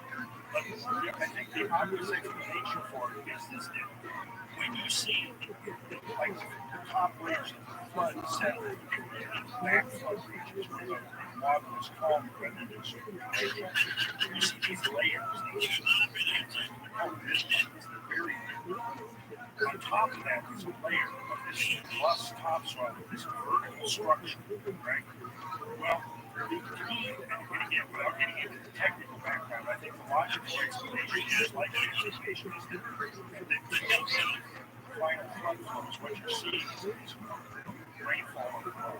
And this rainfall of flood came down, Which many ancient traditions, black rituals, rain, mud falling from the sky, darkness, time of darkness. It's all described in myths. Myths are the memories.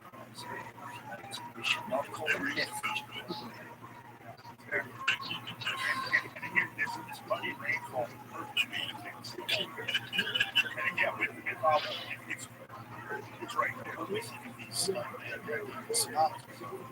see. We're most likely doing the entire year around you, filled with torrential downpours, solid matter, everything flying in the air, slurry. Incredible winds. Yes. So it's both wind and water and just full-on chaos, super hurricanes. It's nature gone chaotic and crazy on ultimate steroids. So wild. And it's real. That's the thing. It's happy while people are alive. Oh yeah, that's what people are alive. Absolutely. It's not a dinosaur thing. No, it happened at the blink of an eye. It happened when anatomically modern humans had already been around for 200,000 years. Writing. Well, no, not according to the Orthodox story. Yes. But if we're dealing with a lost civilization, which I believe to be the case, then yeah. So It's time to get to grips with this. It's time to move forward and start recovering. I also start recognizing this is a potential reality. This is not just the past. This is also very possible. And again, if I may say so, crowdfunding. It's the opportunity for people to give a voice. Can you show that page? This is the crowdfunding page for the comic research. And it's on. There it is. So if you go to grahamhancock.com and click on the comic research group banner, then you'll get taken immediately to the crowdfunding page. Please support it. Whatever you can do, it'll make all the difference. It sends a message that we care about alternative heretical research. And also, while you're at my website, I put up there a lot of other follow-ups to this podcast. If people want to go places I'm talking in America in the next weeks, yes, and links and connections, a lot of stuff related to this podcast. Yes. I'd like yes. Okay. That's about 5 hours of stuff. And think of the website, see what channel it is. Do you have that available as a download? I think it is available for a download. My laptop isn't able to download. Nobody's does. The answer is yes. If it's not now, I think it is actually now. Yeah, it's going to get on iTunes or Amazon or something. And there's hours of stuff that I did a lot of other good stuff. Some of the interesting sidelines of the art of astronomy and the sacred geometry, so like associated with ancient cultures. What's the name of this again? Cosmic patterns and cycles, astro. And there it is. And that's the older version. This is the newer upgrade. All right. Okay, so and HD download. Excellent. Gentlemen, this has been a long podcast of awesomeness. Man, this cemented in my head. I mean, the idea was already cemented in my head. These images along the TRILLIONAIRE, this cemented it's amazing. Such a cool podcast. And managed to entertain and scare the shit out of me at the same time. So thank you for that. Graham, it's Graham_Hancock on Twitter. Yeah, Graham __ Hancock. Yeah, they made it really difficult to reach me on Twitter. But it is there, and then, I've got my Facebook page. My website is the main portal, GrahamHancock.com. Everything comes off there, my book, my events, and all kinds of Are you verified on Twitter so they know which one to follow? I'm verified on Facebook, but they haven't verified me on Twitter. I'm over, I've got 100,000 followers there, but they haven't verified me. But I am. Randall, how much do you pay attention to social media? At all? Yeah, from time to time I'll immerse myself into it for a few days, as much as I can. I had to back off for a while. Well, you're going to get a flood of questions about this one, because this was awesome. Really, thank you so much. I'm so thankful and honored to know you guys. Because to me, this is, the ultimate thing for me on this podcast is to be able to have people on that are talking about things that I find absolutely captivating. You guys, I think you're doing so important. You're playing a huge role in opening people's minds to unthinkable thoughts all around the world, stuff that people have been told they are not allowed to think about. Your show is opening doors that Stumbled into it. I don't know how that happened. I would like to get you out in the field. I would like to get out in the field too. I want to see that stuff. Yeah, that's what I want to go to Washington State. Let's set something up and make a video. I want to go there. I want to see what that. Let's do it. That looks crazy. Young Jamie, you in? Jamie's in. All right. Thank you so much, everybody. See you soon. Here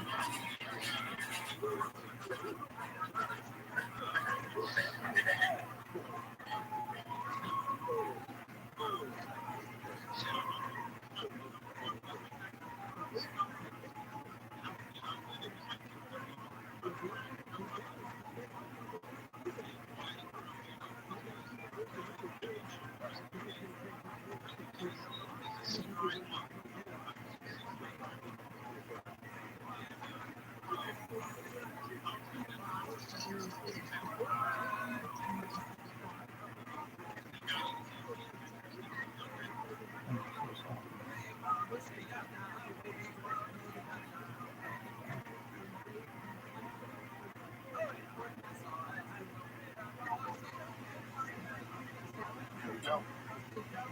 And boom, we're live. Graham, great to see you again. Nice to be Always. back, Jim. And we were just talking about your new book, America Before. That there's two versions of it. There's one version, and then there's a newer version that's a Barnes & Noble version that's specific to Barnes & Noble that has an extra whole chapter. That's correct. Yeah, and so they can get that at Barnes & Noble. I'm just trying to keep bookstores alive, man. I think it's really important, and that's one of the reasons that I did this, because I finished the book, and then Barnes & Noble came to me through my publishers and said they would like to do a special edition of the book, but in order to do that, I needed to write them some extra material. And I had a lot of material that I hadn't put in the book, and I thought, well, this is an opportunity to put that out there. Beautiful. So if people want that, it's a little bit different, and there's a small gold Well, square. okay, so first of all, my website, grahamhancock.com, has a page about America Before, and the link to the Barnes & Noble edition is there, as well as the link to the standard edition, which is on Amazon and iTunes and all kinds of other places. So grahamhancock.com and the America Before page, the link to the Barnes & Noble edition is right there. All right, there it is. So, how is this? Well, before we even get into it, what is it? Go to Talks and Events. Okay, we're on the Graham Hancock website. No, go to books. Go to books. Go to America Before. Bam. Bam. Go to United States. You can see Amazon, Barnes, and there's Barnes & Noble. Special edition. Special edition. Click on there. There you go. And then the ebook as well. The ebook is available. The audiobook, which I read myself, is available there. Then if you scroll down, oops, that shouldn't be there. It's damn pop-ups. Yeah. Sons of bitches. I am so happy you read it yourself. I get angry when someone else reads someone who I'm like, come on, he can talk. Yeah, I enjoy reading my books myself, and what I've learned from feedback I get from audiences and presentations is people like me doing that. Oh yeah, for sure. Yeah, 100%. It's just weird when someone else is talking in your voice. Like, hey man, I know you're not. you know that I write fiction as well as fiction. Yeah. The one thing I can't read is my fiction. Really? Well, yeah, because fiction requires accents. You really need an actor Yes. to read a fiction book who can get into the different characters. But for a non-fiction book like America Before, it's very straightforward for me just to read myself. I agree. I'm a tremendous Stephen King fan, but when I read Stephen King's books where he reads them or listen to them when he reads them, they're terrible. He's awful at it. I don't think novelists should read their own novels. I think that's a job for an actor. Oddly enough, I've just been reading Stephen King's Dark Tower series. And Yeah. very near the end of the seventh volume now. Yeah, I'm just a giant fan of his, but man, when he reads it like he's just reading it. Yeah. It's like, oof, this is rough. It's hard to get behind. Anyway, America Before. So there's Give us on the website. There's details about the book. There's a page where there are links to the book, and also the other thing I would like to take this opportunity to mention is I'm in America and Canada for the next 7 weeks, and I'm going to be doing something like 25 presentations in something like 20 American cities, and then 3 Canadian cities in Vancouver, Montreal, and Toronto. And that's all on the Talks and Events page of my website. So if you want to come along and meet this old man in person, I'll be doing those events. And are you doing these at theaters, and do you allow Q&As? Like, how Absolutely, I allow Q&As. I encourage that. I feel as an author that, frankly speaking, I'm nothing without my words. I owe my audience, my readers, big time. And what I try to do at events is to give back as much as I can. So if you want to take pictures with me, I am absolutely up for that. I don't understand why anybody would want to do that, but it's fun. It's kind of fun. And when people want to come to the desk where I'm signing and ask me personal questions, I'm ready to do that. Sometimes on the British book tour, which I just finished, I was behind in the event space for 4 hours after the event finished. Wow, signing and taking pictures. But it's a joy. It's a really opportunity for me to interact with people who actually make my work matter. That's fantastic. Beautiful. So what inspired? First of all, we should just say for people who don't know, you have been at the front of the line for decades, talking about these lost civilizations. And from reading your work, I mean, I think I first read your work in the 90s. You exposed me to a lot of these, what were at the time controversial ideas that have now been substantiated by actual evidence, particularly Göbekli Tepe and all the water erosion stuff on the Sphinx. And I've since had Dr. Robert Schock on the podcast to talk about that as well. But all this stuff was at one point very controversial, and now far less. Yes. I mean, whatever traditional academics and traditional historians that are trying to, I guess archaeologists, that were trying to resist, they've let go a lot of that. They've had to, things like Göbekli Tepe. They've had to because the evidence has overwhelmed them. And Göbekli Tepe is an excellent example. Prior to the discovery and excavation of Göbekli Tepe, which is a site in Anatolia in Turkey, it was the very firm view of archaeologists that there had been no megalithic architecture anywhere on Earth. And when I say megalithic, I mean literally big stones, stone circles, huge construction, nothing like that before at the very, very earliest 6,000 years ago. And they could point to sites in, for example, Malta, a site called Gigantia, which is about 5,800 years old. That's the oldest megalithic architecture in the world. And they could understand how that was because these were agricultural societies. They generated services. You could free up people who could become specialists in architecture, in astronomy, in geometry, and they could apply their skills to the construction of these sites. But what they never considered possible was that a society that was hunter-gatherers would have created a gigantic megalithic site. And then suddenly, Göbekli Tepe is discovered. It dates to 11,600 years ago. It's more than 5,000 years older than the supposedly oldest megalithic architecture in the world. And it is in the center where there had been no previous evidence of agriculture. But the moment Göbekli Tepe appears, agriculture appears as well. And this is just something that's really hard for archaeology to explain. They've suddenly got 5,000 years of missing history that they've just never taken into account. And what I see them doing is largely avoiding the problem rather than getting to grips with it directly. And in fact, there have been a great number of changes in the last 20 years, which have worked generally in favor of the arguments that I've proposed. Well, I'm so happy for you because I know that for a long time you were out there on your own with a lot of these theories. Very, very much so, and also subjected to the most blistering and deeply unpleasant criticism from the archaeological fraternity and from their friends in the media, like how dare this journalist propose that history might be different and we might have a forgotten chapter in the human story. It was regarded almost as offensive that I would put this material out there, and archaeologists felt it was their responsibility to show the public that I was full of shit, and that was the whole way my work was greeted, and to a certain extent still is greeted by archaeologists, but things have changed. Central to my work was the notion of a global cataclysm roughly 12,500, 12,800 years ago. It made sense to me in 1995 when I wrote Fingerprints of the Gods, but there was no compelling evidence for a global cataclysm. Then I just, more than a decade after I wrote Fingerprints of the Gods, we get a group of more than 60 major scientists who were seriously proposing that the Earth was hit by multiple fragments of a giant comet 12,800 years ago, and that this caused a huge rise in sea level and extinctions of megafaunas. They are not saying that it also wiped out a lost advanced civilization of prehistory. I'm saying that, but what has changed is that we now have compelling, hard scientific evidence. I'm not saying every scientist accepts it. It's the nature of science to dispute findings, but we have a group of 60 major figures who have seriously proposed this in all the leading mainstream journals, and it's changed the balance of power in this argument. Because one thing that they used to say is Hancock can't be right because there was no global cataclysm, 12 or 13,000 years ago. Well, now we know there was, and there are various explanations for it. So that's moved things along. And the other thing that's changed a lot is the attitude of the man in the street to authority.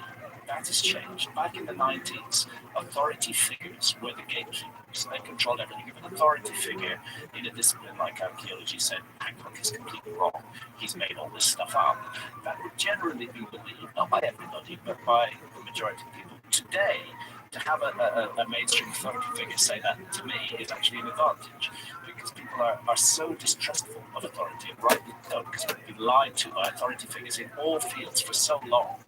Bullshit has been so enormous that people are finally waking up. We can't trust what authority figures say. I think we can thank the internet for that. We can thank the internet for that. I'm sure you've seen the more recent evidence of a crater that they just discovered, like fairly recently. Greenland. Yeah, it's enormous. It's an enormous crater. It's 18 miles wide.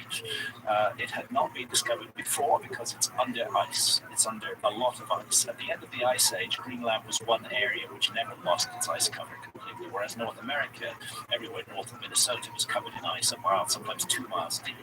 Europe, the same, Northern Europe, but Greenland kept its ice, whereas the other parts of the world lost their ice at the end of the Ice Age. And what's interesting about Greenland is there's already evidence of comet impact in Greenland, which goes back to papers published in the Proceedings of the National Academy of Sciences in 2013, that they found what are called impact proxies in Greenland. In other words, nanodiamonds, carbon spherules, and evidence of a lot of platinum and iron was found in a layer in the ice dated to 12,800 years ago. But the next development, that you're absolutely right, it was just a few months ago, was the discovery of this humongous crater in Greenland, and evidence that it was caused by an iron impact of some kind. Matter definitely dates to 12,800 years ago, because the work has not been done to prove that yet. But what I can say, and what the specialists who have explored and excavated the crater are saying, is that it's recent.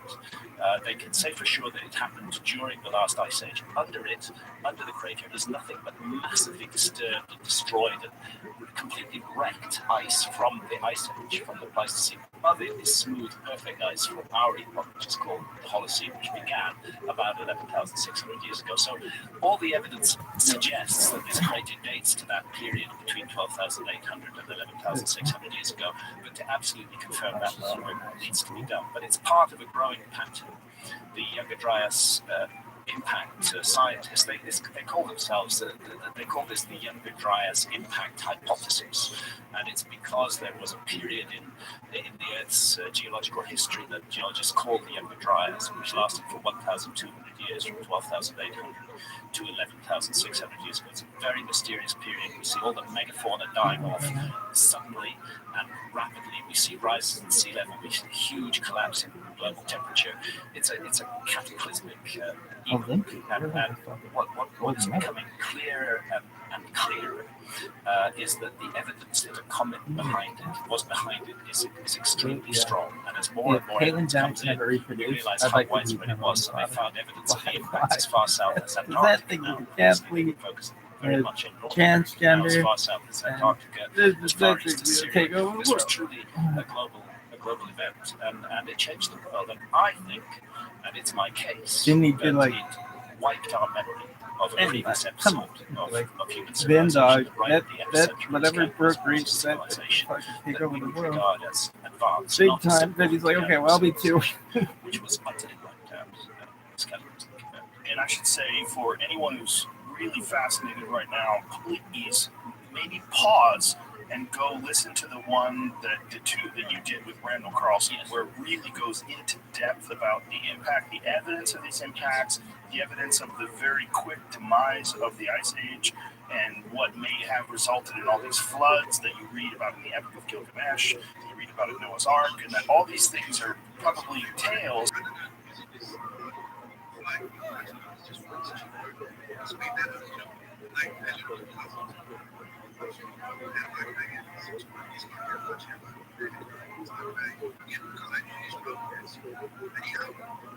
Why aren't you reviewing that?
No problem at all. Thank you so much for the opportunity, Logan. I've been on Spaces.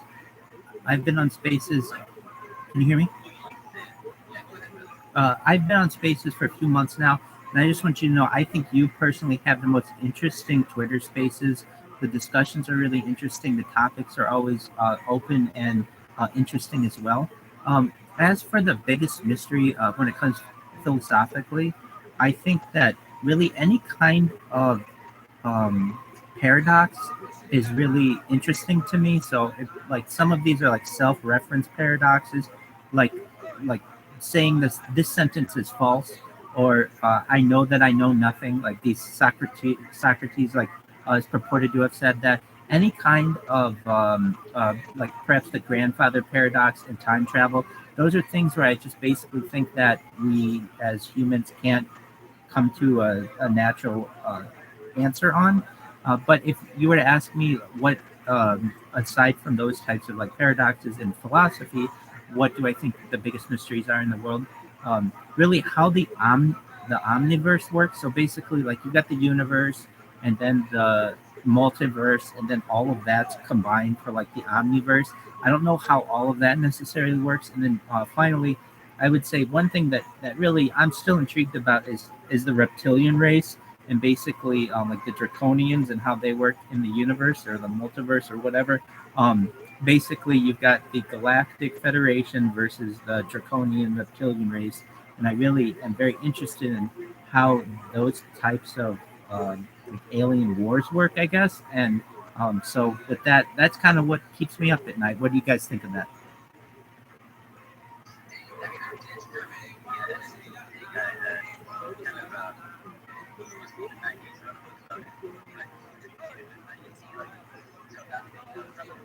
I have a little bit, but can you brief me more on the subject?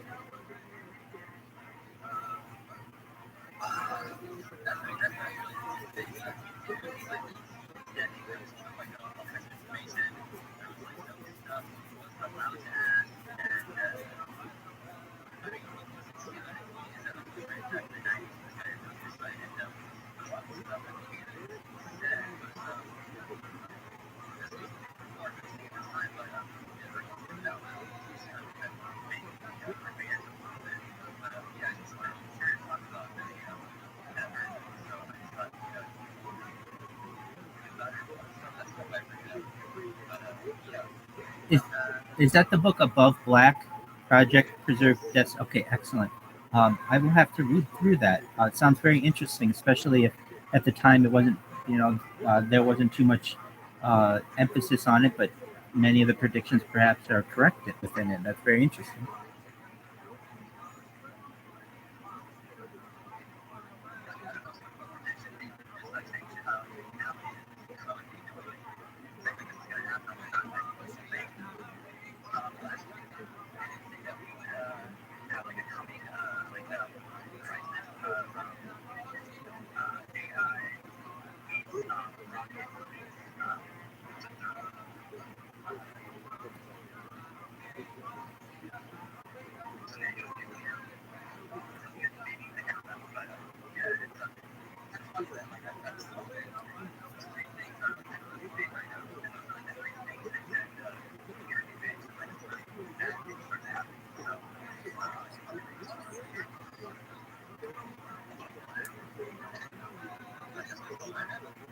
That's correct.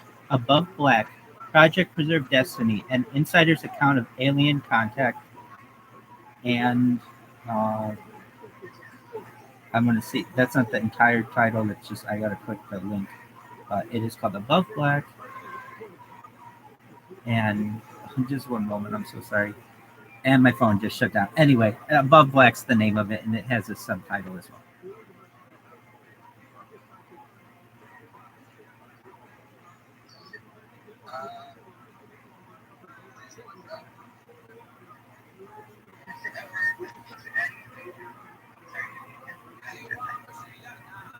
Oh, no, you're absolutely fine. Go ahead.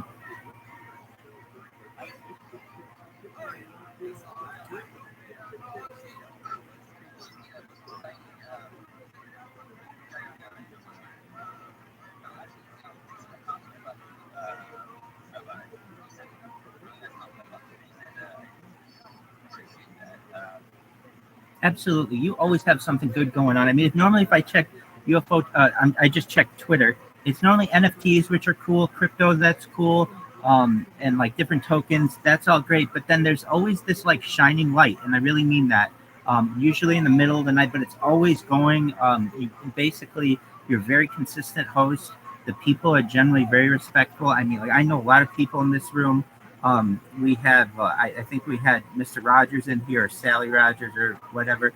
Like some really interesting people, and like basically, you've just got a really good room, and I mean, not everybody has these types of discussions. Normally, like you're not going to see on normal television. What's the biggest mystery? Philosophical discussion, but you will hear on Twitter Spaces, and even in your normal Twitter Spaces, it's like they're just like market reports, or some are interesting as well. I'm not going to put any one of them down. Certainly, I interact with all of them, but there's something really nice about yours and just the uniqueness of some of the topics that you have. So shout out to you, Logan. Shout out to the people here for being so open-minded.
biggest mysteries of the world.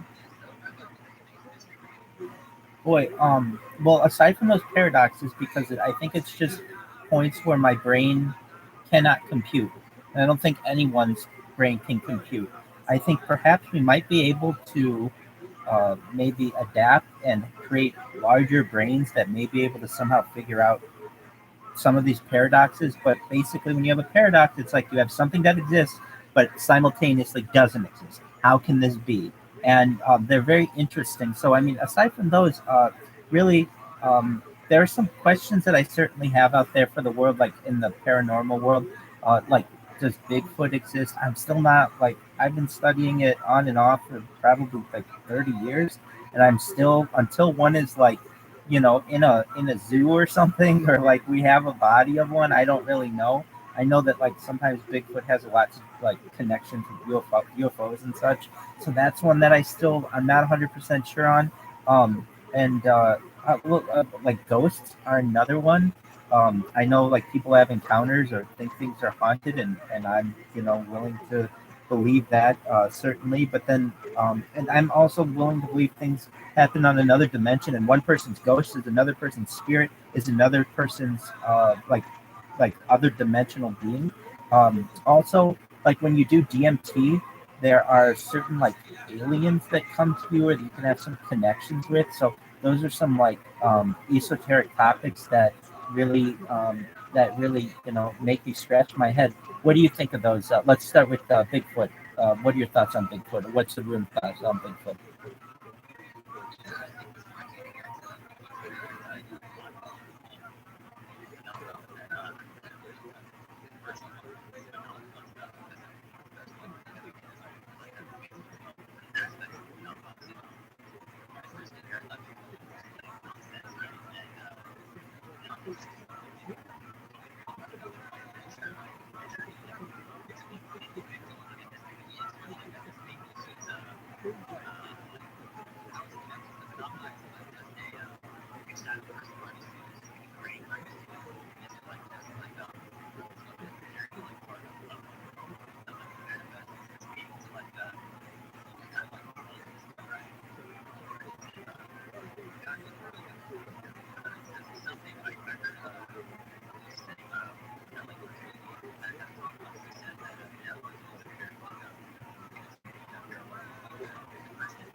Oh, work. No, Lindsay, you had your hand raised. Please go ahead.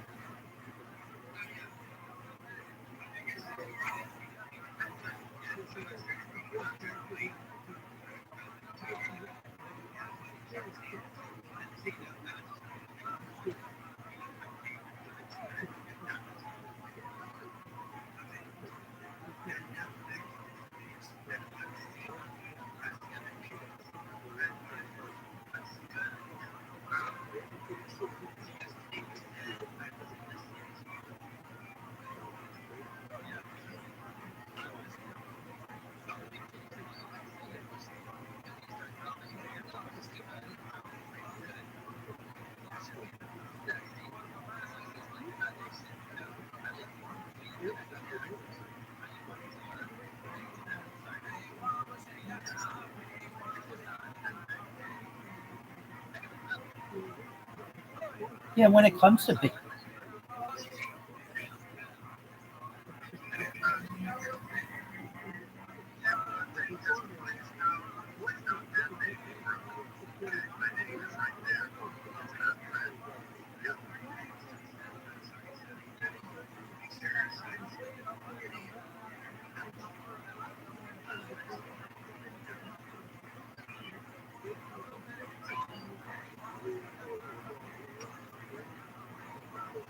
shout out, shout out to Sally Rogers.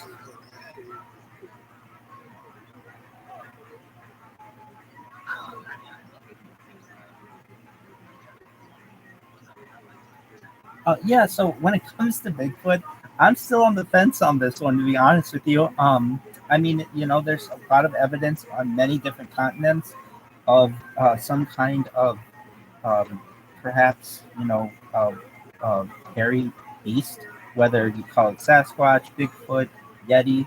Um, so there's the Patterson, not right Patterson, Patterson Gimbal. I Gimlin, thank you. That video, I've been watching that for like 30 years, and I think like one of the people in it on their deathbed admitted that it was a forgery, but then they went back on that.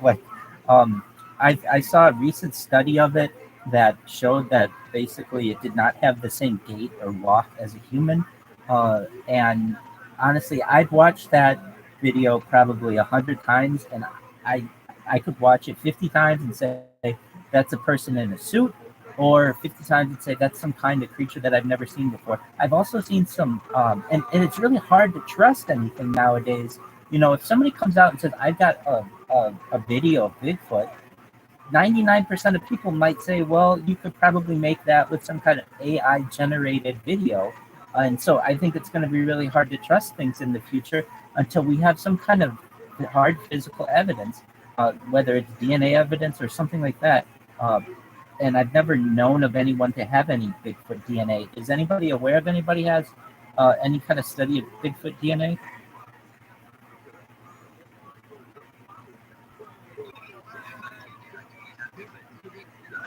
No, no, no. I mean, just to say, like, maybe we don't have a body, but maybe there are hairs or something like that that we could test and say, oh, yes, this is definitely a different kind of creature that, is a certain kind of specimen that we just need to study.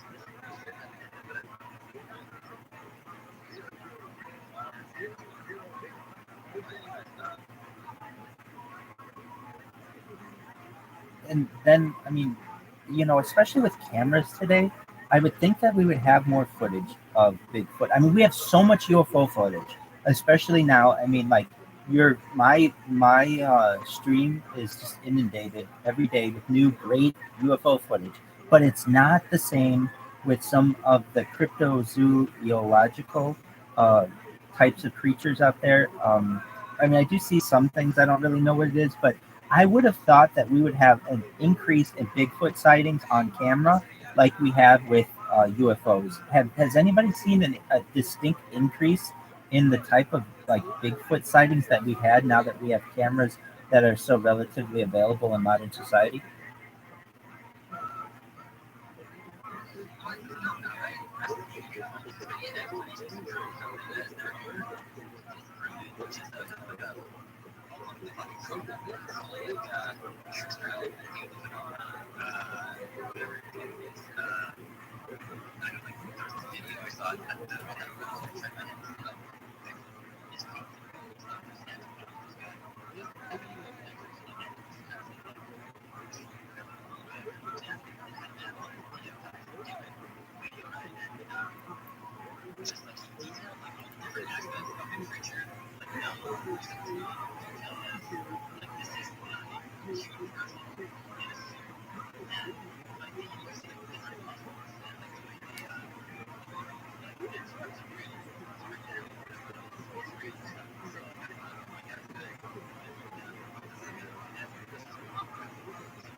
I just, and those are really great points to Kimball.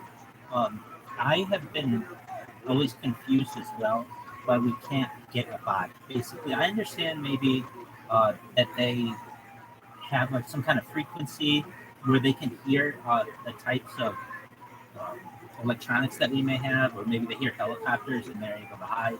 I understand that. I'm not 100% on that because we can surprise them and things like that. But I mean, theoretically, they're mortal if they're like another kind of animal.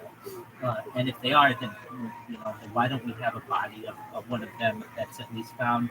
And maybe we do, and just that goes to some kind of clandestine group.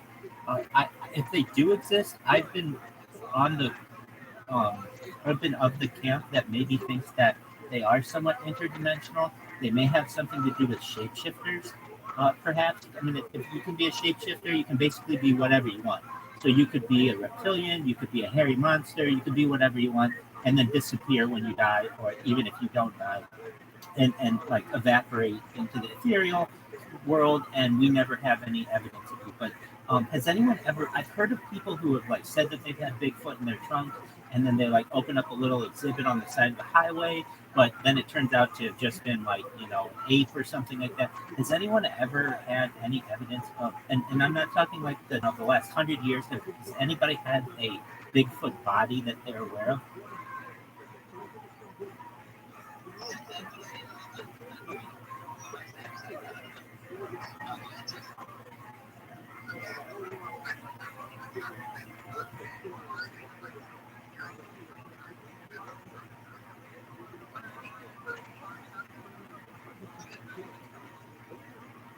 Just one moment. Let me get that for you.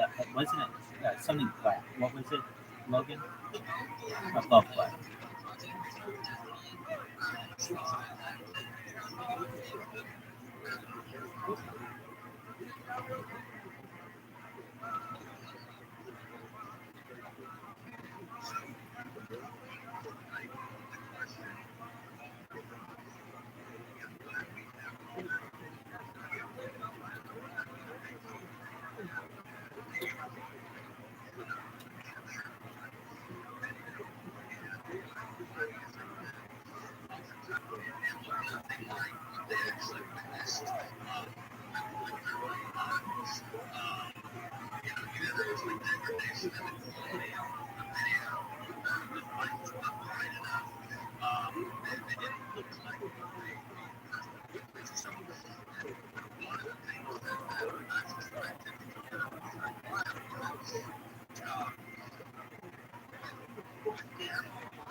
Logan, Logan, I see we have a request from Heather, but I'm not able to bring her up. Are you able to?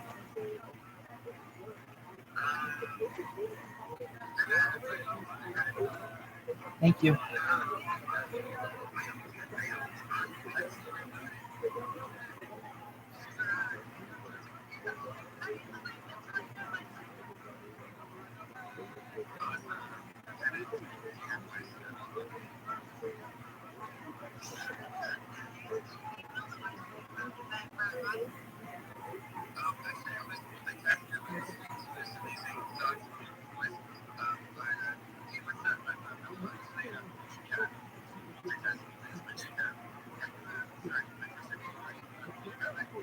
I am really a rabbi. I made smicha, which is ordination under Rabbi Yehuda Oppenheimer in Israel, and I do my best to spread the good news on Twitter Spaces.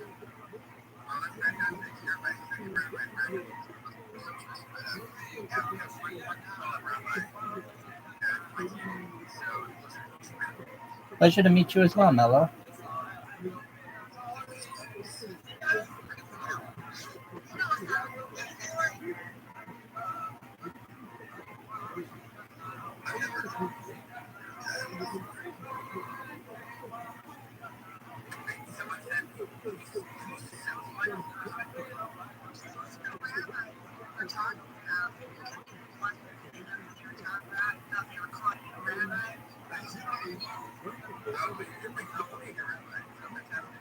It's a beautiful thing. I love being amongst good company.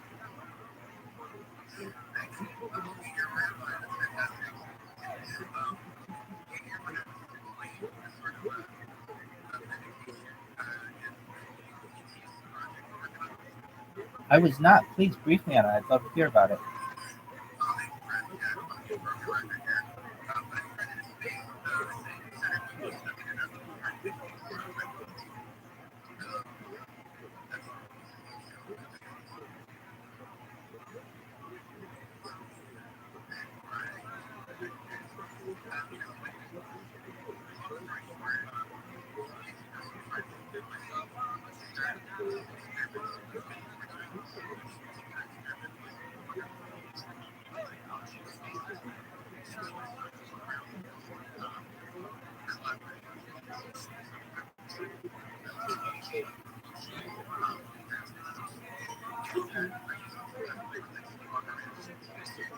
Yes, I am. And Bigelow Aerospace.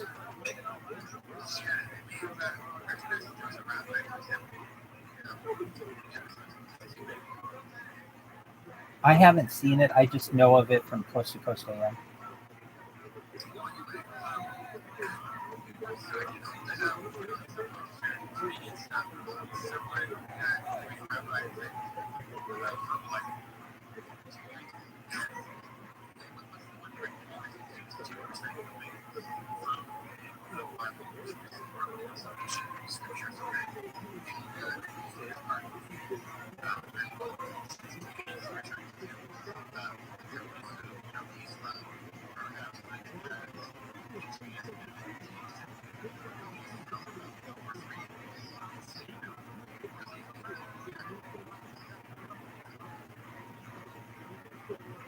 I would be honored to do so if you ever send me, if you ever do it, which I'm sure you will. Send me an invite, and yeah, we'll definitely get something together.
Already followed you, my man.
Oh, actually,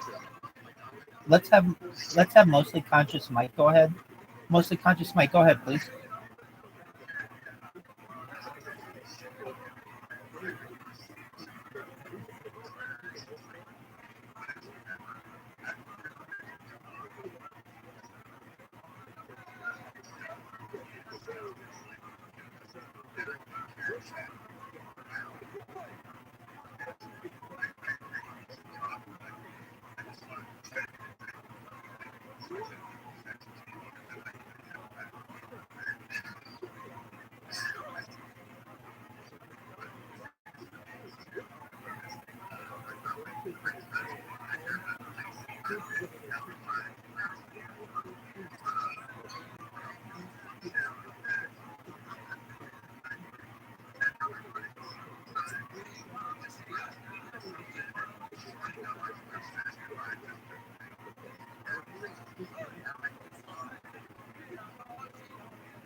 I think that really the enemy, perhaps, of the 21st century was and will continue to be the Taliban. And it's like we arm these guys. It's controlled opposition. If you've seen, we dropped off like thousands of new Humvees to them. They have like $100 bills that are sealed, all kinds of like weaponry for an entire like a new mujahideen essentially. And I really think that the fight will continue in Afghanistan, perhaps for another 100 years, as it happened 100 years prior. Has anyone seen some of the things that we've left for the Taliban in Afghanistan? It was unbelievable what I've seen.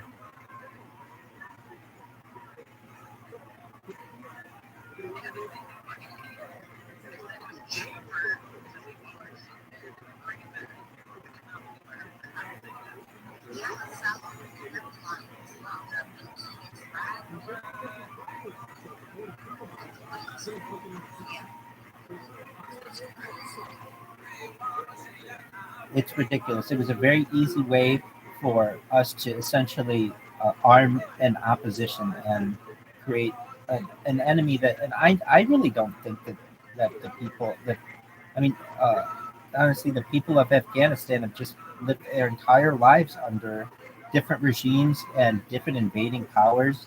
And to me, is I want to see a world without war. I think everyone here does. And one of the ways that you don't do it is by leaving all the weaponry there. I mean, I can't believe some of the decisions that are made.